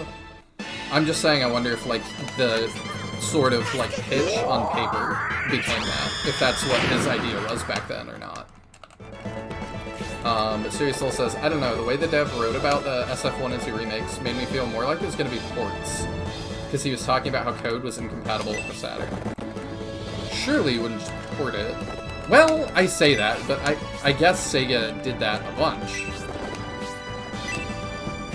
I'm trying to think. I don't know how many games they were porting back in that era, though. Surely it was not going to be like the Sega Smash Pack first iteration. Actually, I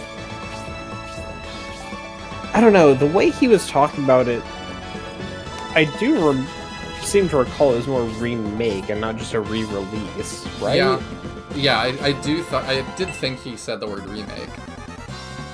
Although, granted, like, we're reading a translation of it, so who knows? I don't know if those words are much more overlapping in the way the Japanese talk about games, but I don't know. Good night, Ragnarocker. I appreciate you hanging out.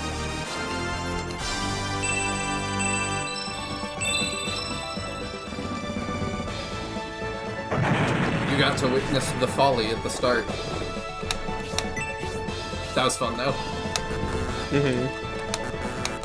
Okay, I think we'll start by putting 0 in. Whoever inspects doesn't go in, do they? correct. Okay, let's not do that then. Oh yeah, I forgot. Madrox saying fighting games, and there were a decent amount of 3D fighting games on the Saturn. That was like a thing. Virtua Fighter, there was that Sonic one. Was Soul Cal on the Saturn? I don't know. Okay, no, it wasn't. There's a launch title for the Dreamcast. Rock peered into the ruins. Mine, all mine! I'm taking the treasure in these ruins and nothing can stop me! Rock, you could have just done that. Those bandits intend to steal the treasure from those ruins. Prince Medion, if we have the troops to spare, we should stop them. And by stop them, I mean take it for ourselves.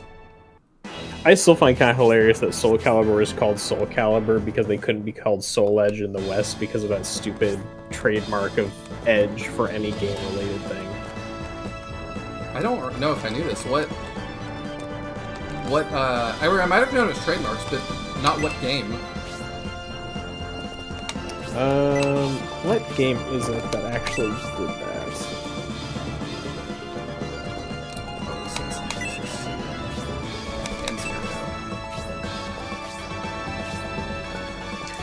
The Edge, according to the AI overview, the Edge trademark of video games is infamous due to a long-standing legal battle initiated by Tim Langdell's company Edge Games, which claimed ownership of variations of the word Edge. That's the trademarks were ultimately canceled by the Patent and Trademark Office in 2013. Yeah, because that's so, like... When did it start? I'm curious how long they had this monopoly on the word Edge. Edge Games was founded... And what did they make? It was founded in 1979? Well, but no, that was formerly... It became Edge Interactive Media in 1990. So 1990 to 2013, they had this trademark on the word Edge. That is ridiculous.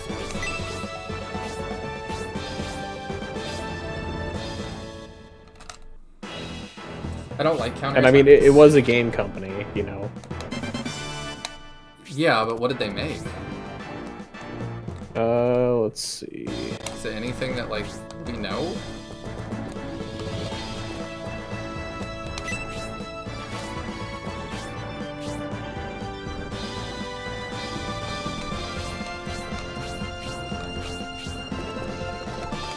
Oh, also in the 2020s, they have resumed trademark litigation activity. Lovely. I'm not, like... I've seen people that are just totally, like, anti-copyright, and I can't get behind that at all. But, like, that one is so dumb. Nobody's gonna confuse your game company because they named their game Soul Edge. Oh, their newest game is in 2022. They released a mobile game called Super Cookie Blast. This sounds like an upstanding company.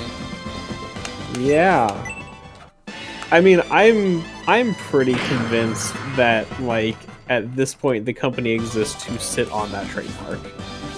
It could be. Like, that they make money just by sitting on that trademark. I'm on their website right now, also, and their website is the worst looking thing. They also use an image of Garfield on one page, which I'm sure they certainly don't have the rights to use. He's edgy, so it's fine. Or something.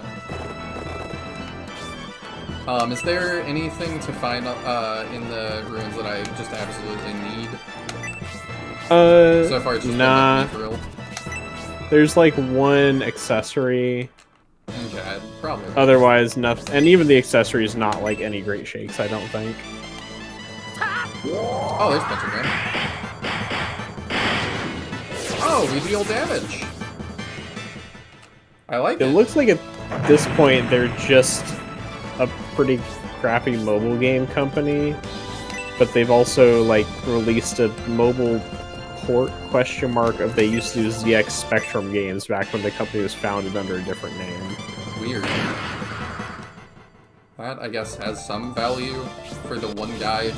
It's like Scott the Woz would play those, and that's about it. Yeah.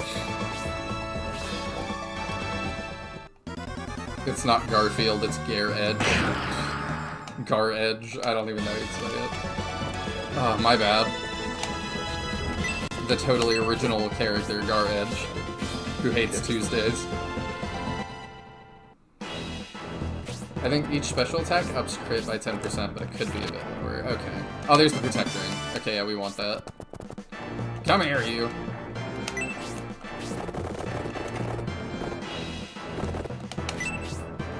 Hopefully we can catch him.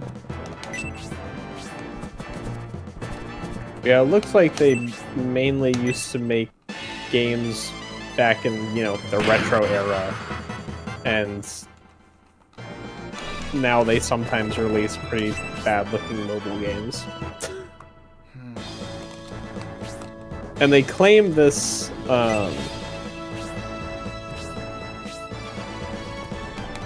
they've got their back catalog lists over 700 games, titles by language, by platform. So that means, you know, they get to count each game as like 10 games because it's in different languages. Oh, okay. I was like... They had 1, 2, 3, 4, 5, 6, 7, 8, 9, 10, 11, 12, 13, 14, 15, 16, 17, 18, 19, 20, 1, 2, 3, 4, 5, 6.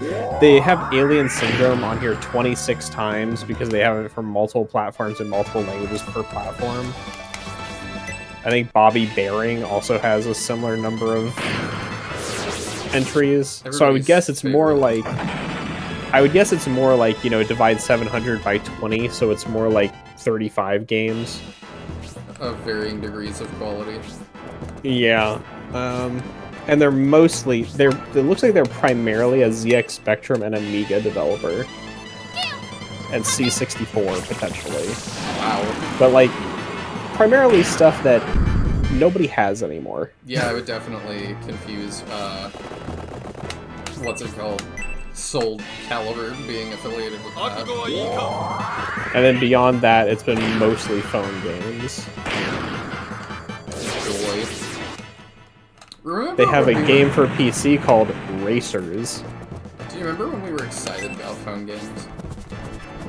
Yeah. That was an optimistic time to be alive. Yeah. It's always weird that like we think gaming is gonna take these huge shifts, kind of like with VR, and then it's like it just kind of doesn't. Yeah. Oh, hello. And they apparently have a coming soon Bobby Bearing too, but Oh, I don't think it's coming soon. you don't? I don't. I think they're really just making money by trying to sue people over using the word edge. That kind of reminds me of one of the streamers I watch sometimes. Well, I just watch his YouTube, but Tio did a really big gaming-themed, like, trivia show. He put a ton of time and effort into it. Like, it's all, like, in its own engine that, like, he paid to have coded and stuff. It's really cool. But one of the questions was, what does the TV in Twitch.tv stand for? I did not know the answer to that. I don't know that either. I assumed it was television. I'm assuming it's a country. It is a country. I don't know which one. I forget now, because it was one I'd never even heard of, but it was like I think it was like a quarter or a fifth of their like total income as a country was licensing out the .tv and like website domain. It was nuts.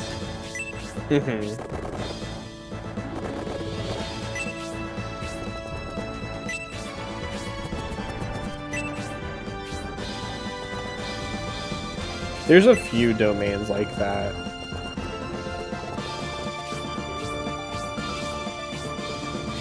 And not to like, you know, step on toes or like poo-poo on them, but like it's kind of a weird idea to me that like you can't call your website what you want.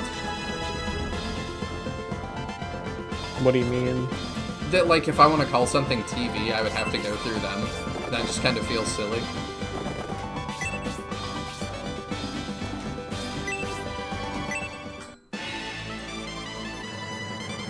There's some nuance to the ruins that you aren't really making use of, but I don't really know how to explain it. Really? Basically, it's better to inspect a ruin entrance with a high agility character, as this allows you to ascend a lot more units in on the same turn than the thieves enter. Oh, I see. Yeah, I was trying to do that when it flipped, but I think I was off by a little bit. I can probably do a little bit better about that. This is kind of a map battle. This one feels a little bit fillery. Yeah, this one is pretty fillery. It's just a point A to point B filler battle. I'm still in mourning for the SF mobile game. It looks so good, and then it was gone. Yeah, I'm just hoping that Sega releases it at some point, or does something with the assets, or... I don't know. They could if they wanted to. I just don't know if there's want to, but I don't know how well the, like, I don't want to say they've missed their boat, because, like, obviously we would all play it, but, like, there's been a lot of speculation this past week that, like, I think Fire Emblem Heroes just ended Book 9 or something, and people are wondering, it's kind of looking like it's going to end with Book 10, potentially. At least, like, the significant updates. And then Shadows didn't do super well. Did I heal the wrong person? I thought I healed Campbell. I must have healed Rock. My bad. But yeah, Shadows seems to have not done super well already. I can't imagine it would have. Yeah. Well, we have some of the numbers that, like, I think you posted. I think so. Did. There's at least a discussion that I was involved in. So I am kind of wondering, like, Nintendo is not in the business of sunsetting mobile games. The only one that has is Dragalia Lost, and that was like a third party. But like Mario Run, you know, they consider that a mainline Mario game, and so they're gonna keep it up. Animal Crossing Pocket Camp is in the similar boat. They took it down just to relist a complete edition when they decided to stop updating it. So I don't see, like, some people have been like, I think they're just going to delete Heroes, and I'm like, no, or sorry, Shadows. It's like, no, I don't think there's any chance of them doing that. But I do wonder if they're going to not continue to update it fairly quickly. Yeah. Or at least, or, you know, leave it basically on life support.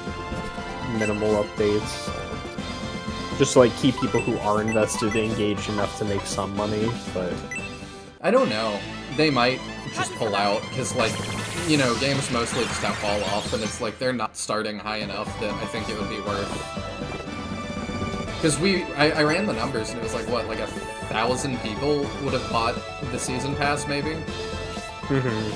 That was the kind not of numbers. many for a launch like that. No. For like a Fire Emblem game launching, not at all.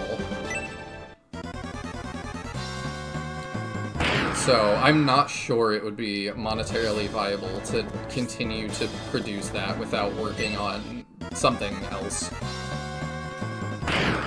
I think that we're gonna, you know, retroactively see that as like the lowest grossing Fire Emblem thing that has ever been. Probably taking over from Tokyo Mirage Sessions.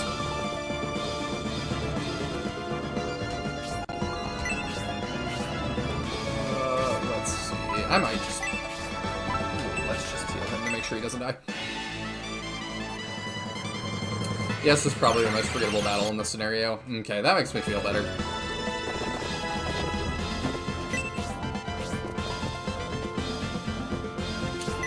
One away from me. Yeah, I think I just want Zero to go over here and like fight them so that we can end it earlier. We're not even getting a ton of EXP from these things at this point. Oh, never mind. That's unfortunate.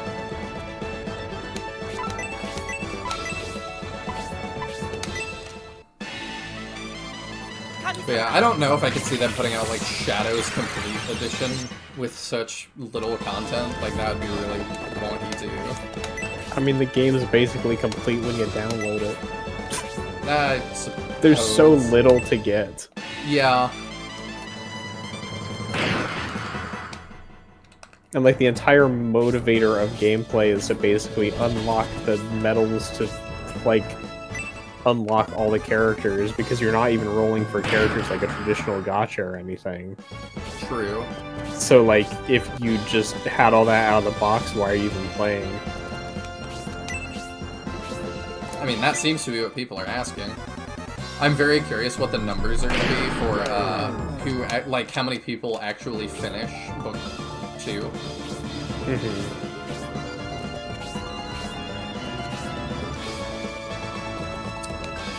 Well, this is a fun little thing, huh?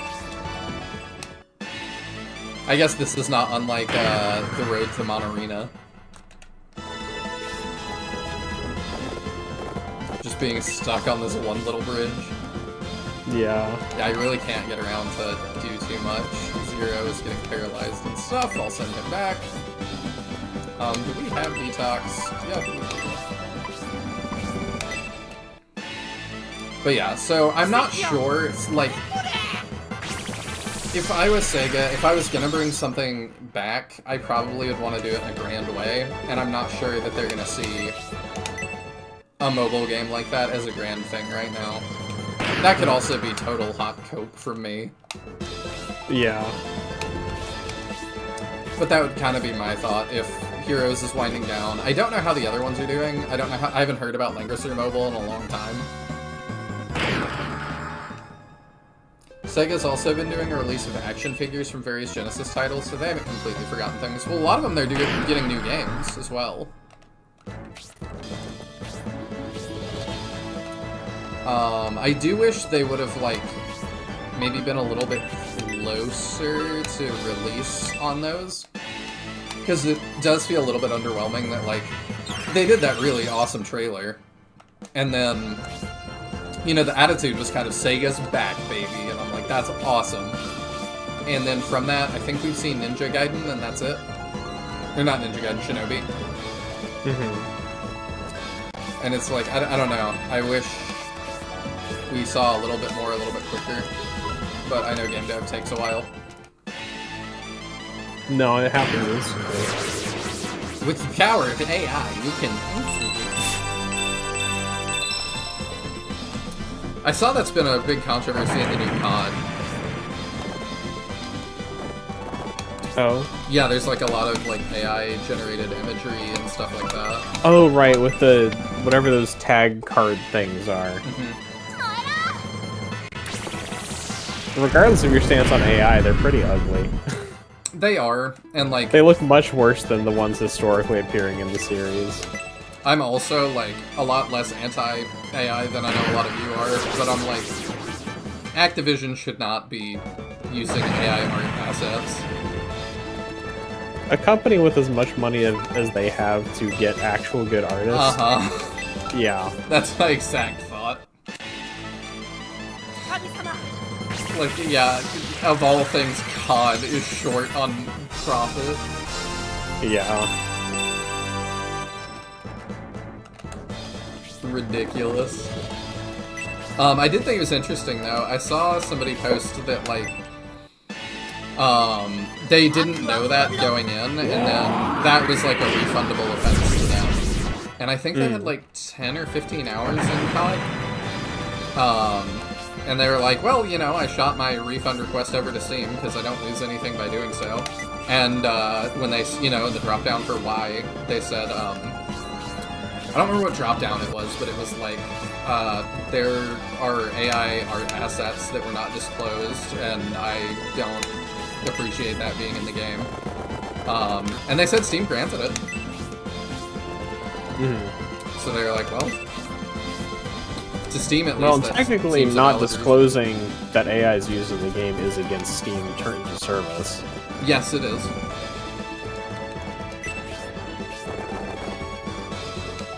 But I get that Activision probably plays with different rules. Yep. But that one's just frustrating. Let's see. Super Monkey Ball, Altered Beast, Streets of Rage, Golden Axe, and Shinobi so far. They're also, they've re-upped trademarks for Echo the Dolphin, I thought Kid Chameleon, and a few other things. Don't know. That make me think that they might be doing something with those in the future. A while back I read an article there was going to be a Comic Zone movie, but I don't think I've heard anything since then. I read that as well, but yeah, I have not heard anything for quite a while. Actually, it looks like I'm seeing the articles from like 2022.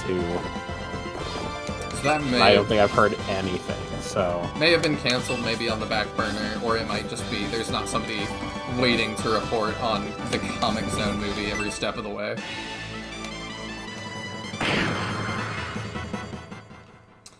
I think Sega having Shining Force gives me hope for the series. They seem to like bringing old games back recently. Yeah, I feel mixed about it because they've had it all this time. You know, and it's like they haven't done anything with it really in my lifetime. So, you know, I'm happy that I think they got a new CEO. And he's got kind of a different attitude on a lot of their old backlog that he kind of remembers when it's like, Sega used to mean something. And I'm like, it did. It would be cool to go back to that. It would be nice for Sega to be more than just the, like, 3 franchises that they rely on anymore. Sonic, Persona, and I don't know what else. What else do you feel like they rely on? I'm fact-checking myself. Yakuza. Oh, yeah. Or like a I was like, Dragon. I'm pretty sure Yakuza is Sega, but I had to go double check because it's not a series I've gotten into. Same. And One that's day. like quite successful with them. Now that I've seen some gameplay of the ones that play like an RPG, I have actually become significantly more interested. You'll feel more at home when they do their prequel that's a dungeon crawler. But like, because I'm much more used to the more like action combat stuff, but when I actually saw Like a Dragon in play and it is just straight up an RPG, I was like, actually that I would play. Yeah. So at some point when I can find the time, I do want to play Like a Dragon. And I've heard some of the others are like that too, but I don't really know extensively. They weren't so kind 13 years back when they flagged YouTubers for sharing Shining content. No, but I also am willing to give them a little bit of grace, as that was just Japan at the time. They really did not get it. Because Nintendo did that stuff. There was that whole Nintendo, in quotes, partnership program. That was pretty bad. That was like, give us a share of your YouTube revenue, and in return, you get not I forgot about that. copyright claim. Yeah, that was pretty bad. I'll be right back. Alright. I really want to get Rock another level here. I'm not sure what RGG is.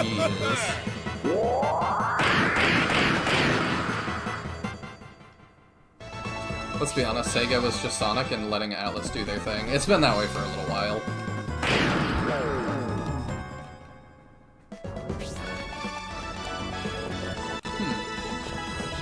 Probably don't spoil the manga for me, though, because I'm gonna read that at some point, and I'm very excited to do that.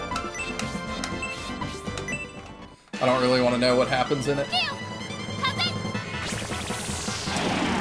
There's a higher chance than ever for the new Shiny game. I mean, with that mobile game, I think they've clearly shown that they're interested. Somebody's thinking about it. I just don't know. Alright, we're starting to get specials more. Nah, it's fine. I'm just pretty strict on spoilers. I really want Rock to get this. I don't want him to fall behind. Oh wait, he's paralyzed. Will he act? Yeah, he does. Okay, sweet. There we go. Now everybody's at least 7.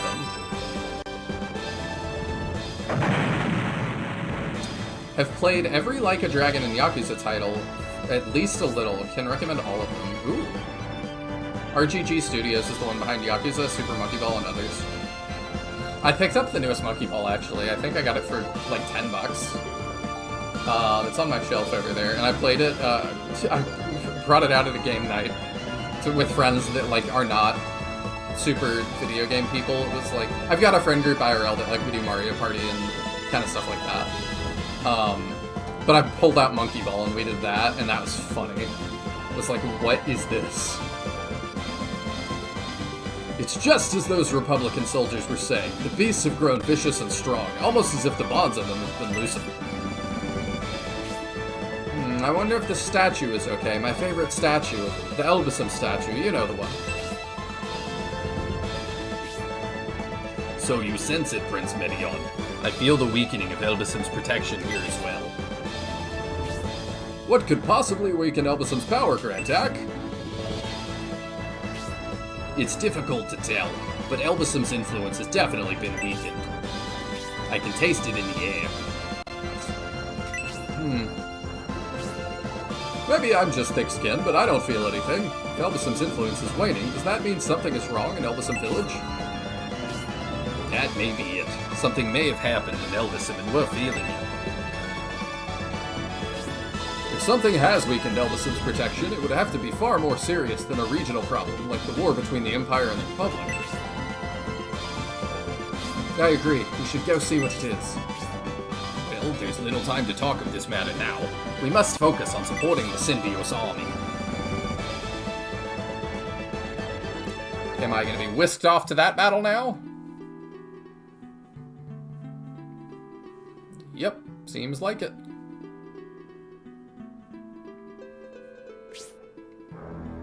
I mean, if Sega has any brains, they will wait until Fortune's Weave or whatever blows over before coming out with a new Shiny game. It would be very foolish to try and compete with Fortune's Weave.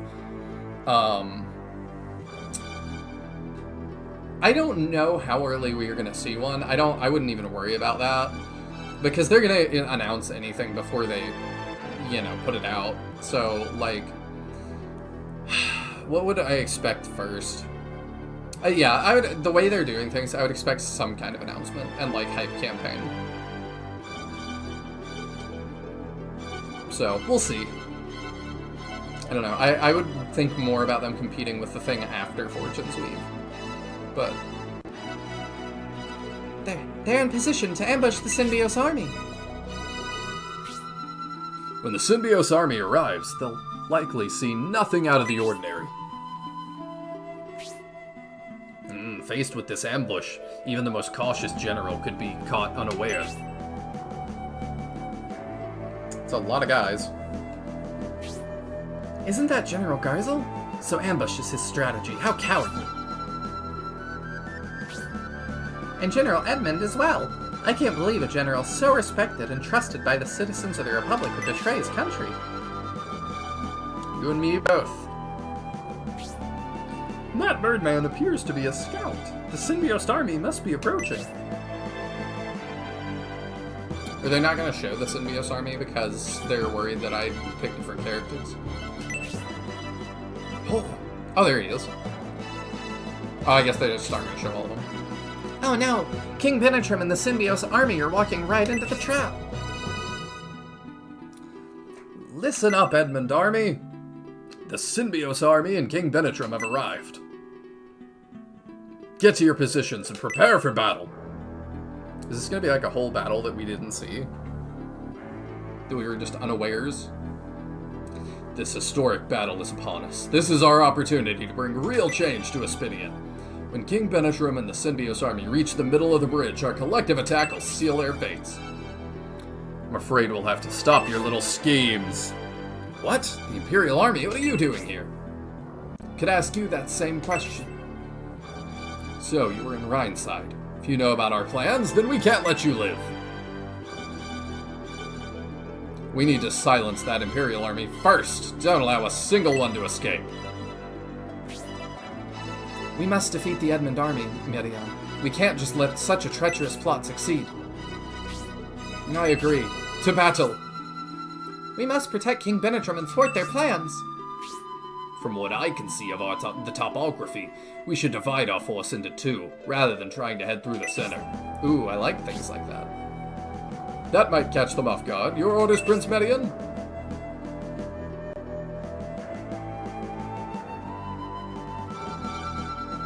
Every general in the Republic betrayed them, so I don't think any should be respected. Yeah, kind of same. What? What a weird... That's not at all where we just were. I guess I need to break those two, huh? Where it all comes together. Alright. I don't know if there's anything to find on this map, but I would assume we just need to break all the barrels. What a weird map. Why does it want me to split in half? To go right and left? I mean, sure. I don't know that I agree that that's, like, paramount. I think we could just go up the middle, but I like splitting up, so... Tornado kinda sucks. But yeah, the Republic, like, it just feels, it kind of... You know, it might be kind of a reference to, the Sengoku era. Because it does just feel like, you know, kind of a feudal thing where they're all just doing whatever the hell they want. Everybody's kind of trying to become the ruler. And there's some that, like, I know they're trying to paint it like it was altruistic, but I'm like, was it, though? I'm not convinced. There's at least one hidden item, not sure if there's more. Okay.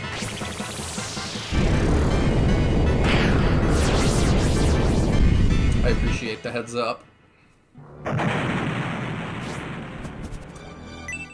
Oh, you're ranged.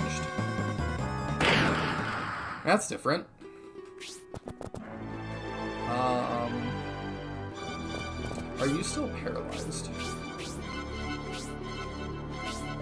No. It looks like that doesn't stick between battles. So that's good. I'll put you kind of in the middle for now, because I don't know what I'm doing with you. I'll put an archer to each side. I think the situation of people going against Benetrim is just politics, where the truth is twisted beyond recognition, especially some helpful nudging. Yeah, I think you're right. It just irks me that, like, Benetrim seems like such a chill dude, and nobody has any faith in him. It seems like they just immediately were ready to betray him, and it's like, for what, though?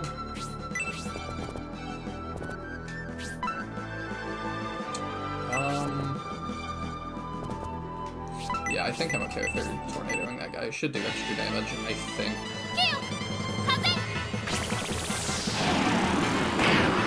Oh yeah, it did a little bit. Is this just the Vargent map, but with stuff on it? It does kind of feel that way. But that one, like, actually did seem kind of hard if you just went up the middle. This one feels pretty manageable if you do that. Yeah, and then you can run around here and blast that priest. I don't know what he was hoping to achieve there. I think Synthesis can stay on this side.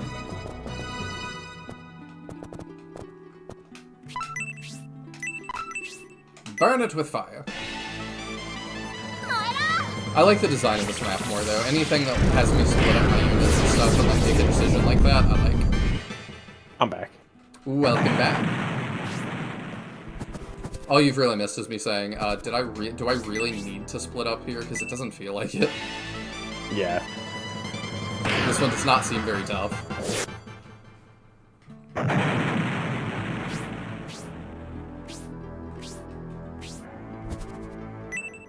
You're going for Campbell, of all things? I guess he's actually doing some damage to Campbell, which is not normal. Mm-hmm. See, that Birdman model is the one I feel like the Zero should be closer to. Yeah, he's a little bit chunkier. Yeah. Having him with, like, the tall, lanky body just feels wrong. I definitely agree with that. I still love him regardless. Yeah. Oh, yeah, he's great. It's just his battle model feels a little wrong. Oh. Okay. Now I see a little bit more why we would split up if they're going to reinforce from that.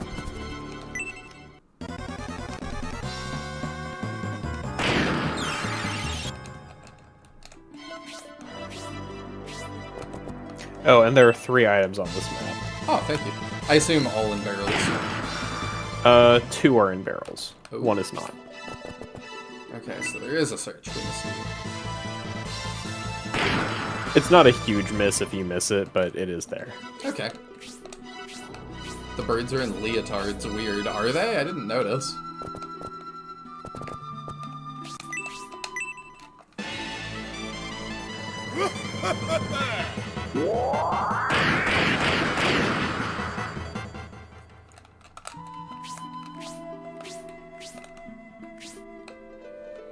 I really wonder as well if Fortune's Weave is going to be good. I've seen lots of jokes already about, well, Fortune's Weave saved the series.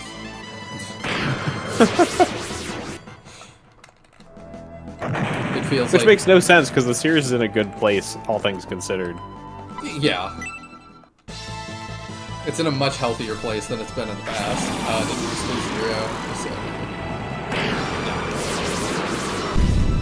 No. Shouldn't have pushed up. Because I think every game since Awakening has, like, outsold the entire franchise prior to Awakening. Like, you know, right. Every single game is more than the cumulative of everything before. Yeah, I feel like Awakening, like, ever since Awakening, people have just loved saying that. To me, it feels like just to validate whatever their favorite game is. Yeah.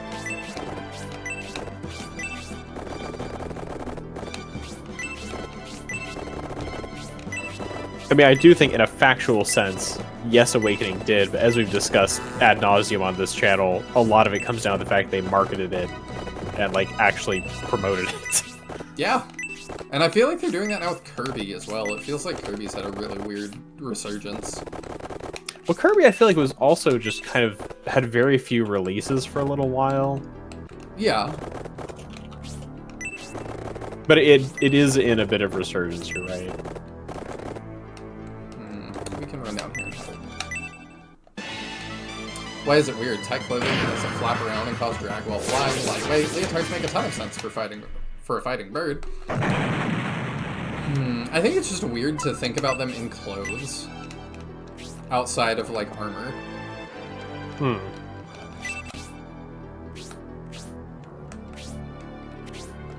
Actually, looks like there have been more Kirby games than I thought, but I feel like a number of these are not like titles I heard about. They're not like mainline Kirby games. Yeah. Like Kirby Battle Royale. I had never heard of this game until I googled Kirby It's games. 3DS eShop, I think, right? It's 3DS. I don't know if it was eShop only. I think I remember when that one came out. Yeah, I guess you can attack again. I have nothing else for you to do. Yeah, Kirby's in a lot of like small little projects like that. Yeah. He was also just in like a weird fat Kirby rolling balls around cake eating thing. Yeah, I feel like Star Allies is when he kind of came back into the spotlight. Ah, there it Because is. Star Allies, I remember seeing a whole bunch when it came out. Yeah, it Like, does they feel put like out a bunch of material and stuff. And that was 2018? It does feel like they marketed that one pretty hard. Yeah, I also feel like I remember Planet Robobot in 2016 getting a decent amount of coverage. I saw ads for that as well. Yeah. I don't remember what the one was where he like, would suck up a car and stuff. Oh, that's one of the newer ones. They've advertised that a lot too, because it's getting a Switch 2 edition. I can't remember what it was called. Planet something. Planet something, very useful. Oh, Air Riders came out today. I'm gonna have to get that tomorrow. I didn't realize it was that close. I thought it was already out, honestly. Kirby and the Forgotten Land Yeah, is the car one. Kirby and the Forgotten Realm is on a 1.0 file patch until the Switch 2 out. Literally a perfect game on launch. Nice. I still do not like the way they're titling these like Switch 2 things. It just seems so goofy. What do you mean? I just don't like the Switch 2 edition thing they're doing. It feels weird. Oh. I hadn't really heard much of that. Yeah, they like... Oh, something's happening. Sweating. What a persistent lot. Our army's being pushed back. The way things are going, not only are we unable to join in the ambush, but we're in danger of being wiped out. The Edmund army appears to be folding under our offensive. You've fallen right into our trap, Symbios army. My real voice comes out. What? Surrender now, Symbios. It's time for you to hand over King Benetrim. General Edmund. If only you had been defeated by the Imperial Army, we wouldn't have had to meet like this. Hand over King Benetrim, Symbios. I have no quarrel with you, but I will kill you if I must. How could you betray your country, General Edmund? Betray is such a harsh word. The general is only following his ideals. Now what is your answer, Symbios? What could possibly drive a general of your caliber to do such a thing? I hate that every time he talks. Are you so dissatisfied with the Republic that you would join forces with the Imperial Army? Although the Republic was founded on ideals of justice, ultimately we have not established true equality in Espinia. All we've done is establish a new empire. Why would he even say that? Like, I don't get why he's saying that. We intend to start over and bring a new order to Espinia. By allying with the Empire, Edmund, our work in Espinia is only half done. Any change worth making takes time. Yeah.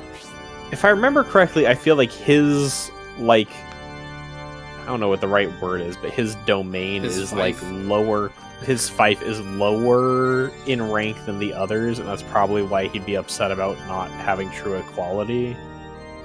Yeah, but like Venetra I said, think. it takes time. Like, he can't just snap his fingers and, like, make it so. Yes, well, try explaining that to people in real life, too. Yeah, true. Enough of your speeches, Benetrim. Our people suffer in poverty while we are mired in bureaucracy. I trusted your words and waited, but where are the results? What has changed? Enough stalling, Synbios. Put down your weapons and surrender, and hand over Benetrim. Do you really believe we would hand King Benetrim over to a traitor who has joined forces with the Empire? I see. It seems you plan to be uncooperative to the very end. If you won't listen to reason, you leave me no choice. To arms, my men. Advance on the enemy. The gods, we've been flanked.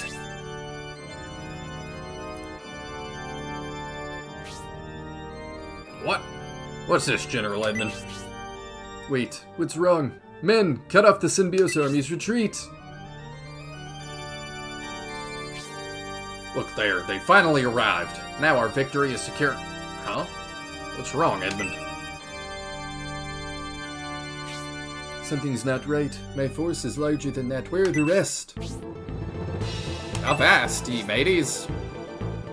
Prince Median! Yes, it's me. Did I fool you with my voice? I have lost respect for you, Gazdel. You conspired with Republic traitors and plotted to kill King Benetrim. Shut it, Grantak. What does a peon like you know about anything?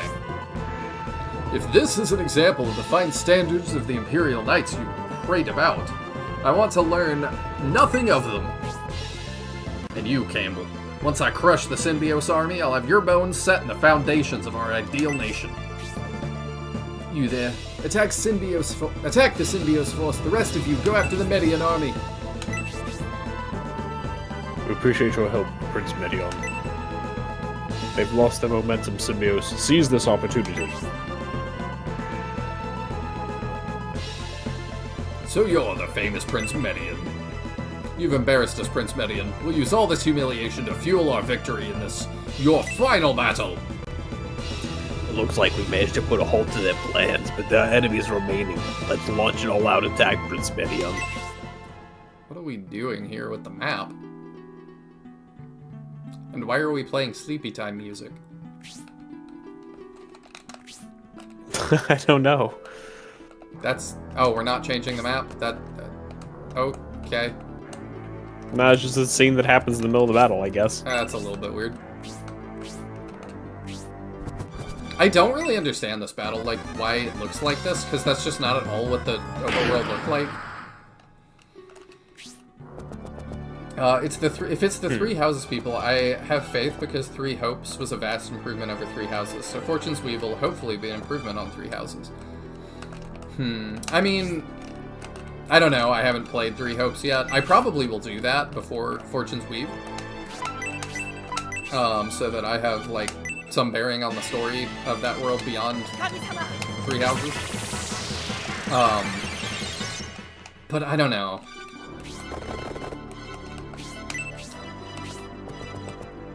I'm not super hopeful, but we shall see. I'm always happy to be proven wrong. Yeah. I feel like I'm currently pleased enough with Fire Emblem that I would play it, but I also don't know if I'll buy a Switch 2 for it, so I don't know when I'll play it.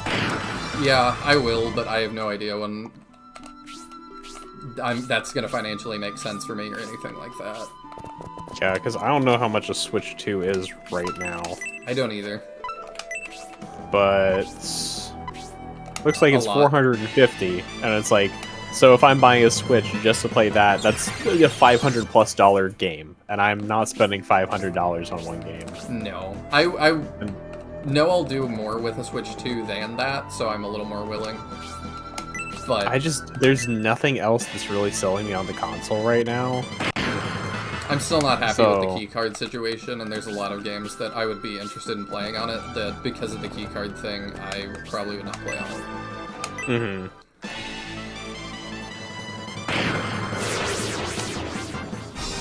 Let's go, a little late. Do we get... Okay, attack 1, defense 1. I really need better stats on him. Don't count on Three Hopes having any bearing on the world's story. It was another, this is totally canon, guys. Source, trust me, and then rug pulled by having it be an alternate universe. But see, with Three Houses, I don't care, because everything is an alternate universe. Like, all of Three Houses is alt universe. Like, only one route is true, and we don't know which it is. Fortune's Weave, like, it'll be crazy if they canonize a route through that. Because unlike Rev, like, you know, Fates with Rev, like, I think that Three Houses does not necessarily have a proper right ending. There's nothing I look at to say, yeah, the canon ending is clearly this. So at that point, what the, you know, the fact that Three Hopes is like a alt universe in quotes, it's like, does it matter? It's as canon as the rest of it then.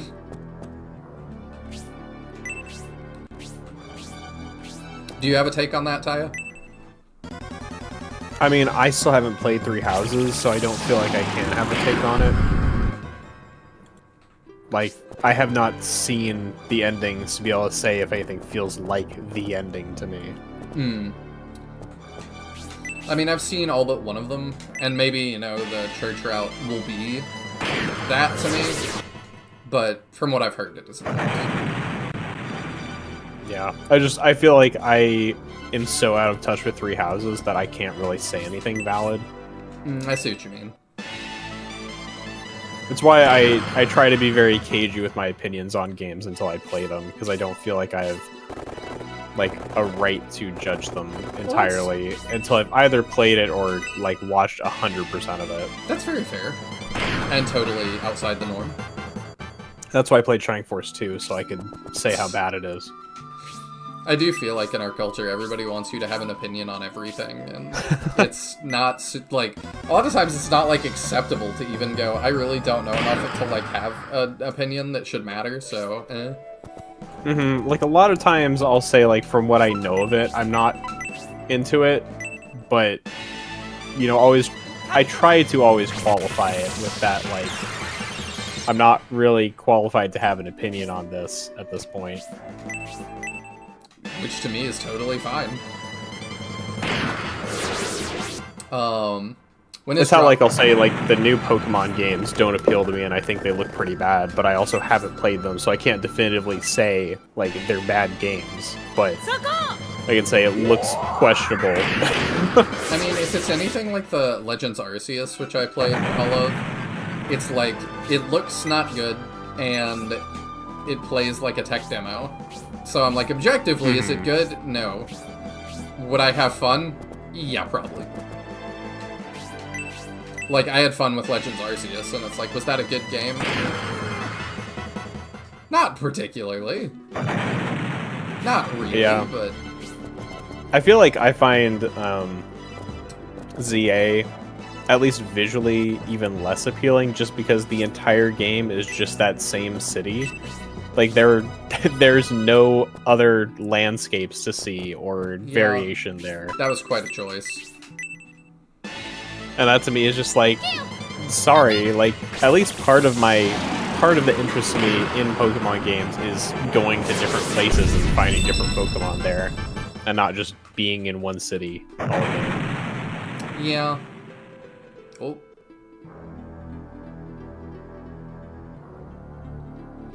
It's no use, Edmund Army. At this rate, we'll be wiped out. We're facing annihilation. General, please, we need reinforcements. Also, I wanted to make sure, when has drop your weapons and surrender ever worked? In history, a couple times. The battle is just zoomed in on the encampment. I'd say it's better than another overworld battle. You make a really fine point there. It's not a bad battle. Well, I don't know, it's kind of a mad battle still, but it's better than, yeah, another of those. They've reached the middle of the bridge. If they should make it, cut the ropes supporting the bridge. Hold it, General Edmund. Also, this battle looks a little bit different than I remember it in Scenario 1, but... This is basically showing us the overworld view of the battle. The Okay. actual bridge and stuff was bigger in the real fight. Yeah, that's kind of what I was thinking. Hold it, General Edmund. If you do that, my soldiers will fall to their deaths. You're certainly bold to give such a selfish order. If I should lose my army and end up stranded in the Republic, how do you expect me to help found a new nation? Don't be ridiculous. I won't allow you to cut the ropes. If that's how it is, there is no further need for words. It's not happening, Edmund. Garzel, how could you? I'll fall. Help me. Fool, I was gonna eliminate you sooner or later anyway. Your death will just come a little earlier than planned. I see. That was your plan. How could I have been so blind?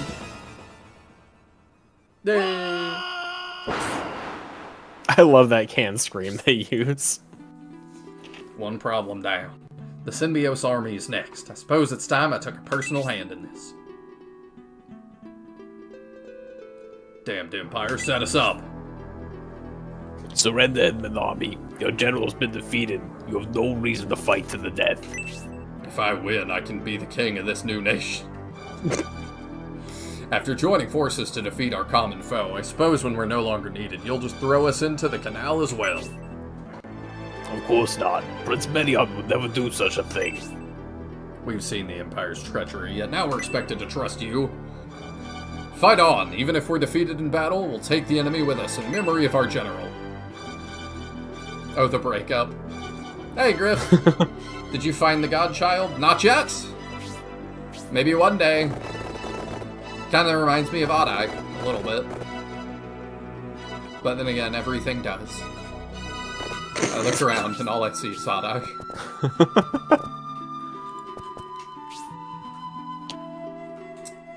Three Hopes was made to flesh out the world. It gave existing and new characters cool moments and showed more of Fodland.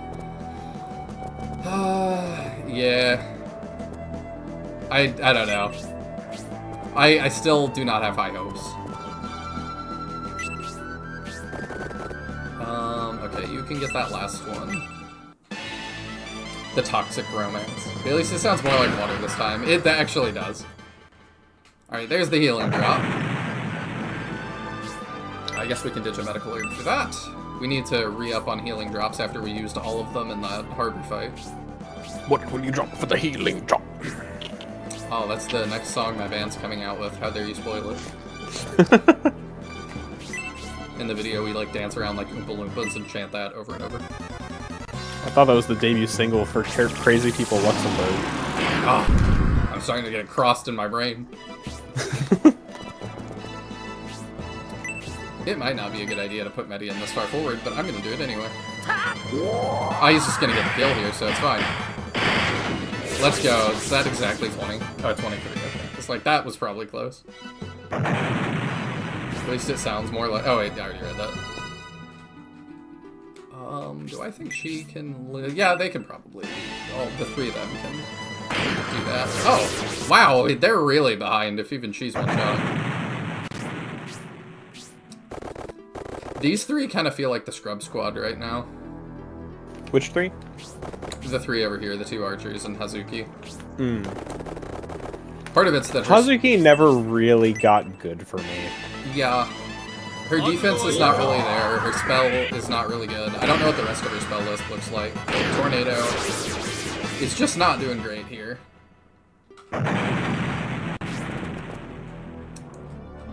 Let's see what the rest of her spell list is. I'll be surprised.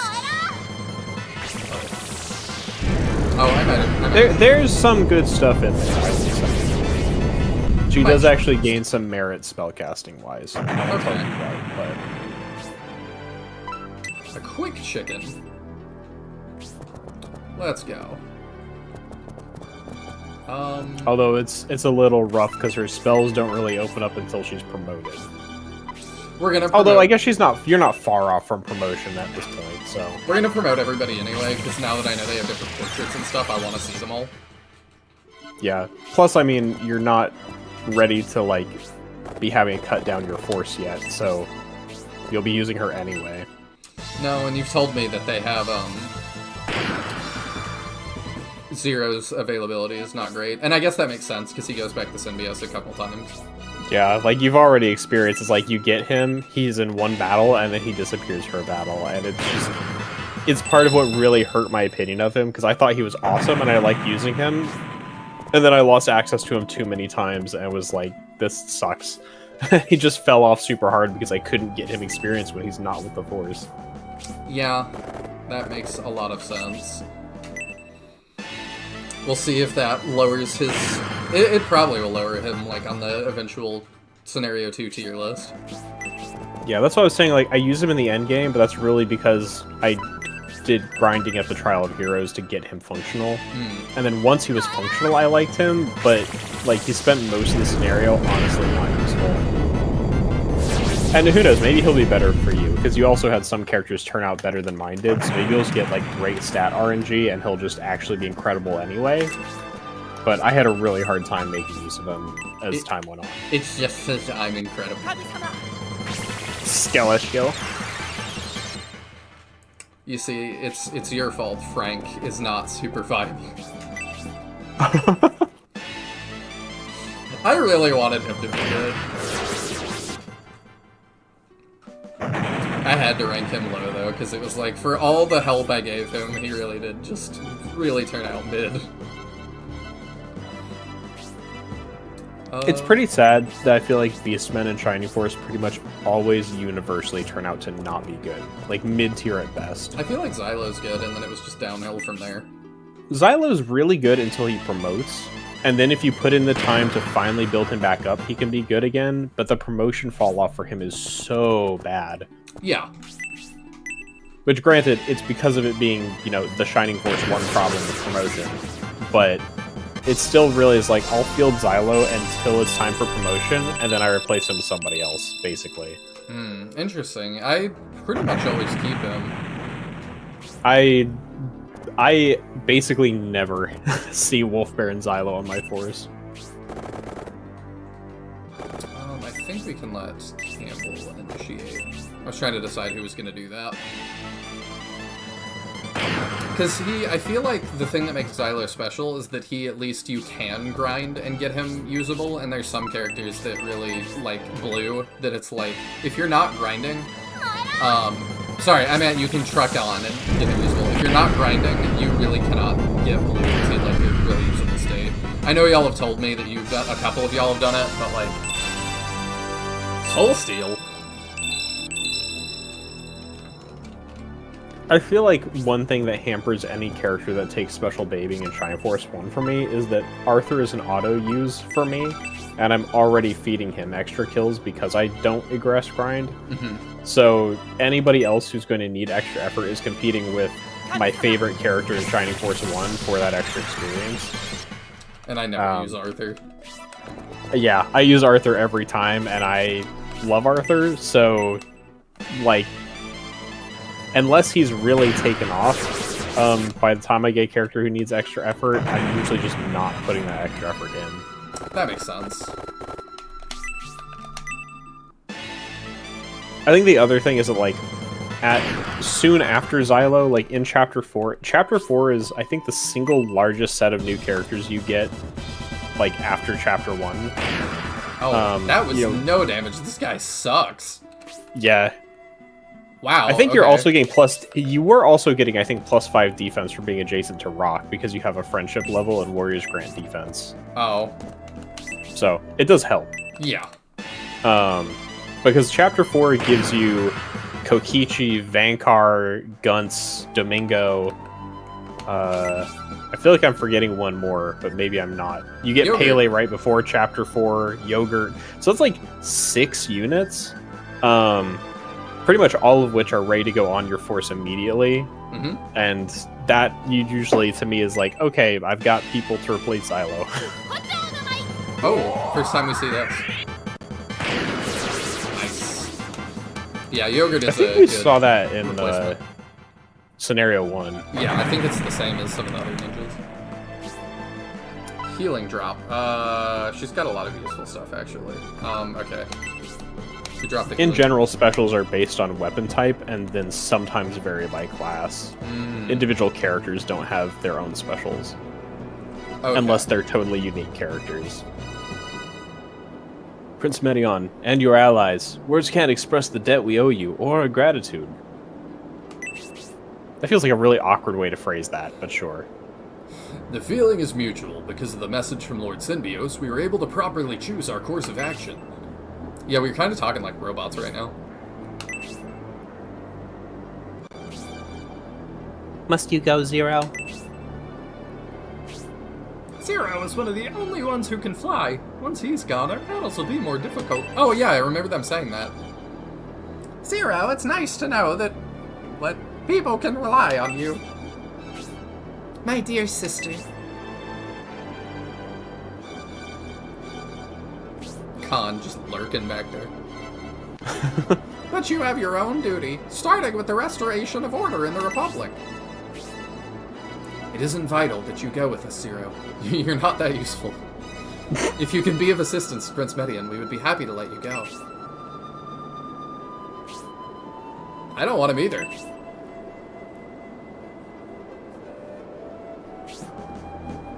Prince Medion, will you be traveling south towards the city of Barand? If so, then would you extend your trip and head to Elbasum? To the Holy Land, Ulbasum, what is going on there? It is not widely known, but the Bullzome sect has proven to be an evil power that opposes Elbasum. They have destroyed the Guardian of the Demon Gate. The Elbasum statue is no more. The evil Bullzome followers have done such a thing. I understand. Lucky Loser says, and I'm here too. My friend Julian is dead. Yeah, I forgot. He was the only one that really cared about that. I am really curious what Julian's route is, because this is just, like, Medion's, because we, like, touch base with him a couple times and then separate, like, I kind of get what Medion's doing during this time until, like, before the end. I really, like, I have no clue what Julian is doing. It is gonna catch you off guard, I promise you that. I can't wait. I'm just so like, I say it every so often, but I'm just so happy we're doing this. And that, like, my favorite series has such a, like, what a goated run, really. Like, if we just take, like, the 3, like, damn. They really figured it out. We'll make a point to go and investigate.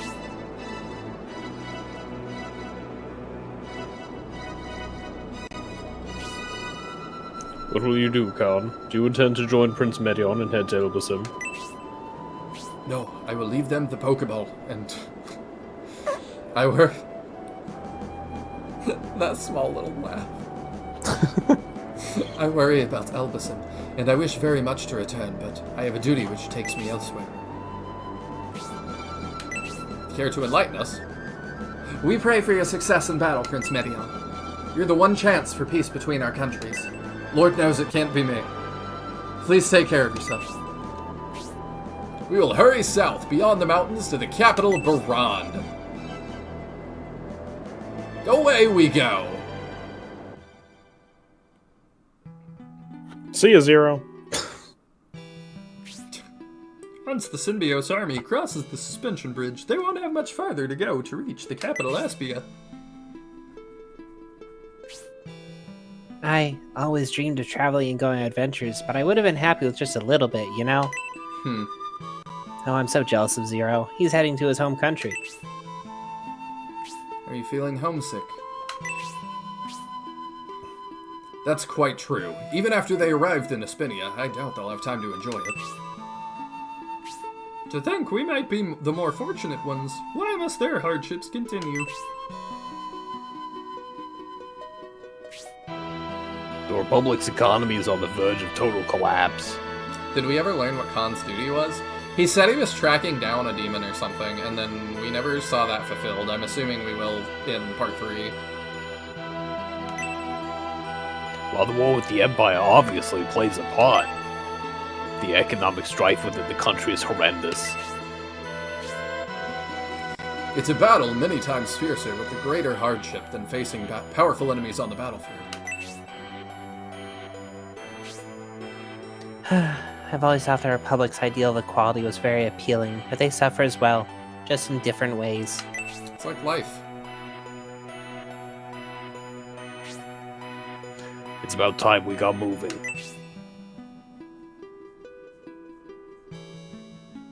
I really like how the countries are shown in this, that like there are pluses and downsides to both.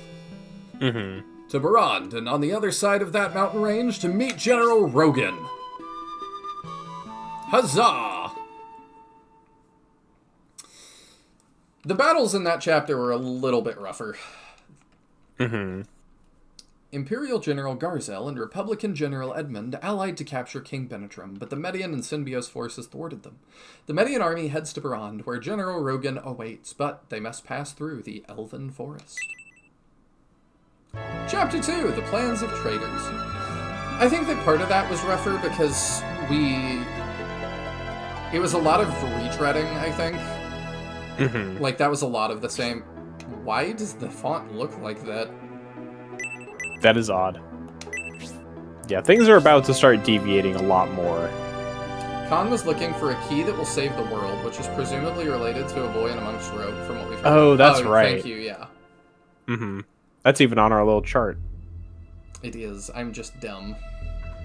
Chapter 'Cause, 3, yeah, it's like- The Road of Pilgrimage. Sorry. It's like about now that we kind of stopped seeing Medion in Scenario 1, so we really start getting more interesting, unique stuff. Ooh.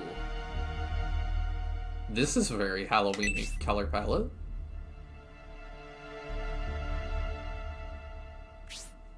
Hang in there, everyone, just a little further. There's a village up ahead where we can stay for the night.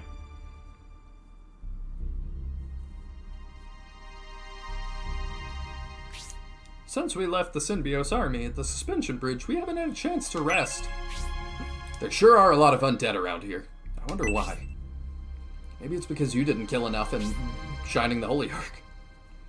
Anyway, we're lucky to finally come across a village. It's such a relief to have a break from battle for a while. I agree, Synthesis. We could all use some rest. What are you thinking, Grantak? Prince Medion, there doesn't appear to be any sign of life in this village. Ooh, were we doing a haunted village? This village is super neat. I like the look of it. Oh, it looks like friggin' Ocarina of Time. Grantak, what do you make of this? This place seems to have become a ghost town.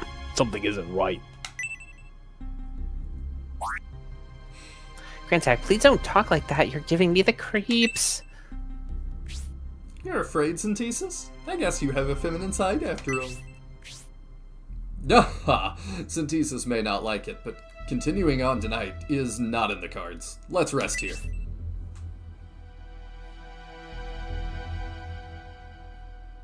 They do kind of feel like Sarah and Jaha a little bit. A little bit. Like, if they were given more personality and dialogue beyond the start of the game. They are. Jaha is a victim of racism, and he cries about it. You're right. And then Sarah is very sad that her one-sided crush is not fulfilled. I'm also a monk! What would he be doing here? Can I leave? Like, will that be bad? I don't think he'll let you. Let us look for shelter in the deserted village. Okay.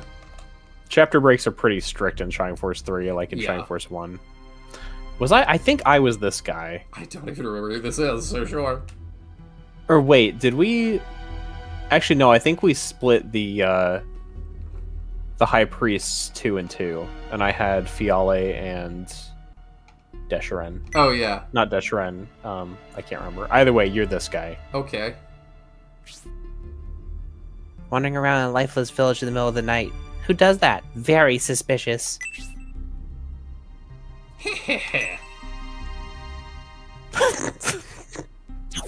That is not the voice I give this guy.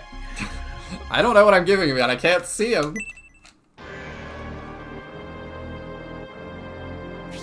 Oh. Yeah, that's not quite fitting, is it? Let's see here. I don't know if he's had a line yet. He did in Scenario 1 when we met all 4 of the High Priests, I don't remember it at all. but it's been a long time. I usually give him like kind of a like Southern/Texan drawl. I'm one of the 4 high priests of Bartome, known as Guardian to the Wind. I remember him now.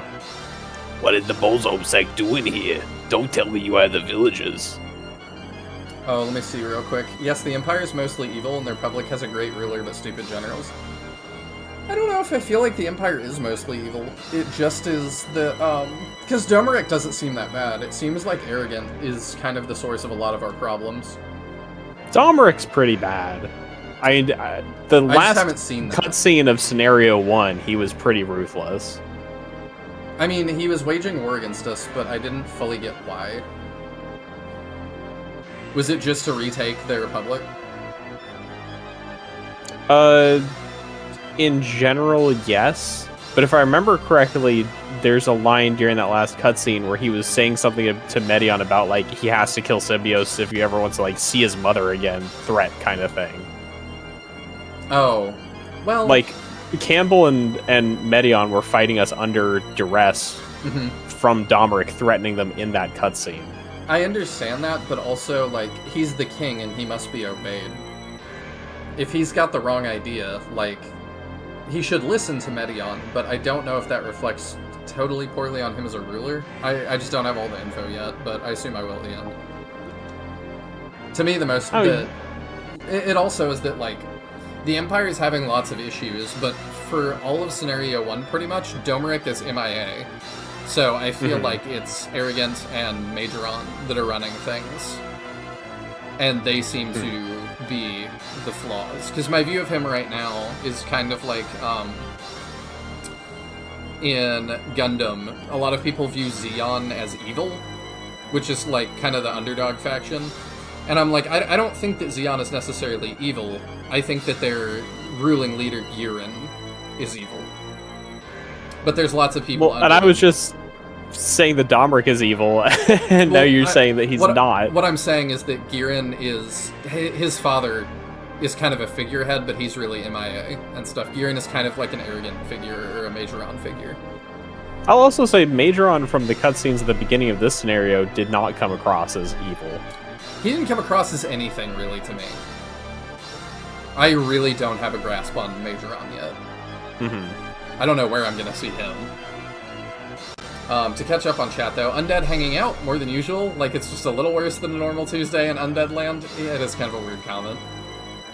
Oh, new places, finally. It is nice to, like, have an aesthetic change again. It feels like we've been in the same setting for a while. He looks more like an Arabian-style genie with pointy ears, gold circlet, top-knot ponytail. Yeah, kind of like a djinn.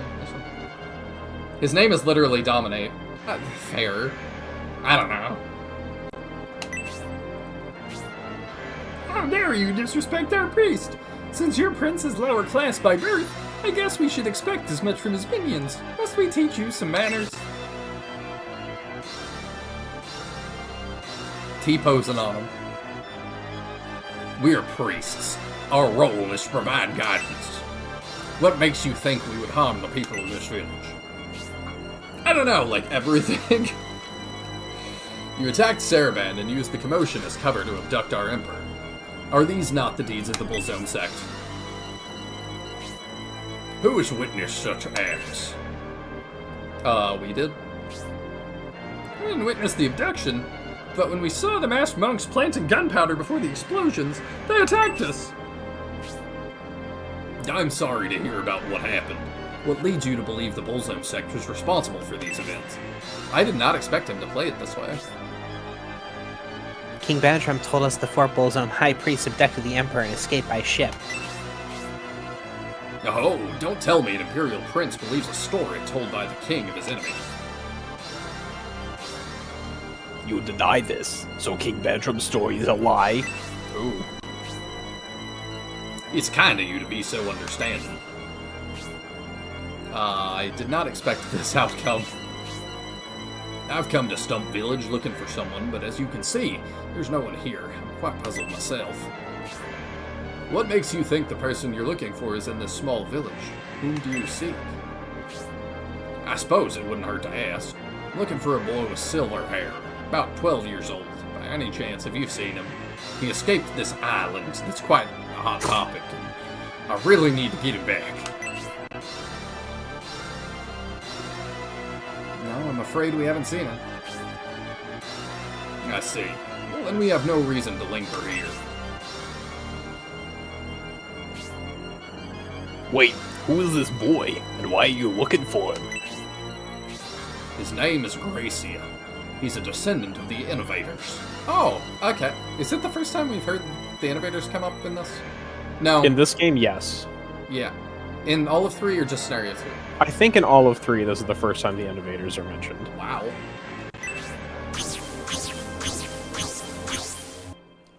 So there's a descendant of the Ancients. Gracia? It's funny to me because having played Samurai Warriors, that's the son of Mitsuhide Akechi, who is like a super important... Or, sorry, the daughter. So I'm used to that being a woman's name. Innovators? So Innovators really exist. Everybody who doesn't believe in these gets immediately convinced. Innovators are not as well known as Vandals, but they are both legendary races. I see. They are opposites. So while Vandals are supreme evil beings, Innovators are supreme holy beings. The opposite of Vandals, like two sides of the same coin. Do you believe they really exist? I'm not sure we can believe Goriate, but if it's true, why are they looking for Gracia? The Bullzome sect seems evil to me. A supreme holy being would totally be a threat to them. Yeah. Are they searching for this Gracia boy to eradicate the Innovators? I'm not sure, but we must find out. It seems, besides the search for the Emperor, we now have another mission. Sooner or later, we will likely have to battle the Bullzome priests, including that eerie Goriat or Goriate, or however we want to say it. We should be prepared. I have no idea which one's right. Let's plan to leave this forest in the morning. We must reach Boran tomorrow. Now let's find a place for a makeshift headquarters.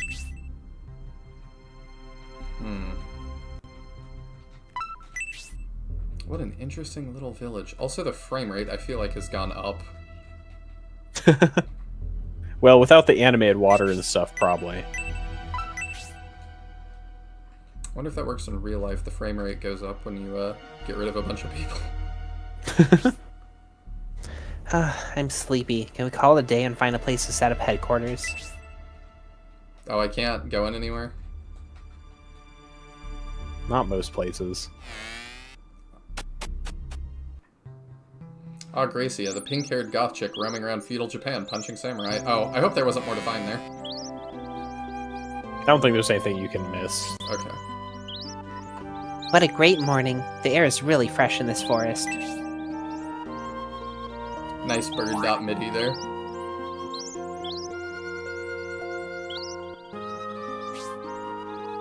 Whoa, I can't believe this. Real-life people.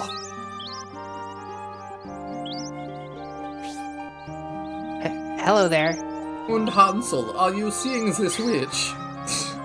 I like that she had a little waving animation. Yeah, that was cute. I wonder if that was like an artist on his lunch break was like, I want to add that.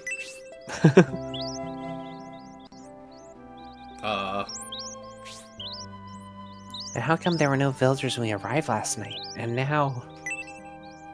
I should tell Medion. Oh, I thought it was gonna, like, be nighttime again and they were gonna be zombies. Yeah, they wake up in the morning, suddenly it's night again. That'd be kind of creepy. That would be unsettling. Preparations are complete. We're ready to depart for Baran. I kind of felt that way this morning. We, like I said on Discord, we've been having storms since, like, late last night, and they genuinely felt like the sun just didn't come up today.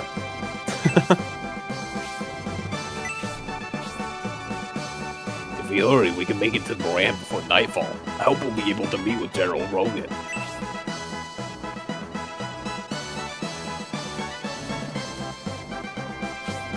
What's wrong, Synthesis? Why are you in such a panic?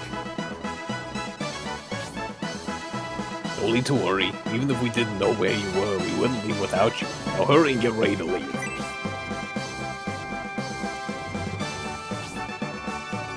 No, it's not that. It's the people. The people? The village. It's not a ghost town anymore. It's full of people. The village people. Are you sure? But where could they have been hiding in such a small town? Where in the world did they come from? This is actually one of the few SRPGs the village people could show up, and I would not question it that much. I believe we should investigate, Prince Medion. Yes, this is rather curious. Let's take a look around and see what we can learn.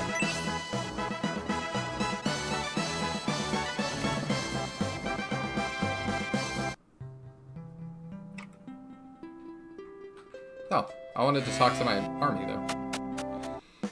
Innovators were mentioned in the mansion in Scenario 1? Okay. Yeah, I kind of remember that a little bit. Plausible deniability, a story's harshest critic. I mean, kinda. I do appreciate that they're breaking it up a little bit, because, like, Fiale and, I forget, Fafharder's mom were not, like, Basanda? Basanda, yeah. I said Deshran earlier, which is the one we've barely run into. Basanda's the right name. Yeah, those two have both been, like, pretty, like, I'm quirky and evil. He is, like, I appreciate that he's at least a little bit different. That it's like, why are you trying to fight me? We haven't done anything. It's like, I guess I can't prove it. A descendant of innovators sought by High Priest Goriate of the Bullzone sect. What kind of power might Gracia possess? Gracie. We're also in this scenario lacking the context of, like, with our own eyes seeing the 4 priests with the Emperor and stuff, so it's like, we've never met this man before. Yeah, it would give me pause before attacking him, personally. Because it's like, I trust Synbios, but, like, do I trust him enough to put someone else to the sword that is not acting like he knows what I'm talking about? It's tougher. Well, and even if, like, we believe their group is evil, right, he's just like, well, I'm just a priest. Priests just guide people, like... Yeah. Makes me feel like war crimes. And Mahane says, Gracia, the pink-haired goth chick roaming around feudal Japan punching samurai. She was one of my mains in Samurai Warriors 2 Extreme Legends. She was very fun to play as. She's kind of a mage almost, because she punches people and then casts huge spells. Last night there was nobody, but this morning the village is full of people. I can't help but wonder where they came from. People say forest elves are mischievous and don't reveal themselves often. Walking through their village in a forest like this is like experiencing a fairy tale. The Bullzone sect. Help us. Their interests obviously oppose our own. It appears conflict can't be avoided.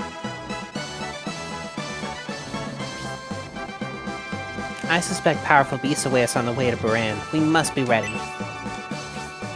I haven't heard of forest elves. This stump village seems to live self-sufficient. What kind of elf are you, then?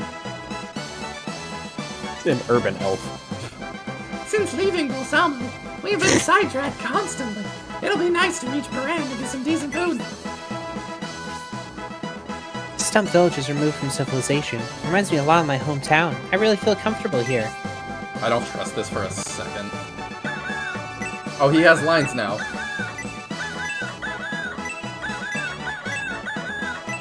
Also, I just now realized that every character I'm currently voicing in the Force, aside from Grantak, is a woman. I've been given all of the women. Oh, you gotta take the Next female voice is yours. Okay, I didn't even realize that. My bad. I just realized, like, you're voicing all the men and I'm voicing all the women. I'm sure there's something subconscious there. Sorry about that. It's alright, I hadn't even thought about it. I'm like, I'm doing a lot of, like, female voices this scenario. And Grantak. And Grantak. People who visit us without knowing the forest elves' way of life are surprised our village is so small. But our home is in the trees, you know? We don't stay in buildings on the ground like you humans do. Makes you may question then why we have them. Anyway. Oh my gosh, there's birds that, like...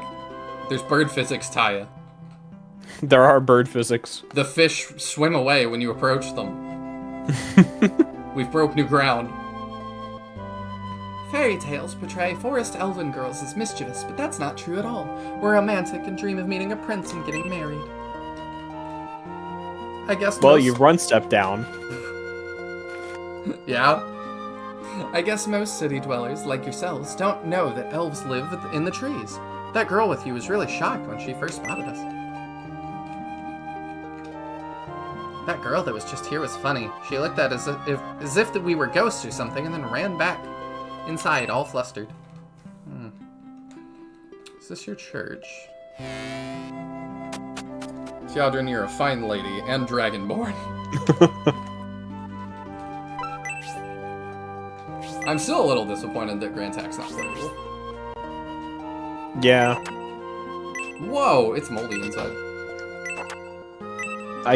Okay, yeah, this is one that... It's moldy and there's sexy underwear. That's an interesting combination. And it smells weird. I can only think of one Shining Force advisor Oh, that's weird. who actually joins you in combat. I mean, Dentaris was our advisor for a minute. That's true, but I mean somebody who is specifically your advisor and then also joins the fight.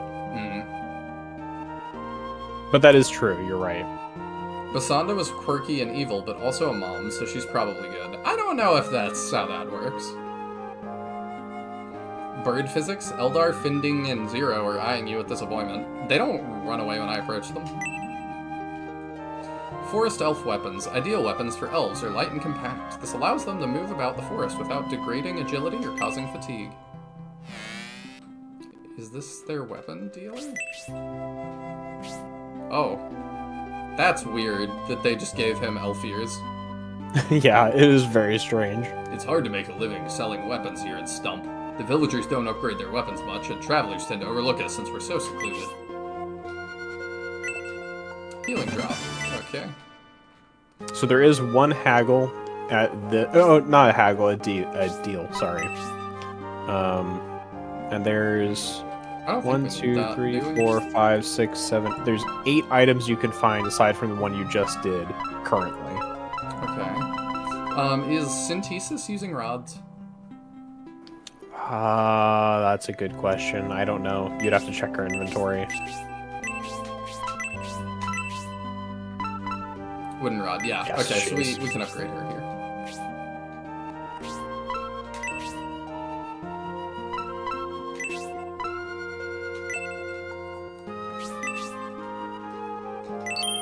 I kind of wish they'd recolored his beard and stuff to be more teal like his actual sprite, too. Yeah. I do too. It's kind of a shame.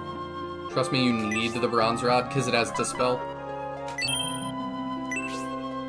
I assume that's like silence.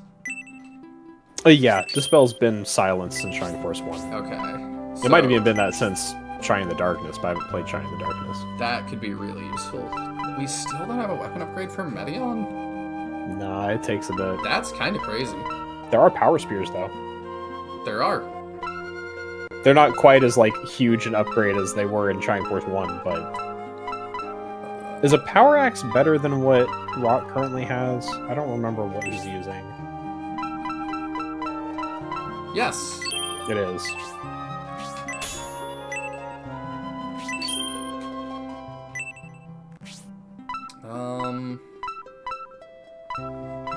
I expected there to be a arrow upgrade.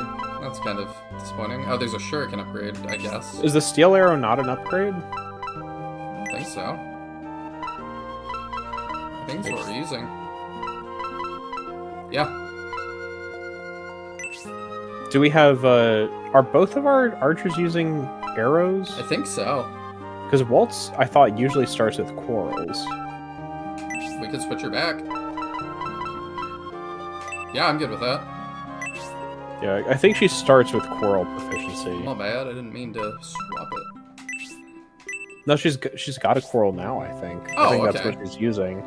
Well then yeah, let's upgrade her. I think it's just the upgraded arrow is still, like, equal damage to her lesser quarrel.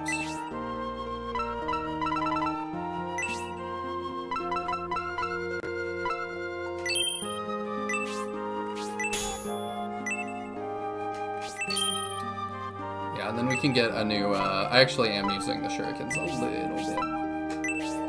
I guess I mostly am having her use, spells, but, we can still upgrade it, why not? Yeah. There's some nice specials on the shurikens, too, so it's not bad to be slowly building proficiency in. Weapon upgrade for Waltz, too, I think? Okay, we got that. I appreciate you keeping a lookout.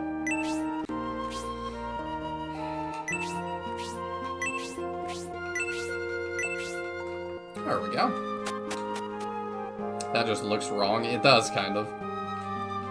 Nova joining would be incredible. Imagine a breath attack. Yeah, either that or Astral. Like, both of them felt like they could do things. I mean, I think Astral is the worst offender just because the story shows him being a powerful wizard multiple times. Yeah. But he doesn't fight. Like Nova, we don't actually have empirical evidence of his combat capabilities. True. It's just assumption. But Astral is like, yes, he's like the most powerful wizard in the realm. Who signs you up to do everything for him like you're his Pokemon. Yeah. You probably think I'm a child, don't you? Yeah. I'm actually an adult forest dwarf. You humans are always so prejudiced. You think that just because someone is small, they're a child. Well, sorry. Goodness. No. Don't lie to me. I know you're lying just by looking into your eyes. Yeah, I've met people like that in real life, that it's like... Somebody's got a height complex. Yeah, it's not just that, but it's like, you are determined to fight with me, and like, you're asking me really loaded questions, and it really does not matter if I tell you yes or no. Yeah. There's a way to fight, no matter what I say to you. Normally, we welcome visitors when they stumble across our village, but last night there was a dark aura hanging over the forest, so we weren't able to give you a proper reception. Oh, I gotta climb down over there. This looks like the church. It was an item shop. Oh. I'm just gonna say, all their buildings look like the church to me, apparently.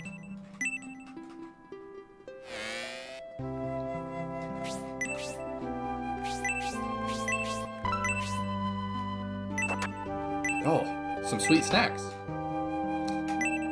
The lifestyle of forest elves. While very active in the forest during the day, at night they sleep up in the treetops.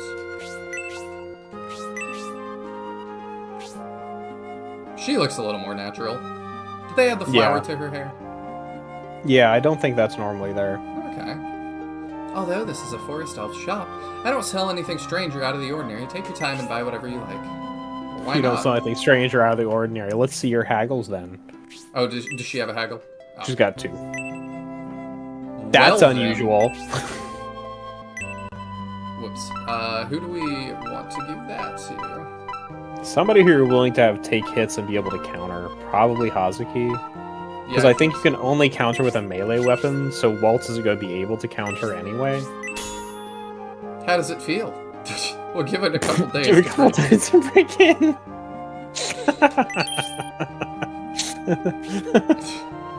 Great.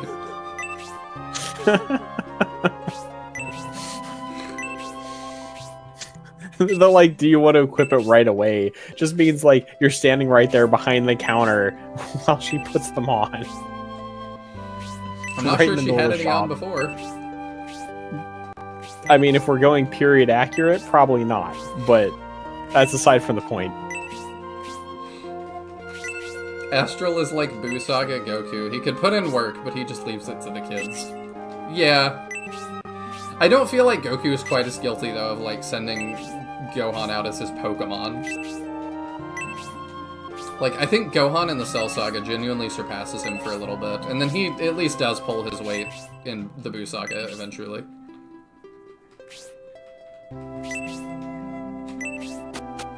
Let me leave and come back, because I feel like there's weird stuff with haggles in this. So, like, last time I did that, we got it immediately, but we did it like 20 times before.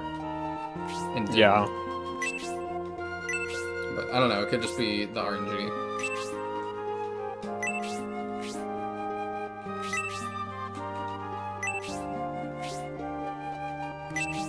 It's definitely a more interesting village. Yeah. Here we go. Oh, just a goddess tier. Yeah, just good to get into the shop at least. For sure. But yeah, it's nice to finally get some more unique villages again. Even And if we'll they get do, quite a bit of more interesting areas. they do have weird eyes on the wall. That is true. Alright, Look, you just don't understand forest elf culture. I definitely don't. You're just wandering around this whole village being culturally insensitive all over the place. We find it culturally insensitive to walk. You're supposed to just crawl everywhere. Walk on your hands.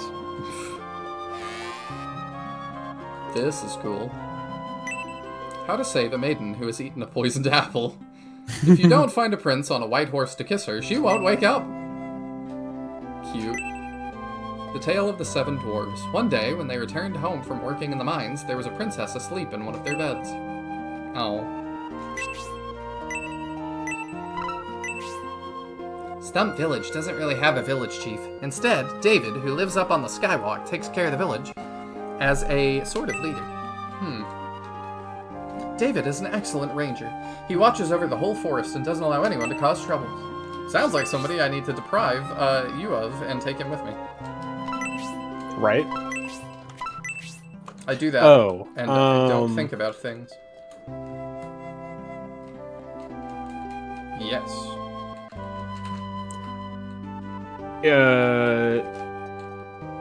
Do you want a piece of advice that will make your life a little bit easier that, like, is not a spoiler, but is setting you up for something? Yeah, sure. You should buy an extra power spear and give it to either Median or Campbell to just hold on to for now. Okay. It'll help. Can I finish exploring up here first or not? Yeah, go ahead. Okay. Like, just before next battle, basically, you probably would like to do that. Okay.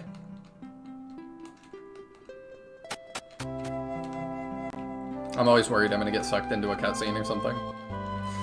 Yeah. This reminds me a little bit of the Shining Wisdom like monkey area.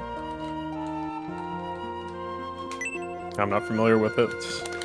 The correct method of drinking soup for dwarves. Lower one's mouth close to the soup bowl and drink with a spoon, making as much noise as possible. There's just an area that has you walking around inside trees like this, and it kind of reminds me of that. The Elbasum statue stands on a hill that overlooks the waterfall just north of here. The statue amplifies the holy energy of Elbasum whilst diminishing dark energy. Stood. Not stands, stood.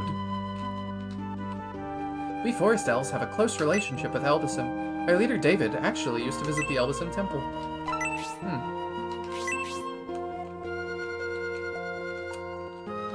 Wondering if David is going to be a unique class. They said he's a ranger, but them dropping a third archer on me would be inconceivable.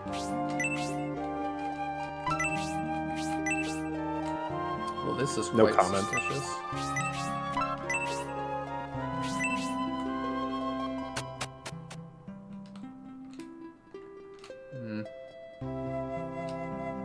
A beautiful elven girl named Hedva has the most wonderful voice in the village. She always sings at the top of the tallest tree. All of the men are smitten with her, but she's the girlfriend of our leader, David.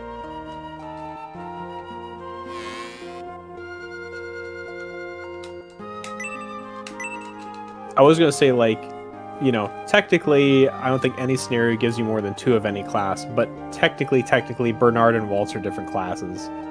Yeah. That's kind of what I was thinking. Yeah. The cloaked passage to Barond begins here in the Elven Forest and continues over the mountains to the south. The path is always shrouded in mist. It's quite romantic. Is mist romantic? I guess. Brand is now occupied by the Empire. Lucky for us, the commander, General Rogan, is fair to common people. Baron enjoys peace because he ordered his soldiers to be cautious during the invasion. Well, that's good. Oh!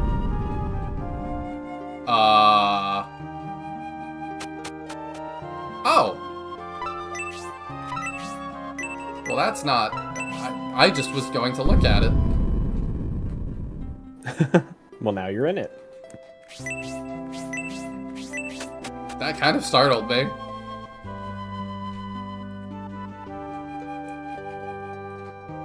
Huh. I do like this, the outdoor tree map a lot. Yeah, it's really nice.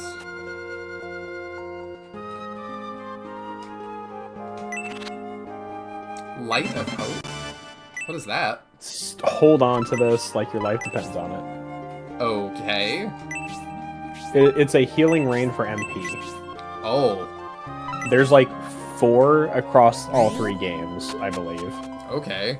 So it's like you will not have many chances to get this, so save it for when you really need it. Save it for a rainy day. Oh, I see. I have to do that to get out of here. There's nowhere I can shove that the other way, right? I mean, you could just walk around the barrel. Resetting it, hang on. I could, but I'm saying, like, this is not a secret that I could move this more, yeah?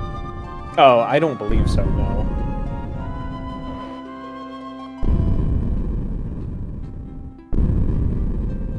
It does sound like thunder.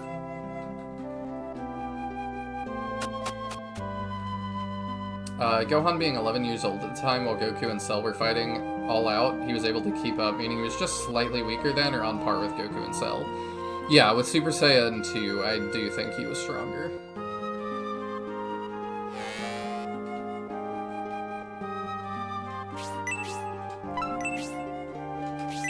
Like, I don't think that... I don't subscribe to the theory that Goku's just a bad dad. He's not a great dad, but I don't think he had choice there, really.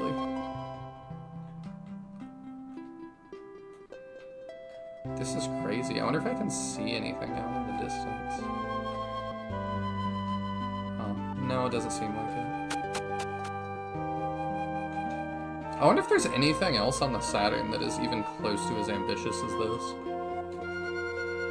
I don't know. I'm sure there's, like, some other ambitious stuff. I just don't know the Saturn library enough to have any clue. I can't even think of another SRPG that's really this ambitious. Probably not, really. I mean, the closest I can think of is probably, like, 3 Houses or something. It's pretty ambitious whether or not it pulls it off well. Yeah, I'm not going to trigger the next battle in mine. I don't believe so. You're gonna want to avoid going into, like, the tallest tree, I think. I am not there right now. I'm trying to think. This is near where it's gonna happen. Okay, so I'll go back down. Yeah, that, like, that room and stuff is definitely near the trigger point, so I would wait to explore more thoroughly there. Because I definitely do not wish to leave yet. Is it this way? No. This was out more this way. Okay. DBZA really poked fun at the Goku deadbeat dad thing. They did. And I found them very funny.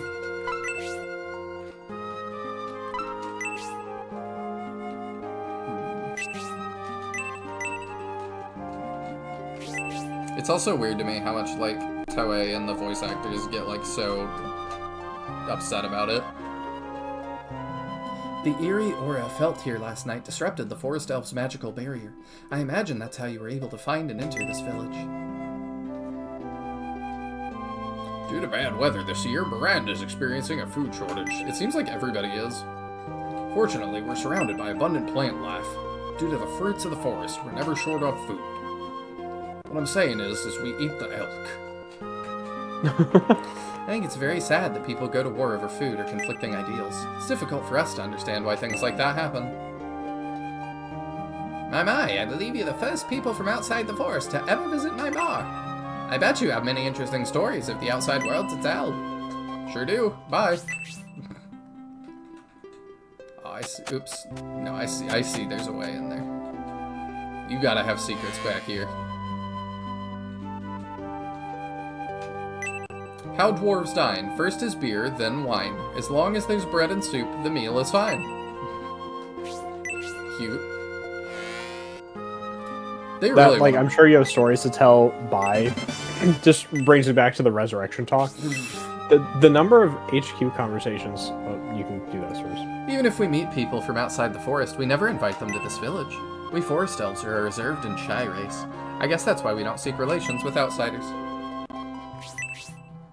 Wow, way to shut us down. There's a girl on the floor that would be happy. But the HQ conversations, there's a whole bunch of times it'd be like, I've decided I want to tell you about, you know, the time that I blah blah blah. Conversation ends, and you talk to me, and they're like, sorry, let's talk again later. But the number of times conversations just like stop at totally ludicrous points where it's like no sane person would stop a conversation there. It's like I know the like 3DS Fire Emblem games were pretty bad about that sometimes, at like feeling like it was awkward where conversations ended and picked up. But this is even more egregious, just blatantly, and dozens and dozens of instances of it. It's driving me crazy. Well, I feel like the 3DS Fire Emblems get away with it a little more because they feel, to me, like a lot of their supports are not necessarily happening right this moment. So, like, when we do the C support to B support, like, it's both a blessing and a curse with, like, how romantic they get immediately. But it's like, you know, it either could be happening right now or in 2 weeks or 2 months, you know. Yeah. It could be picking up in 5 minutes. I'm not sure. I feel like part of the reason it happens so bad in Resurrection is because they've got, like, you know, 15 different, like, dialogues for you instead of 3.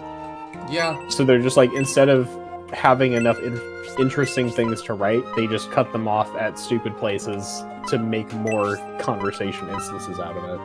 Yeah. It's just not my favorite.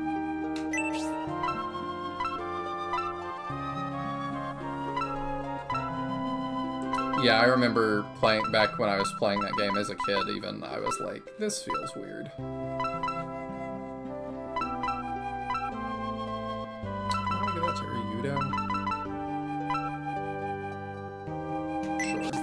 Sure.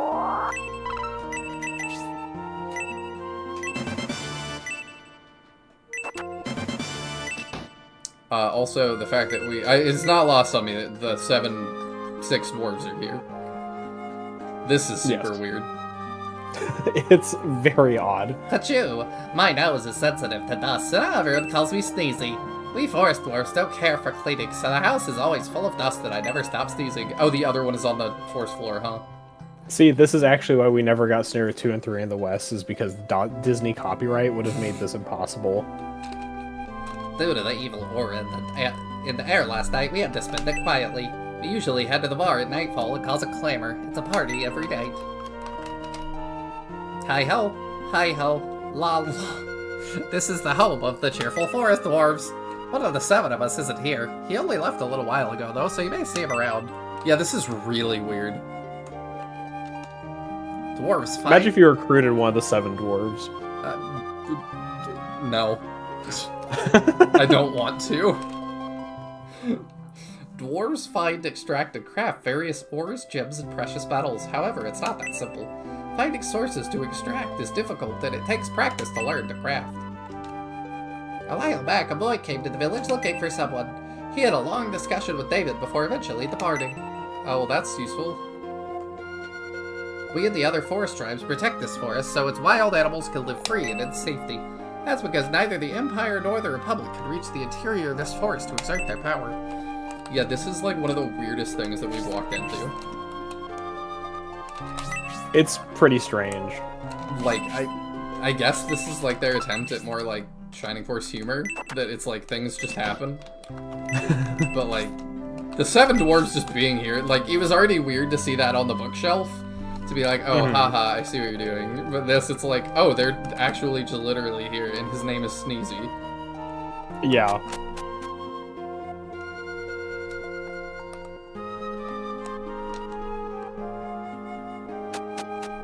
That is like the most weird meta thing that I've seen in this series since Shining Wisdom. Can I catch one? Yeah, that makes sense. Yeah. Yeah, since Shining Wisdom gave us like a Kia Sorrento or whatever. You think I'm joking? I don't think you're joking. It's just Or they I don't ask know how me, else to respond to that. have you seen The Parent Trap? And I'm like, what?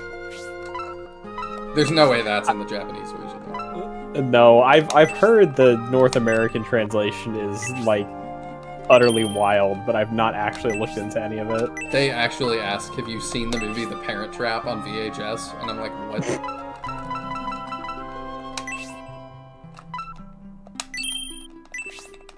Oh yeah, and you've got that protect ring that you can give somebody. Oh yeah, I forgot about that. Because that's the one that casts heal too, right? Mmm. Yeah, which is pretty handy to have on hand. Does everybody... Oh, no, they don't. Okay, Waltz doesn't have anything. Okay. Waltz doesn't have anything. I think she gets it.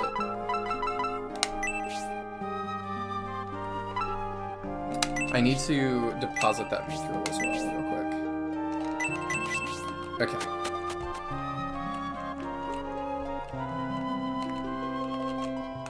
Let's go throw stuff in the convoy, and then we move on.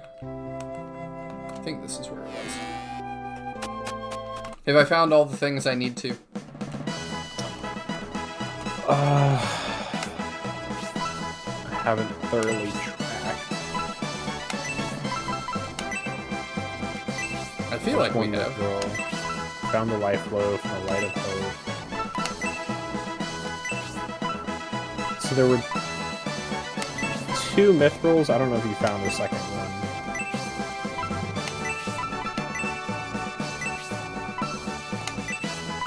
I think you might not have gotten the second mithril. It's Okay. out in the main area of the village. Okay. There we go. Now we Probably not a thing you would usually think to search. waltzing in. Hello, Nicholas. I see you have abbreviated your name. I think.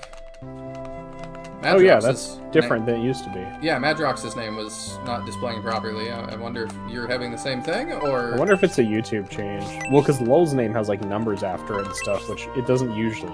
Oh yeah, that's true. Because usually it's just serious Lol. So I feel like some kind of YouTube change has screwed up everybody's display names. I love that for us. Thank you, YouTube. Yep. Address small channels getting improperly banned? No. The best I can do is ruining display names. I love them for what they've done for us, and I look at them funny for what they continue to do to us.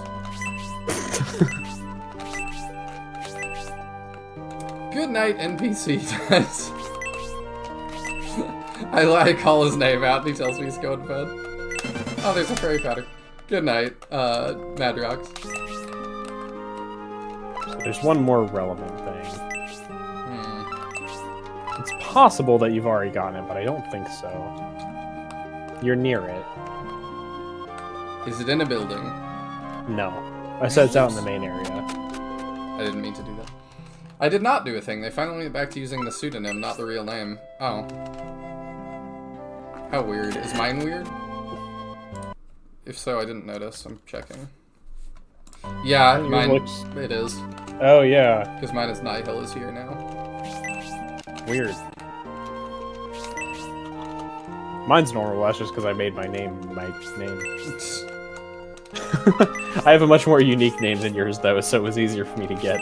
Yeah. That's the problem with a username like yours, is like, somebody's taken that already. They had. Oh. Okay. There it is. Alright, we huck that in the convoy and we move on. Yep. Oh, weird. Oh, I missed Mahane's last message. The way I like to word it, Vegeta yells about Goku not having Saiyan pride. He does, but while Vegeta's pride is in himself, all of Goku's Saiyan pride is in Gohan. Yeah, I agree with that, especially because he was supposed to take over as, like, the protagonist and stuff. I think that DBZ was originally meant to be a generational story about, like, having pride in your kids, and then people didn't like that. The same reason they don't like it in Naruto. And I do think it's actually the same reason.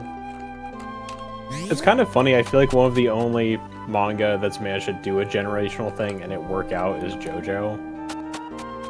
Yeah, I feel like they established that really early. They did, and they also, like, killed off the first protagonist, so he was not coming back. So it was kind of like we're moving to the next character, and that's that. To be fair, so did Dragon Ball.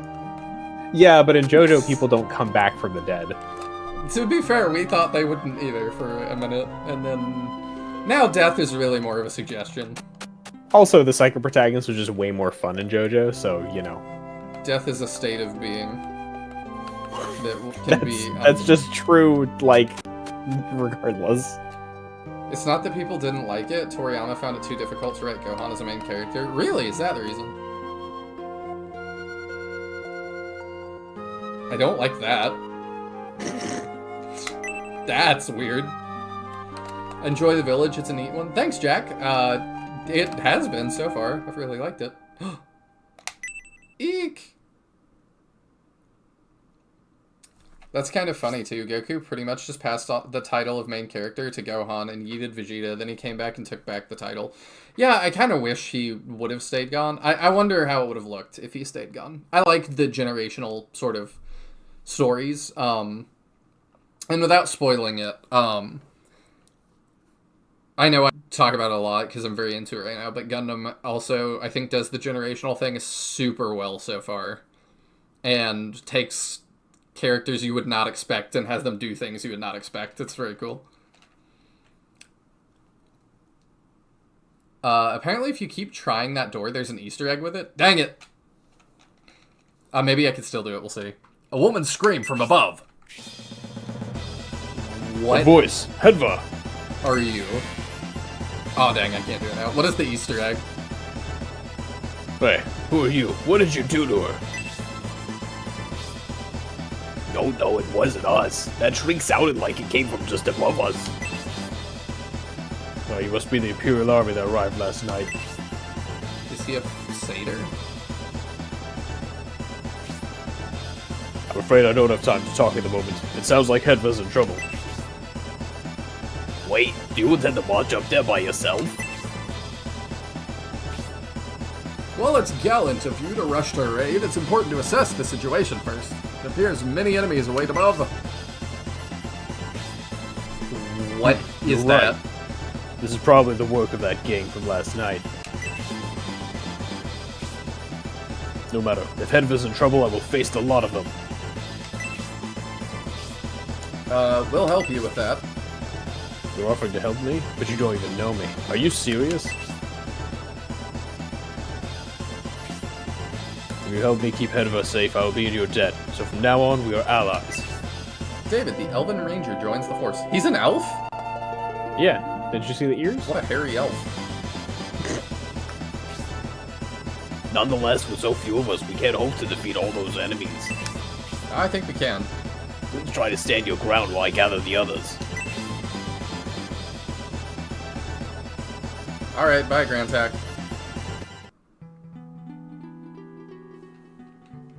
It is also just a tradition that Shining Force hits you with sleepy music in battles. Yeah, right? Oh, I see. Alright, we've got David, the Elven Ranger now. 21, 11, and he's level 7. I mean, he's a little behind. So, weirdly, David's best weapon level is in spears, and he doesn't start with one. Ah! He also, Can the use quirk of the Elven axes? Ranger class, the Elven Ranger class uses tomahawks, spears, and knives. No melee weapons. Only the thrown variations. Wow, okay. It's really weird, and ultimately I feel like makes him weaker for it, because the ranged weapons tend to be weaker. But, I don't know. I did not have good luck with him. I've seen other people have him, like, absolutely pop off in their playthroughs, so... But giving him a power spear here gives him the best chance to do well in this battle. He is also relevant because I think he's the only character aside from your main characters whose friendship bonus is attack. And the attack friendship bonus is attack +5 at base level, which is massive. Yeah. It's like some singing or something. Haven't done it myself yet. Ah. Next time, then. There's no time to explain. Yeah, it did feel that way. You got David. He's not great. No. I mean, when y'all tell me a character's not great, it does just make me want to use them. I really think a lot of it just comes down to the weapon types. Where if he like could use the melee weapons, he'd be significantly better. Notice how it's regular bats up there? These aren't regular bats. I don't think. Or they're giving EXP like that, you know? I don't know if he'll kill that or not. You think? Probably with the friendship attack bonus from No. Medion. I don't want him Giving you to. +5 attack. You could move away from He'd Medion and still do spear him. 20. What if you use the spear? Would that get you down below 26 attack? I don't have it anymore, I passed it. I thought. Oh, did you not also have one for Campbell? I thought he had one just on hand. It's me. Okay, never mind. And you could just leave it and let Yeah. David fight it. Yeah, I want to get... Like I said, you guys make me want to use characters that are bad. Alright, how do you... I feel like kind of cool. Oh, okay, he still gets it. He would not without that spear, so I appreciate that. yeah, that got him exact damage. I feel like David's worth using and worth leveling. It's just sometimes he doesn't turn out great. And he will zombies- definitely need weapon upgrades whenever he can get them. Oh, we'll definitely do that. The zombies look like they have buck teeth. Mm-hmm.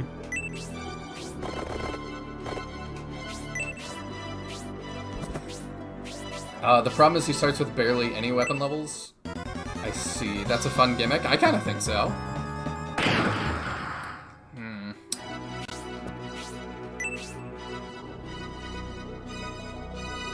Yeah, we could fight that and support him with healing items. He's gonna take a while to get that kill, huh? Oh, I didn't look at what that is. That is a bat in a suit. It's not a bat. They were regular bats during the dialogue? They were?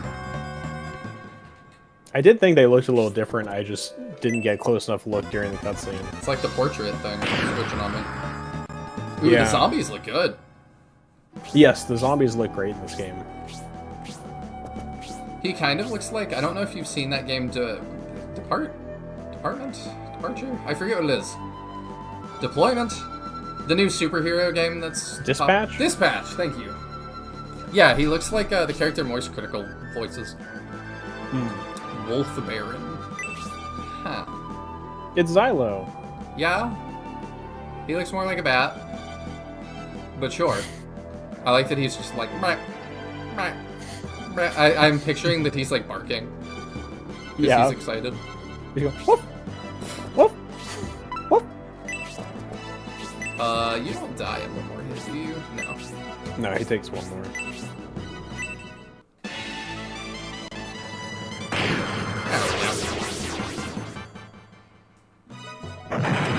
If you want to make full use of him, you have to keep switching weapons, so you massively split his... I don't know if I'll do that or not. I think I need the medical herb more at the moment. Personally, I just love spears on him all game, but I don't know how much like weapon advantage and stuff really is worth it to invest in. I don't have a ton of experience. You also said, though, that he didn't pop off for you, so maybe that isn't the thing to do. I don't know. Yeah, that's where I'm like maybe it is correct to switch his weapons a whole bunch. That's just not what I did because part of it is because, you know, the more you go into a weapon level, you get more damage. Yeah. You know, it's really hard to do multiple weapon types in this game. We'll favor him some, so that might get us somewhere. We'll see. You know, you not having spears for characters that can use them feels like such a departure from the old Legacy of the Ancient playthrough where I remember you keeping them long past their usability. You know, you're right, but... Oh. I see. Okay, we're not gonna do that till we're ready. Yeah, I think this is the first map where you have multiple maps that's taking place on that you can move between that isn't ruins. The cargo room. Oh, you're right, that did. I forgot about that. Never mind. Dang it, Dave. It has been a while since we've seen one, though. It has. Gonna have to use a potion on David. Ridiculous. Yeah, the idea to take advantage of weapon triangle makes sense, but it's kind of the same problem I run into with like Great Knights and Fire Emblem, where ultimately I kind of end up doing 1.5 weapon types with them. Yeah. Like, you kind of generally go like sword or What? lance, or sword or spear, and then you do tomahawks when you need them. David's making a great impression so far. Why couldn't that be Frank? Because he's with Symbios. He's busy saving the world. And going, grrr, there's bad stuff. Actually, this takes place before Frank joined, so he totally could have been here to fight us beforehand. Grrr, you're the bad stuff. Scenario 3 does a kind of similar concept as David, except those characters actually start with good weapon levels for all the weapons they can use. That's a crazy concept.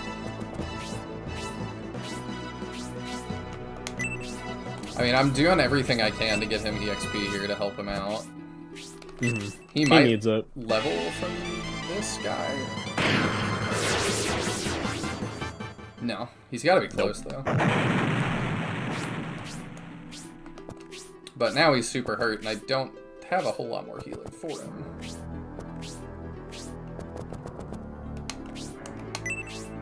Alright, you can map move.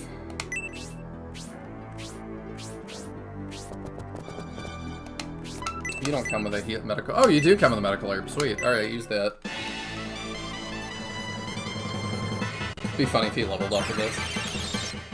Oh, I kind of thought he might.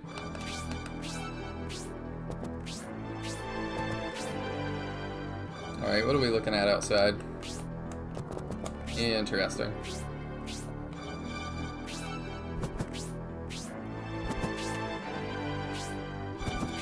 Might should have not used all the healing on somebody who's not very good, but... I don't know. I assume the rest of my force will arrive at some point. Bold choice if not.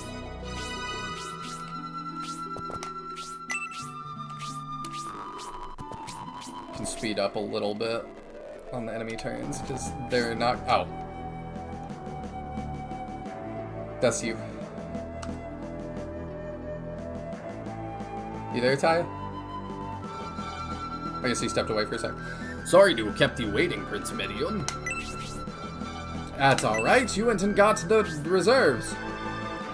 Now that we've arrived, the battle should be more evenly matched. Oh, great. Undead. Fine. We can't avoid them, so let's wipe them out. I mean, she should be, like, good against them. Oh, that's weird that I can... Oh, yeah, that looks very weird. David and... I can't hear you over Discord.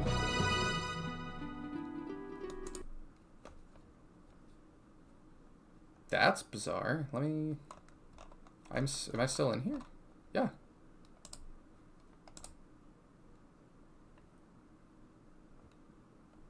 Can you hear... Hello? Can you hear me now? Hello? I can hear you now. That was weird. Yeah, it's just like, it showed Grantax's line, and I went to voice it, and then I voiced it, and we stayed sitting on his line. So I guess neither of us could hear each other. Ah, I couldn't hear you either. And then when I went back, I left the call and rejoined. It said searching for destination. That's really weird. Because, yeah, I couldn't hear you and you couldn't hear me because I was asking, like, are you there? Because the game wasn't progressing. How weird.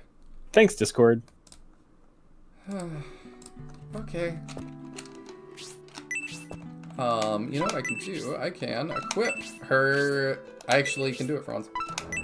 Just throw her Fox and then hit this at range, because she is squishy. I don't really want her being at the front.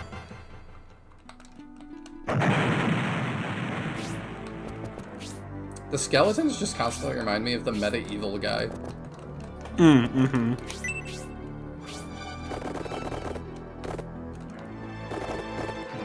It's bait in the bat, maybe.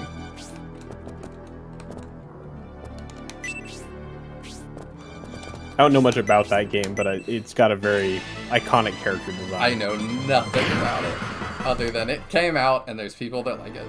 That's a known Discord bug. How weird. It just like, I've never had that happen before. And out of nowhere, it just happened. It's because you're on a call with me. It's true.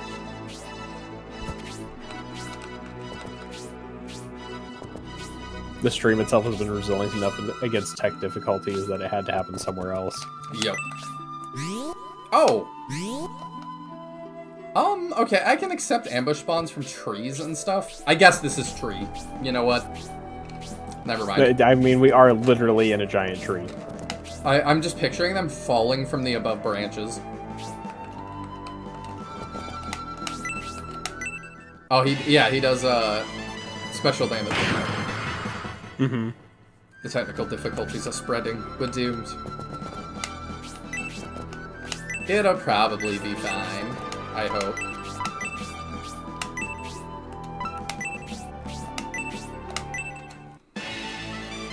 She probably kills that. Yeah. Exactly does. Really? It's very fortuitous that we've got a lot of this exact damage going around. It does. Or it is.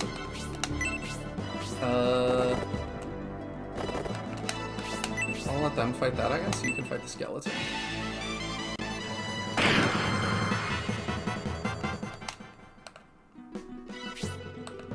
You probably do bonus damage to undead. I'd like to think. Oh yeah, we have Soul Steal now. I don't want to do that yet. I don't have the need yet. Is that just D-Soul again? Soul Steal? Yeah. Yeah, it's D-Soul, but it does damage if it doesn't kill. Okay. So it's like D-Soul with a little bit of a pity benefit. We appreciate pity benefits. Oh, okay, he's still slightly out of range. That's fine, we're tanking with Bernard a lot more for some reason.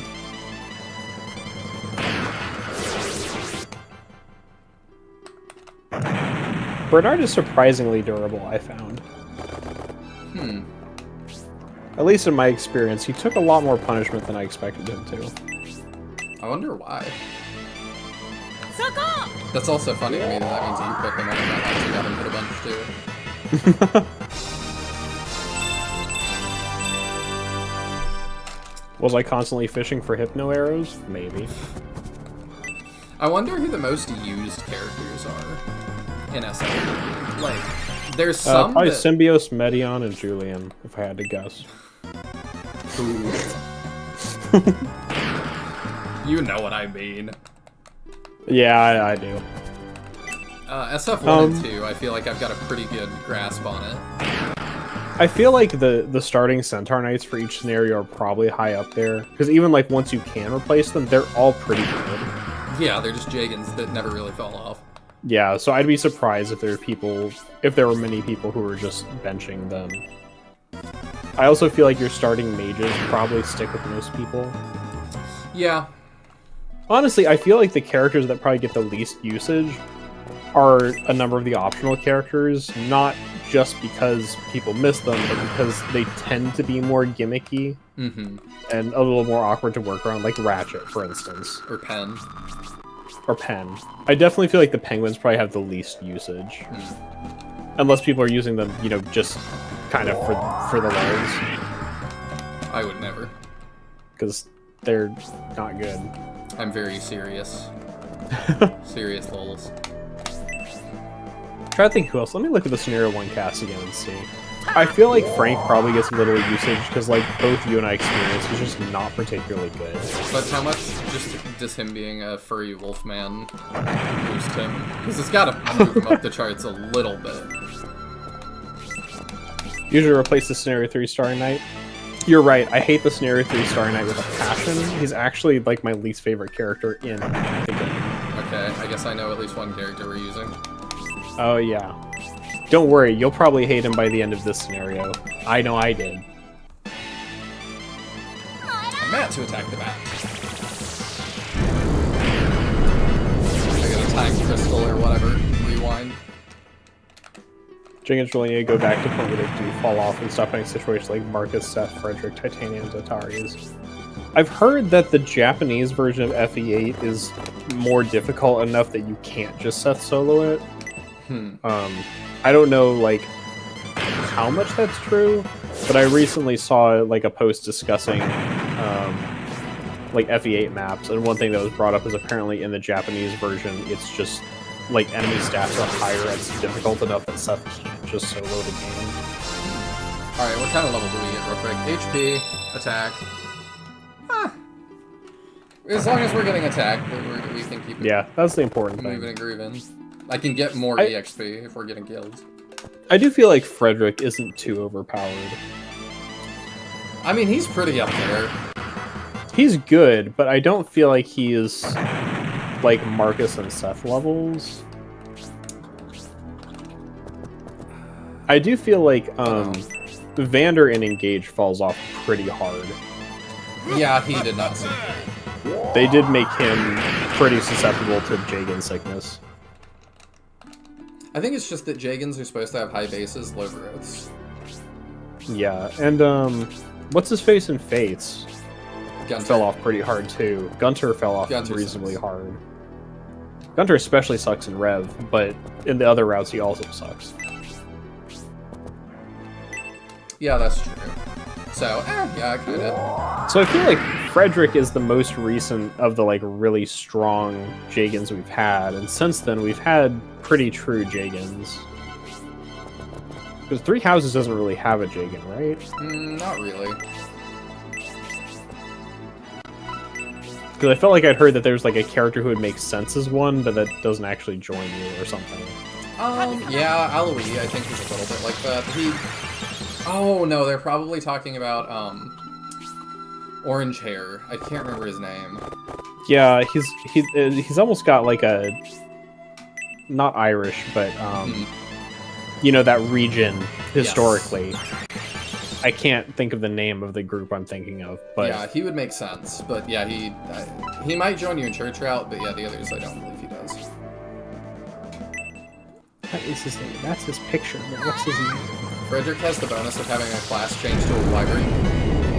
Yeah, but that is a big part of it. To be fair, in Shadow Dragon, so does Jagan. Geralt, that sounds right. No, Geralt is your dad. I think that's who I've seen people talk about, though. As he would make sense as a Jagan, but isn't actually playable. I was thinking of Annette's dad.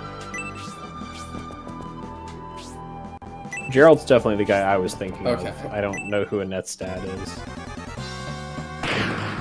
Yeah, I could see Geralt being... Because I have not like played Three Houses, but I've watched plenty of like Three Houses videos / discussion points, and a few people have brought up Geralt as a Jagan makes sense, like narratively. It could, yeah. But either way, that's kind of given me the impression that Three Houses doesn't really have a Jagan. If that many people are talking about, hey, this guy should be a Jagan. No, it doesn't really. The most I've seen people argue is that like Byleth can be kind of. You are sort of the Jagan, but even then it's like... But, I mean, you don't, like, fall off the way a Jagan's supposed to. No, you don't. I've seen Byleth solo the game with fist weapons only. So... I've seen that, too. And without attacking, right? It was, like, Byleth solo without attacking. Oh, his name is Gunther, too? No, it's Gilbert. I just looked it up. It's Gilbert. Yeah, Gilbert's who I was talking about.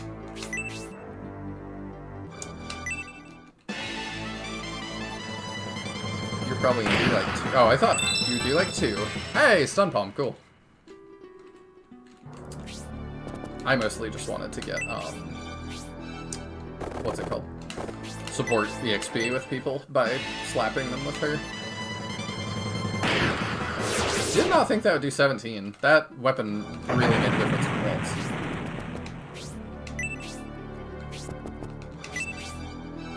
Alright, let's see where we're spawning in here. I like this battle. It's pretty good. I enjoyed it quite a bit. Wait, no it's not. What's his name? I feel like also Vander feels particularly frail compared to other Jagans I've had. Just where like in the first like 3 or 4 maps on even hard, he's susceptible to just straight up dying. Yeah, he falls off. I mean, I lost my Vander on the map where you get like Louis and everybody. Like that's where he died, and that's like chapter 4. Wow. He got crit. The boss crit him 1 time, and he died. And nothing of value was lost. But I did name my dog Vander. No. I mean, the one in game. Yeah, I figured. He was the real Vander. The other Vander I had must have been a fraud. No, your dog in real life you named after your favorite Fire Emblem character, Vander. Said nobody ever. My dog is somebody who hates dogs.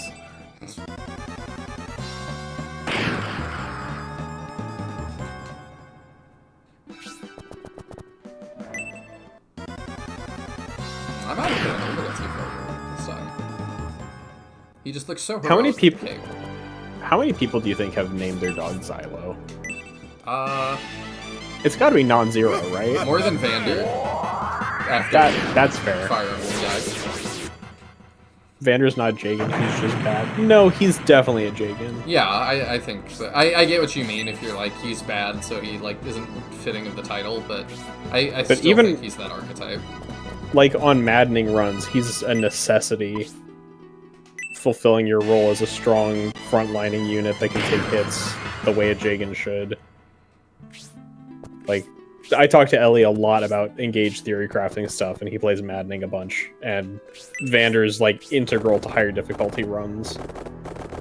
I could just start the map over. Just follow. You could.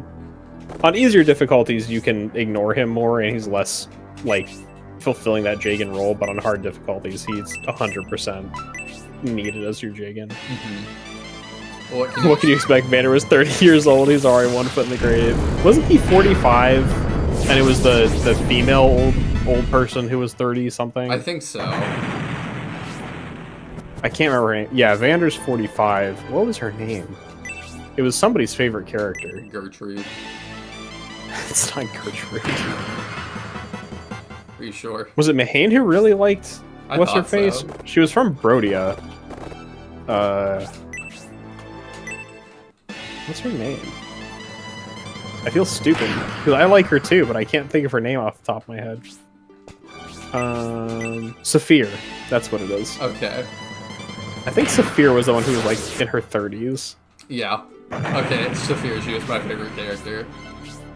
She's 35. She's 35. Vander's 45, and both of them are like decrepit old people. Insanity.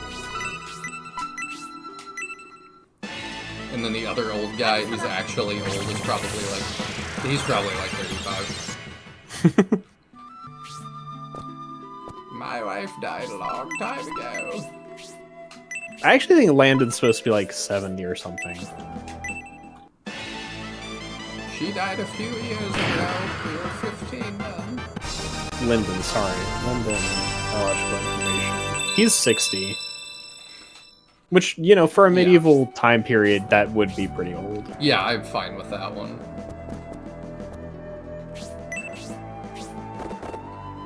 It's a 43, you need a sarcophagus to move around. That just makes me think of like in Dragon Quest, where somebody's dead and there's just a like coffin trailing behind your party. I don't know if all of them do it, but Dragon Quest IX does. And I remember many times having a little coffin trailing behind my party as I walked around. That's funny. If you got 3 people dead, that's 3 coffins trailing your main character. Oh.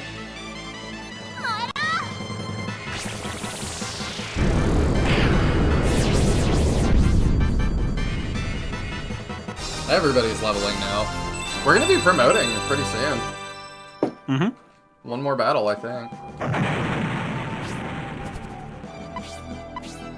Oh, what are you gonna hit us with? Thank you for not hitting David. We resist that, probably. Yeah, we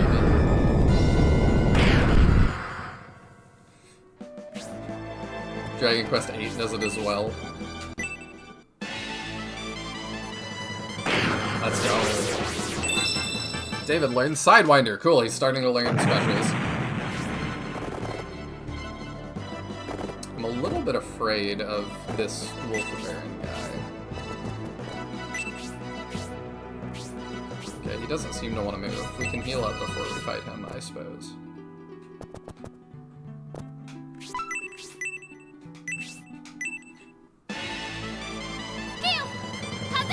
In game design, he misses one thing that Jagen kind of needs. A low promotion level. He levels too slowly. Most Jagens usually level up faster than most normal promoted units. I feel like that is such a nitpick, though. I've never heard that being a necessity for Jagens, I have leveling not up either. faster than other promoted units. I know some people try to be like, well, there's Oifis as well. I forget which game she's from. Because But- part of the thing is, like, if your Jagens level up fast, that kind of prevents part of the falling off that is part of the archetype. Well, their growth rates are supposed to be low enough, it doesn't really matter. They'll level like HP or something, and that's about it. Speaking of HP, let's heal up here. I feel like we already had some like group heals in scenario 1. Ryudo is not quite Grace. If I got Aura right then, I would have been like, well, shut up, I guess. So looking at this answer that apparently includes sources, just because Nick says wrong on that front, people live long for the average age because of high birth mortality. According to Roberta Gilchrist in Medieval Life Archaeology in the Life Course, if a medieval man in Halisoan, England survived past the age of 20 in the early 14th century, his life expectancy would be 41 to 48 years, up to 50. By the 15th century, that was up to 53 years. And then aristocrats and monarchs might occasionally live longer, and then it provides a list of monarchs living up to ages between 58 and 88. But this is a research source saying in the early 14th century life expectancy would be still less than 50 years. So 60 would still be pretty high by medieval standards. If we're talking, you know, up to 1399, which the medieval kind of ends after the 14th century to a degree. So I feel like 60 is still very justifiably old age. I think so. Pegasus from Yu-Gi-Oh! Was 24. That... I believe you, but that sounds awful. That's wild. I think I want to give this to David again. I'm really trying to level him. I feel like some words are missing that sentence, Lol. I'm not quite sure what you're trying to say. You just already had both Irene and Kant along with Grace. Here you're just stuck. Oh, I get what you're saying. It's that you had 3 healers, and right now you have Ryudo, and that's it. Well, yes, but 35 is old. That's what we're saying. Like, we're saying that, like, Saphir being, like, quote-unquote old at 35 is ridiculous. I thought you were reading me saying that Lyndon being 60 actually being old made sense. Everybody mocks Vander and Saphir's ages with how old they're portrayed. Attack and defense 1, let's go! Nice. Yeah, that's true. And, like, Ryudo's not bad. He just, like... I mean, he's better than, like, Lo or Gong or any of those guys. It just is he's not Grace. We did it! We managed to defeat them! You want to be the dog? Are you really satisfied with defeating us? That's how your dying dog sounds? Yeah. I just Eh? What's that supposed to mean? Yeah, maybe you should ask David. Also, I kind of expected you to voice David as a woman just to, like... forgot. No. I wanted to do less high-pitched voices was my point. Priest Guardian. Is High Priest Garayate the one behind this?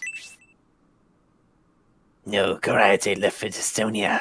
High Priest Deshran and Fiale are leading this mission. These guys are weirdly willing to talk to us. Yeah. Before you die, how hard was it for you to get into those purple pants? Do you think they come in my size? Do you shapeshift? It's kind of unclear. Wolf Baron, werewolf, like, I don't know. Again, my brain autocompleted that as you saying, do you shave?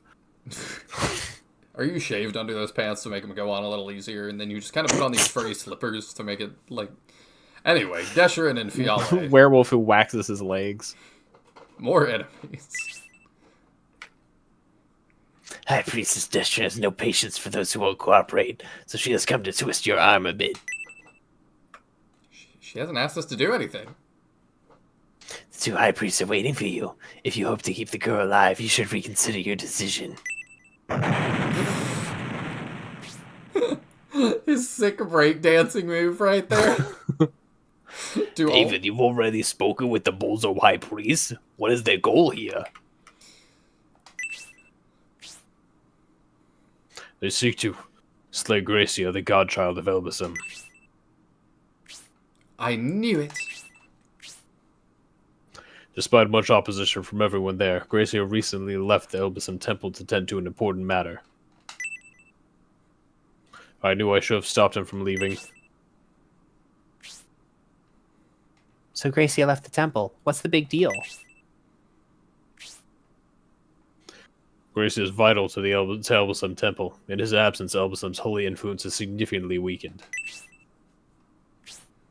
Presumably because Gracia is a descendant of the Innovators.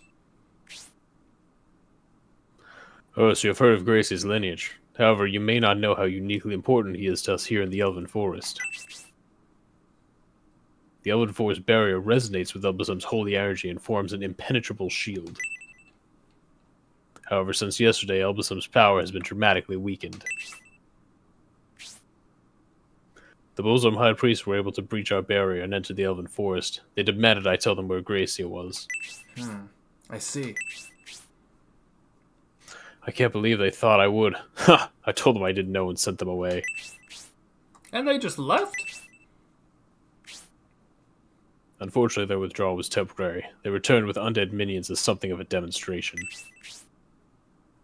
So they're basically threatening you and the rest of Stump to pressure you into telling them what they want to know. If Gracia would have been an Elbasam radiating holy energy, this probably wouldn't have happened. Gracia was here in Stump Village yesterday, but he managed to evade them. Then, is Gracia still hiding here in the village somewhere? No, thankfully he left just before the Bolzum sect arrived. That would have been too easy. However, I do know where he's heading, and Hedva does too. Oh yeah, Hedva was supposed to be at the top of this tree. That may be why the Bolzum sect has involved Hedva. Perhaps. Maybe they simply know she's my girlfriend and wish to blackmail me. Either way, she's likely in grave danger. Medion, let's hurry to help Hedva. Alright then. The Bolzum sect's tactics are becoming more disgraceful every time we encounter them. By Elbasam, they will not have their way any longer. Let's go, Prince Medion. Elven Forest, Skywalk.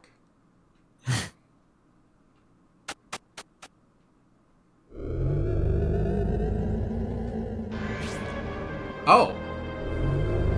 Am I Desherin as well?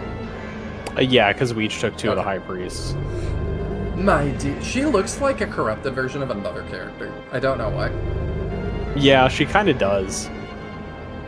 Ah, my dear David, does having your lover taken from you put you in the mood to cooperate?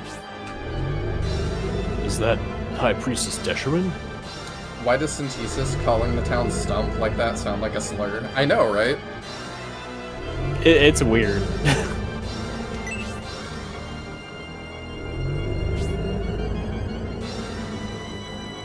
That is Desherin. Fiale's there too, but who is that woman at your feet? Hedva. Should I check David's room? I feel like I missed something there. Yeah, there's a couple things there. Can we go back or not? I mean, if you arrest this fight, Okay, we'll do that. you can go after the fight too, but like if you want to do it before the fight. Oh, which might okay, be then we can do it after. Oh, so you must be the Medion army. High Priest Karaite told us about you. It appears you wish to make us your enemies. I do. Your concern is sweet. The girl isn't dead yet, but when we no longer have a use for her, that could change. when you no longer have a use for her? Do you really think so little of her life? Yes. We took her hostage to uncover Gracie's whereabouts, but we no longer need her for that. I thought it would be like, do you ever have that feeling when you're up really high and you want to throw yourself off? I could just throw her off and see what happens. If you no longer need her, then you know where Gracie is. On the chance she might have some information, we used our secret herb of confession on her. She told us everything. Herb of Confession. Oh, not the Herb of Confession. It's just such a silly sounding name.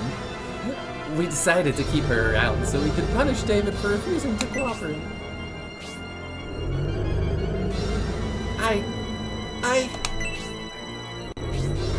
High priests? How should we use David's girlfriend to punish him? I'm sure you will think of something interesting. Punish him with his lover. How scrumptious. I'll leave it to you to do as you please.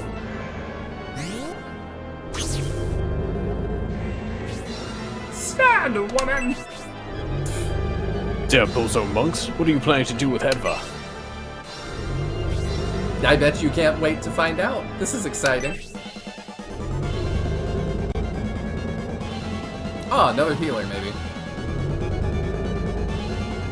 I hardly even know her.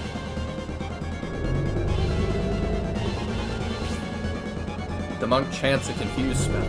Hear my voice! David will come to kill you. Eliminate him and all those who would harm you. Ooga booga booga booga. It's the magic words.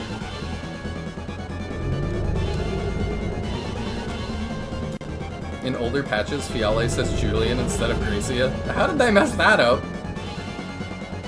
I, David, I will kill David. I am David. If you want to save her, you'll have to battle us, but she will stand with us against you.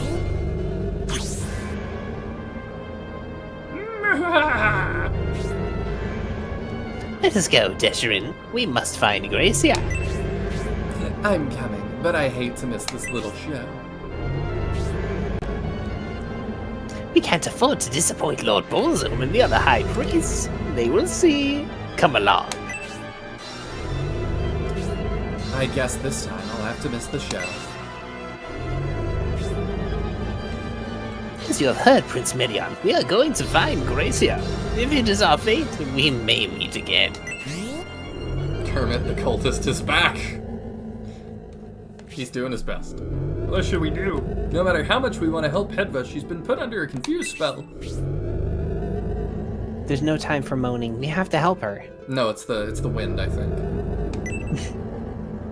There must be something we can do. Prince Medion, the only way to free her from the spell is to defeat the one who cast it. That means we must defeat that masked mage. Beware, Hedva's a talented spellcaster who commands powerful magic. Please, we must help her. Yeah, I knew I didn't like the Bolzome sect, but they certainly have stooped to a new low. Let's put the fear of Elbasum into them. This battle is one of the hardest in the game, by the way. Good luck. Okay. It is. This battle's tough. Sweet. Alright, so what are we dealing with? Okay, so Hedva has Freeze 2. Alright, that's not great, but it could be worse, maybe. You have Spark and Confuse. Oh. Yeah, that's a little bit worrisome. You don't have that much defense or health, though, for a boss. It's the wind or David is really into this. Yeah, one of the two. Anything to find on this map?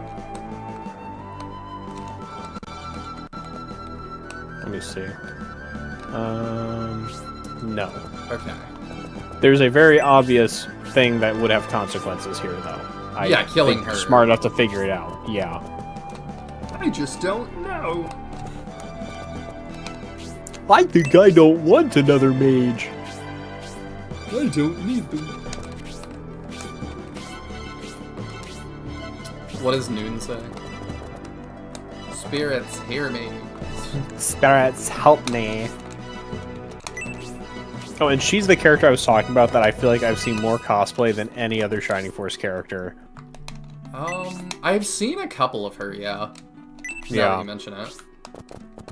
I feel like I've seen her the most, and I just always find it so odd because it's a Shining Force 3 character, and it's not the scenario that actually came to the West, so Yeah. it's really notable to me. I don't know, it is pretty odd. I don't know how that would have happened. Yeah, I don't know. I guess it's just like, she's got to design people find appealing, so... I don't even think her design is, like, particularly that good. You'll see it in battle. Okay. Her when you see her, like, the In battle motion. model, it's a lot, like, nicer than what her map sprite is here. Okay. There's also some, there's, like, one particular art piece that goes around with Shining Force 3 stuff that has this, like, a really nice piece of art with her in it. Okay.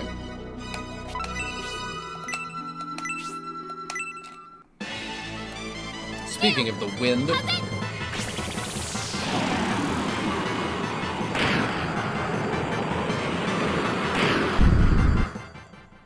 If you've seen that, it's the one where there's, like, a woman sitting in a tree, like, playing a harp or something. I feel like you might have seen it in I think SFC, so. on SFC in passing. I have in passing. I don't think I realized that was her. Yeah, I'm pretty sure that's her. Yeah, I finally found it again. It's 100% her. So, like, that piece of art is relatively popular, I feel like, so I think that's part of what made a lot of people probably interested in her to start with. Oh, she coming.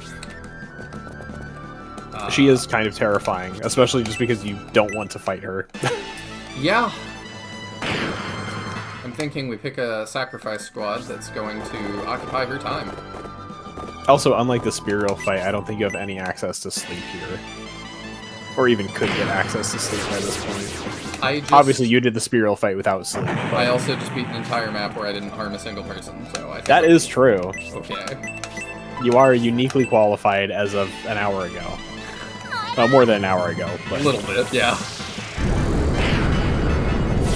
18 damage blaze. You'd love to see it.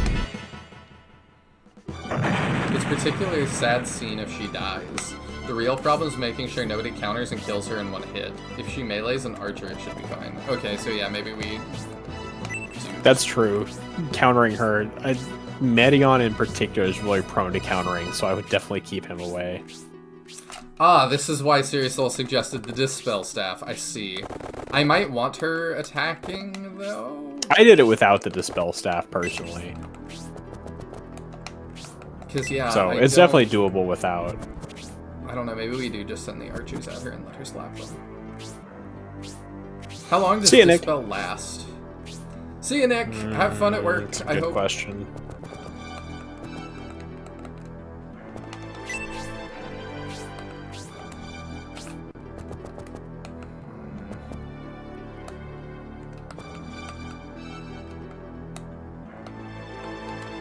Hazuki would die, but I feel like this would clear that so quick. It's a really good setup. We'll see if we can keep her alive. It is crucial. Yeah, it definitely will make this easier. It'd be nice if you even had resist by this point, really. Yeah. I'm not sure who in the scenario gets resist, though. Oh, that's gonna hurt. Oh yeah, her battle sprite is great. Yeah. Like, her map sprite's nothing to write home about, but her, like, actual full design is more notable. Yeah, I can see a little more why people would want to cosplay her. It also seems like a cosplay that's not too difficult to put together. Yeah, I mean, it's mostly just white cloth, so it's not, like, crazy complicated. If you got a curtain, you can be her. I feel like I'd have a hard time pulling it off convincingly, but if you say so. Dispel can last like 3+ turns sometimes. It would have been funny if she died cast it. Alright, let's actually you are the one with Dispel, yeah? Okay, yeah. Let's heal you first. How about?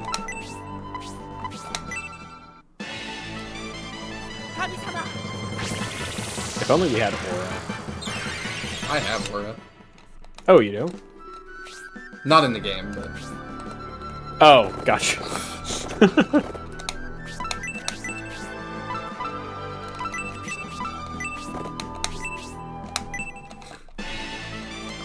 this is so dumb.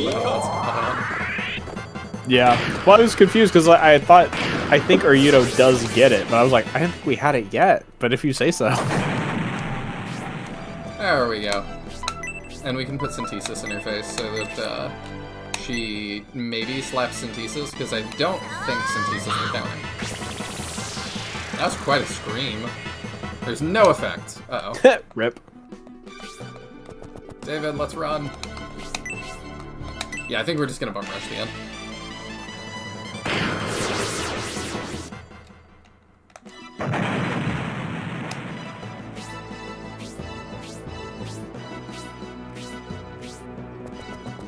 Where are you going? Also, beware the succubi, because don't forget they can charm people. I had forgotten, thank you. Okay, why don't you stand here, maybe? I definitely had one of my people get charmed during this battle, and that just made it extra hard. Where there's two characters I'm trying not to kill.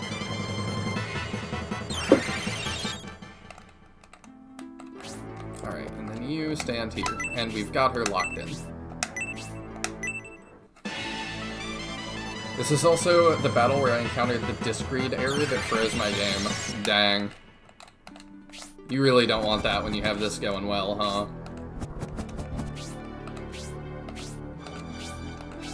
I guess I'm gonna have Rock run around and kill the bats for us.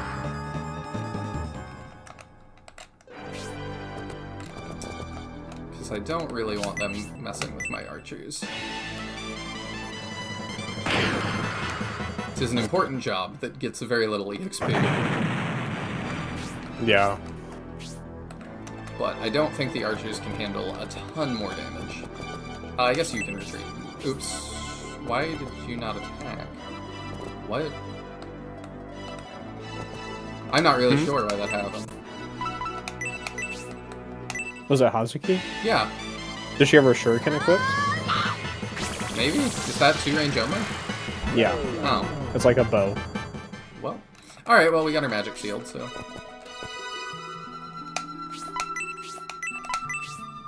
We could still fix you up. And then you're out of death range.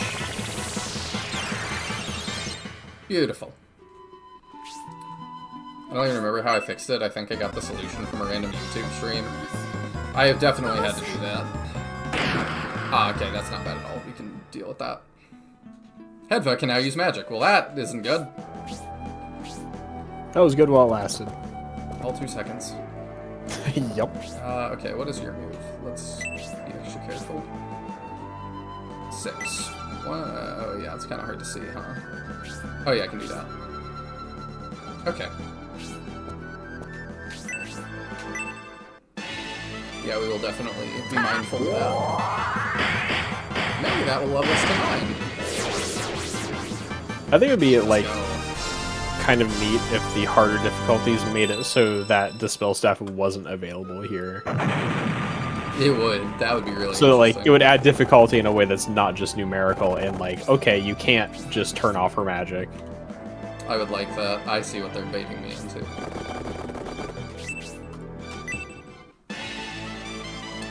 Painful irony if David countered, since his counter animation is to pitchfork the enemy back. I don't know what you mean by that. Oh, just stabbing them?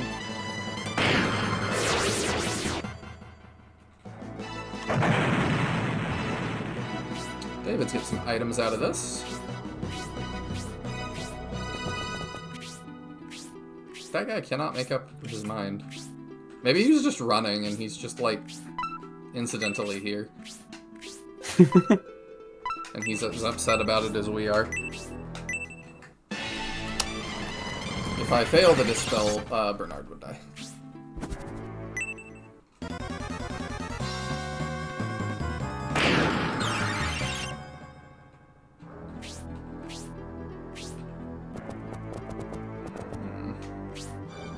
let you go. Do you have... Is it... Yeah, she does have her thing equipped. Okay, that was my bad. If he was the one to trigger his girl expiring. Yeah. Would be very unfortunate. Okay, let's double check ranges again. If Medion gets charmed, that would be very bad. Okay, we That is true. be able to do this safely. Medion kind of hurts.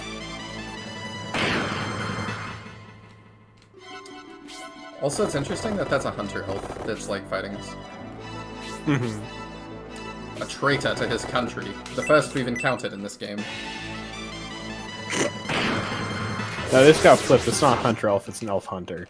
Oh, Easy mistake to make. I mean, I guess that is something different. I mean, yes. That was why I said it. That was the joke. Aha, I get it. Do you, though?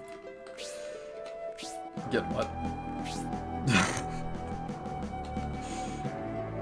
Okay, I was like, could we run her out of MP? And the answer is not really. I actually think I did run her out of MP by the end of the battle when I did it. It would not be ideal. That's quite the voice line she has for Dispel. The screech. Yeah, it's very strange. It just sounds like she's taking a lot of effort to cast that. In older patches, Hunter Elf was referred to as Dire Wolf. That's gotta be like they misaligned their text table somehow, right? Like there's Gotta no way be. that was a mistake. No. Oh, hi.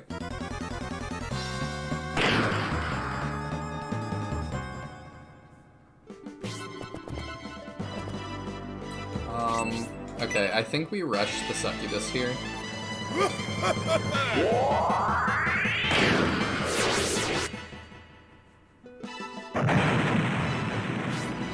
To make sure we're okay. Yeah, let's have you go around and start with that. Alright. Don't know if Bernard has more heals, but... Oh, well, he lives, at least. That's good. We can take more time. I can almost reach. Darn. What is your range? Probably higher now. Yeah, we'll move here, I guess. You can reach. Oh, perfect. Ryudo's got us. Dang it. I thought he had us. Okay, you can't quite reach either. I don't know that anybody can now. Let's see if we can help Bernard, maybe? Oh, no, you don't have heals anymore. We used them all on David. I don't know how I want to deal with this. I really need you to land this Dispel.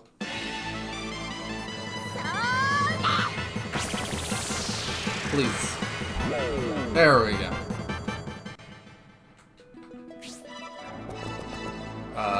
Okay, David also can't reach. Alright, well, somebody else can deal with that, I suppose.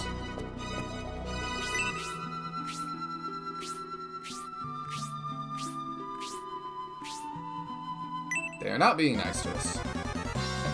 Not at all.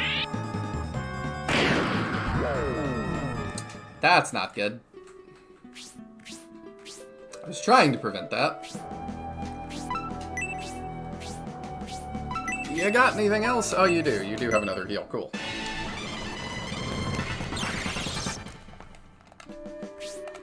Okay. She should be able to handle that. Yeah, let's just keep moving up, I guess. Let's do that and run from Ryudo here. Oh, you know what I can do, actually? Let's, she has very little health. Yeah, let's Tornado to make sure we hit it.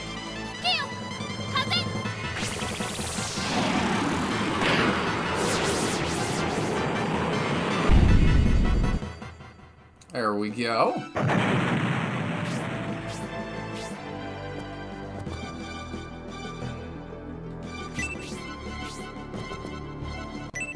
Hopefully he won't do too much there. At least he's gaining the XP from it.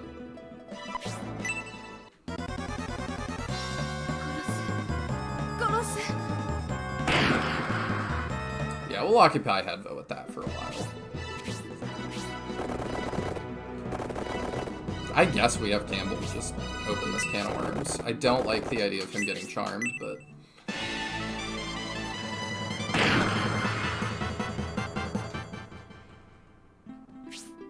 we don't have a lot of options at the moment.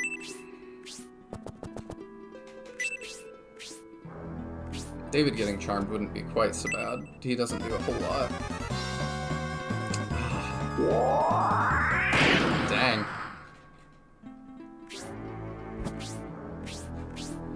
Alright, they're at least just gonna look at us.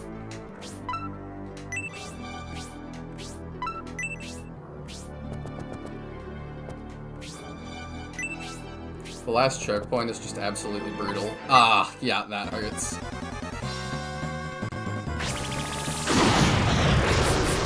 At least we can get him out of here now. But yeah, it is a very good position. Here's Campbell.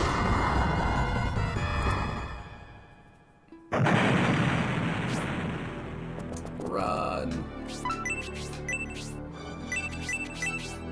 What is your range? Probably, yeah, all of us. That's not ideal either. Hazuki actually would be ideal as a target for Charm.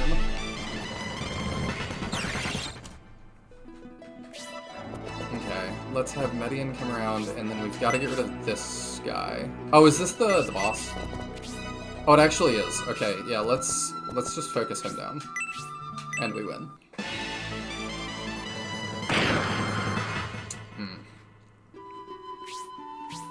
Ryudo is no longer charmed. Excellent.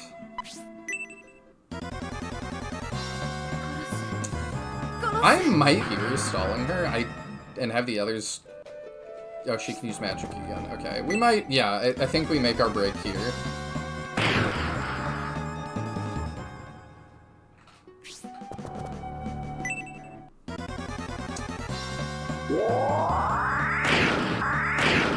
Nice counter. Nice counter. Yeah, let's bounce. Medion is taking a lot of hits. He dies to a spark. We are going to have to try to not... oh, crap. I think he dies. Yep, he sure does. Oh, wow. We live on 1.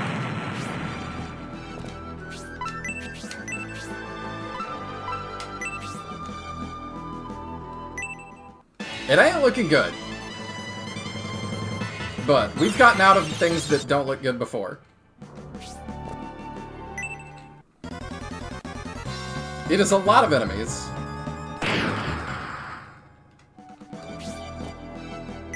Oh my goodness, it's a lot of enemies.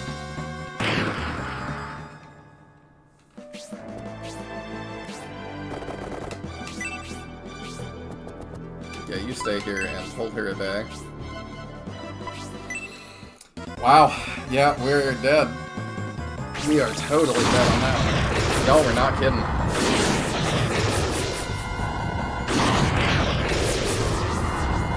That was a lot of damage. Our first game over on Scenario 2. Did I even find the church? Though it may seem strange to you, we are the most faithful people on the continent. We come to church every chance we get. Forest elves are able to remain youthful up until the very moment we give up living. Isn't it wonderful to be able to live freely without ever feeling the pressures of old age? We forest elves live for a very long time, and as I'm sure you've noticed, we never look very old. Instead, we suddenly enter a peaceful, eternal sleep when our lives have run their course. This forest and the trees in it are our lives, therefore we would never harm them. Although the wood in this forest is of the highest quality, we cut the wood we need for forest west of here.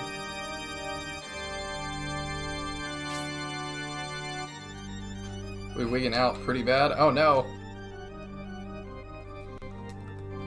Let me see. It again appears to be on YouTube's side.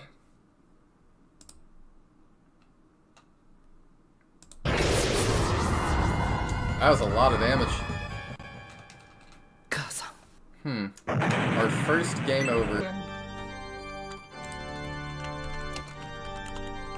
Did I even find the church? Though it may seem strange to you, we are the most faithful people on the continent. We come to church every chance we get. Forest elves are able to remain youthful up until the very moment we give up living. Isn't it wonderful to be able to live freely without ever feeling the pressures of old age? Are we good now? Maybe. It's better now, but it's pretty bad for a second there. Okay. YouTube, getting YouTube. Because, yeah, my internet seems fine. Stump Village is very busy during the day. When night comes, however, the elves retreat to their homes, leaving me here by myself. It was lonely at first, but I've become accustomed to the solitude now. Alright, let's res everybody, because oof. I appreciate that I don't have to wait for the jingle.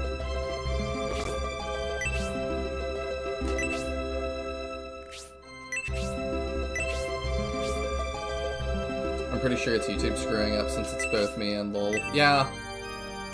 YouTube getting YouTube.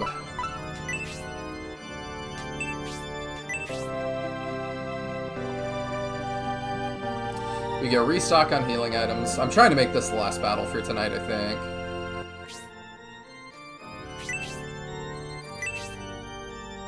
Alright, where was the church? Because I never actually did find it. It was just over here. I just never went in, I guess. Weird. Alright, let's restock on heals. Because we used a bunch going through that gauntlet.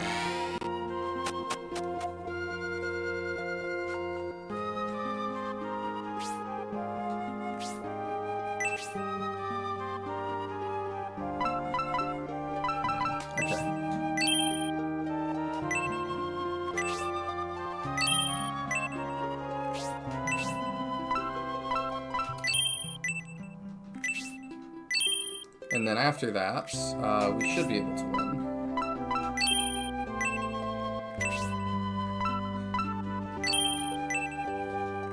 Gotta especially make sure the archers are stocked out, because we're gonna use them as...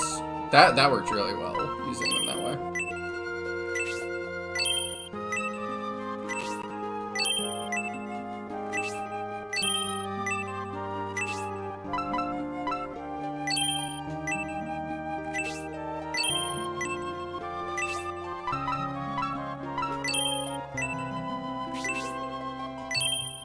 There we go. Cool, cool. We can also check out David's room real quick. How did we win? Not yet. Oh. We got hit by a lot of things, yeah. Because we got hit by... Basically, every enemy bum rushed us, the boss bum rushed us. It was a lot. Yeah, that last platform was pretty scary. Good night, Good night, Mahane. Mahane. Thanks for hanging out. It is always super fun chilling with you, as always. Is this the right door? Yes. Yeah, this is going to be the last battle for tonight anyway. Yeah, I figured as much.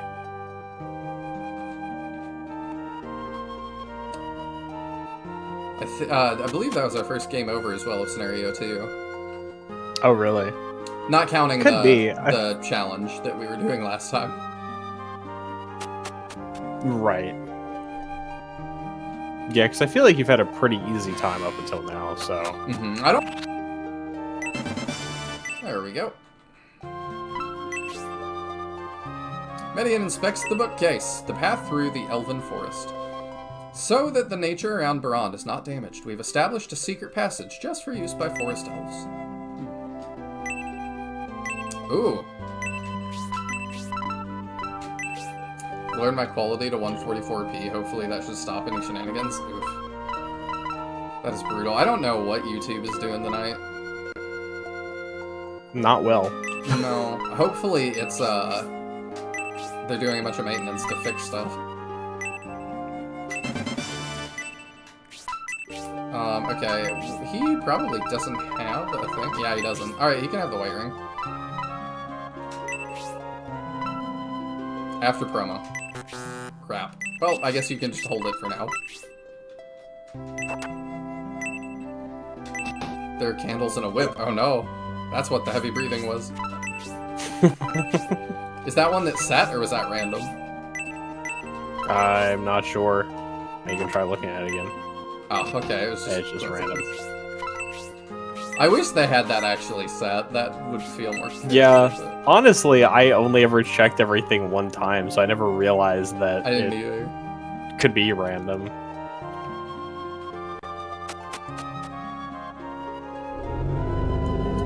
Alright, let's narrate for serious lull here. I'm going up the stairs. I'm turning left. I'm going up the stairs. I'm turning left. I'm going up the stairs. I'm turning left. I'm going up the stairs. Shining Force 3, the audio drama.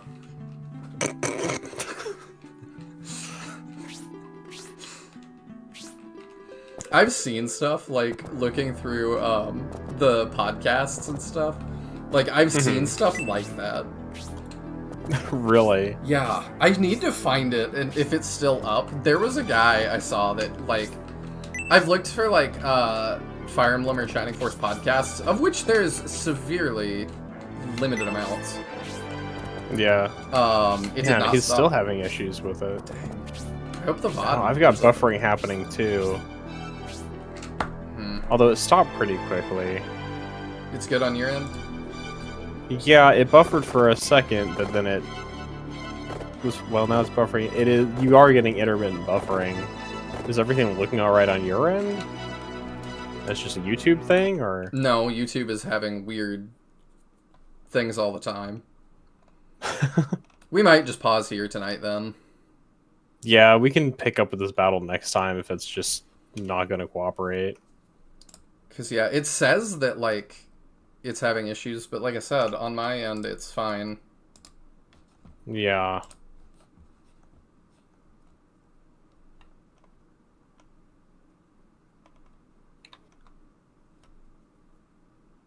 Wow, he's going upstairs. So insane. That's how you know he's a pro. Yeah, I'm peeking at it a little more. It looks... Yeah, it looks fine. Other than... And we'll pick up back with this battle next week. Actually, next week is Thanksgiving. Oh yeah. We might not. I'll be out of town. Okay. I might be doing something too.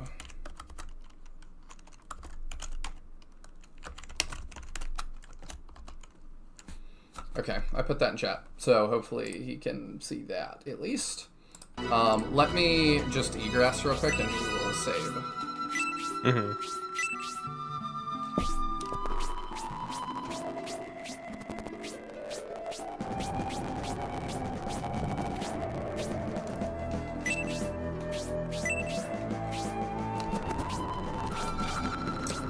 If only I had an angel wing.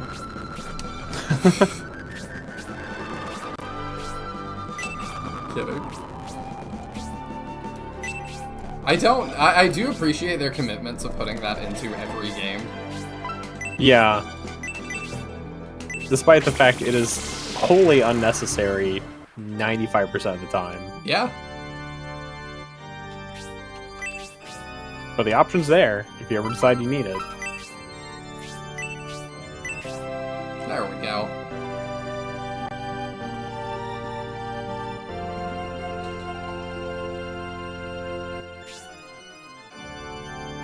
We continue now? No, I will not. Well, thank you all for hanging with us despite weird YouTube stuff. This was super fun. I love this game. It's a good game. Yeah, I'm very excited to see where the plot continues to go. I'm excited we got a new gimmicky character, because you know I love those. Even though I don't love his design, he looks more like a satyr or a faun or something, anything but an elf. He's kind of weird, but I like the concept. But I think that's going to do it for us. Stay tuned to the Discord for what we're doing next week. Maybe I'll do an extra stream if we're not doing one Thanksgiving, which it sounds like we won't be. So Unlikely. I don't know, you might get Veil of the Witch or something, because I want to stream that one more time before I start playing it on my own. But that's going to do it for us. You got anything, Taya? Don't think so. You going to be streaming Monday, you think? It's my goal. Alright, make sure you check out Teodrin on Twitch for Resurrection of the Dark Dragon. It's doing an Iron Man, and it sounds like it's going swimmingly. You don't want to miss those space conversations. Night, everybody.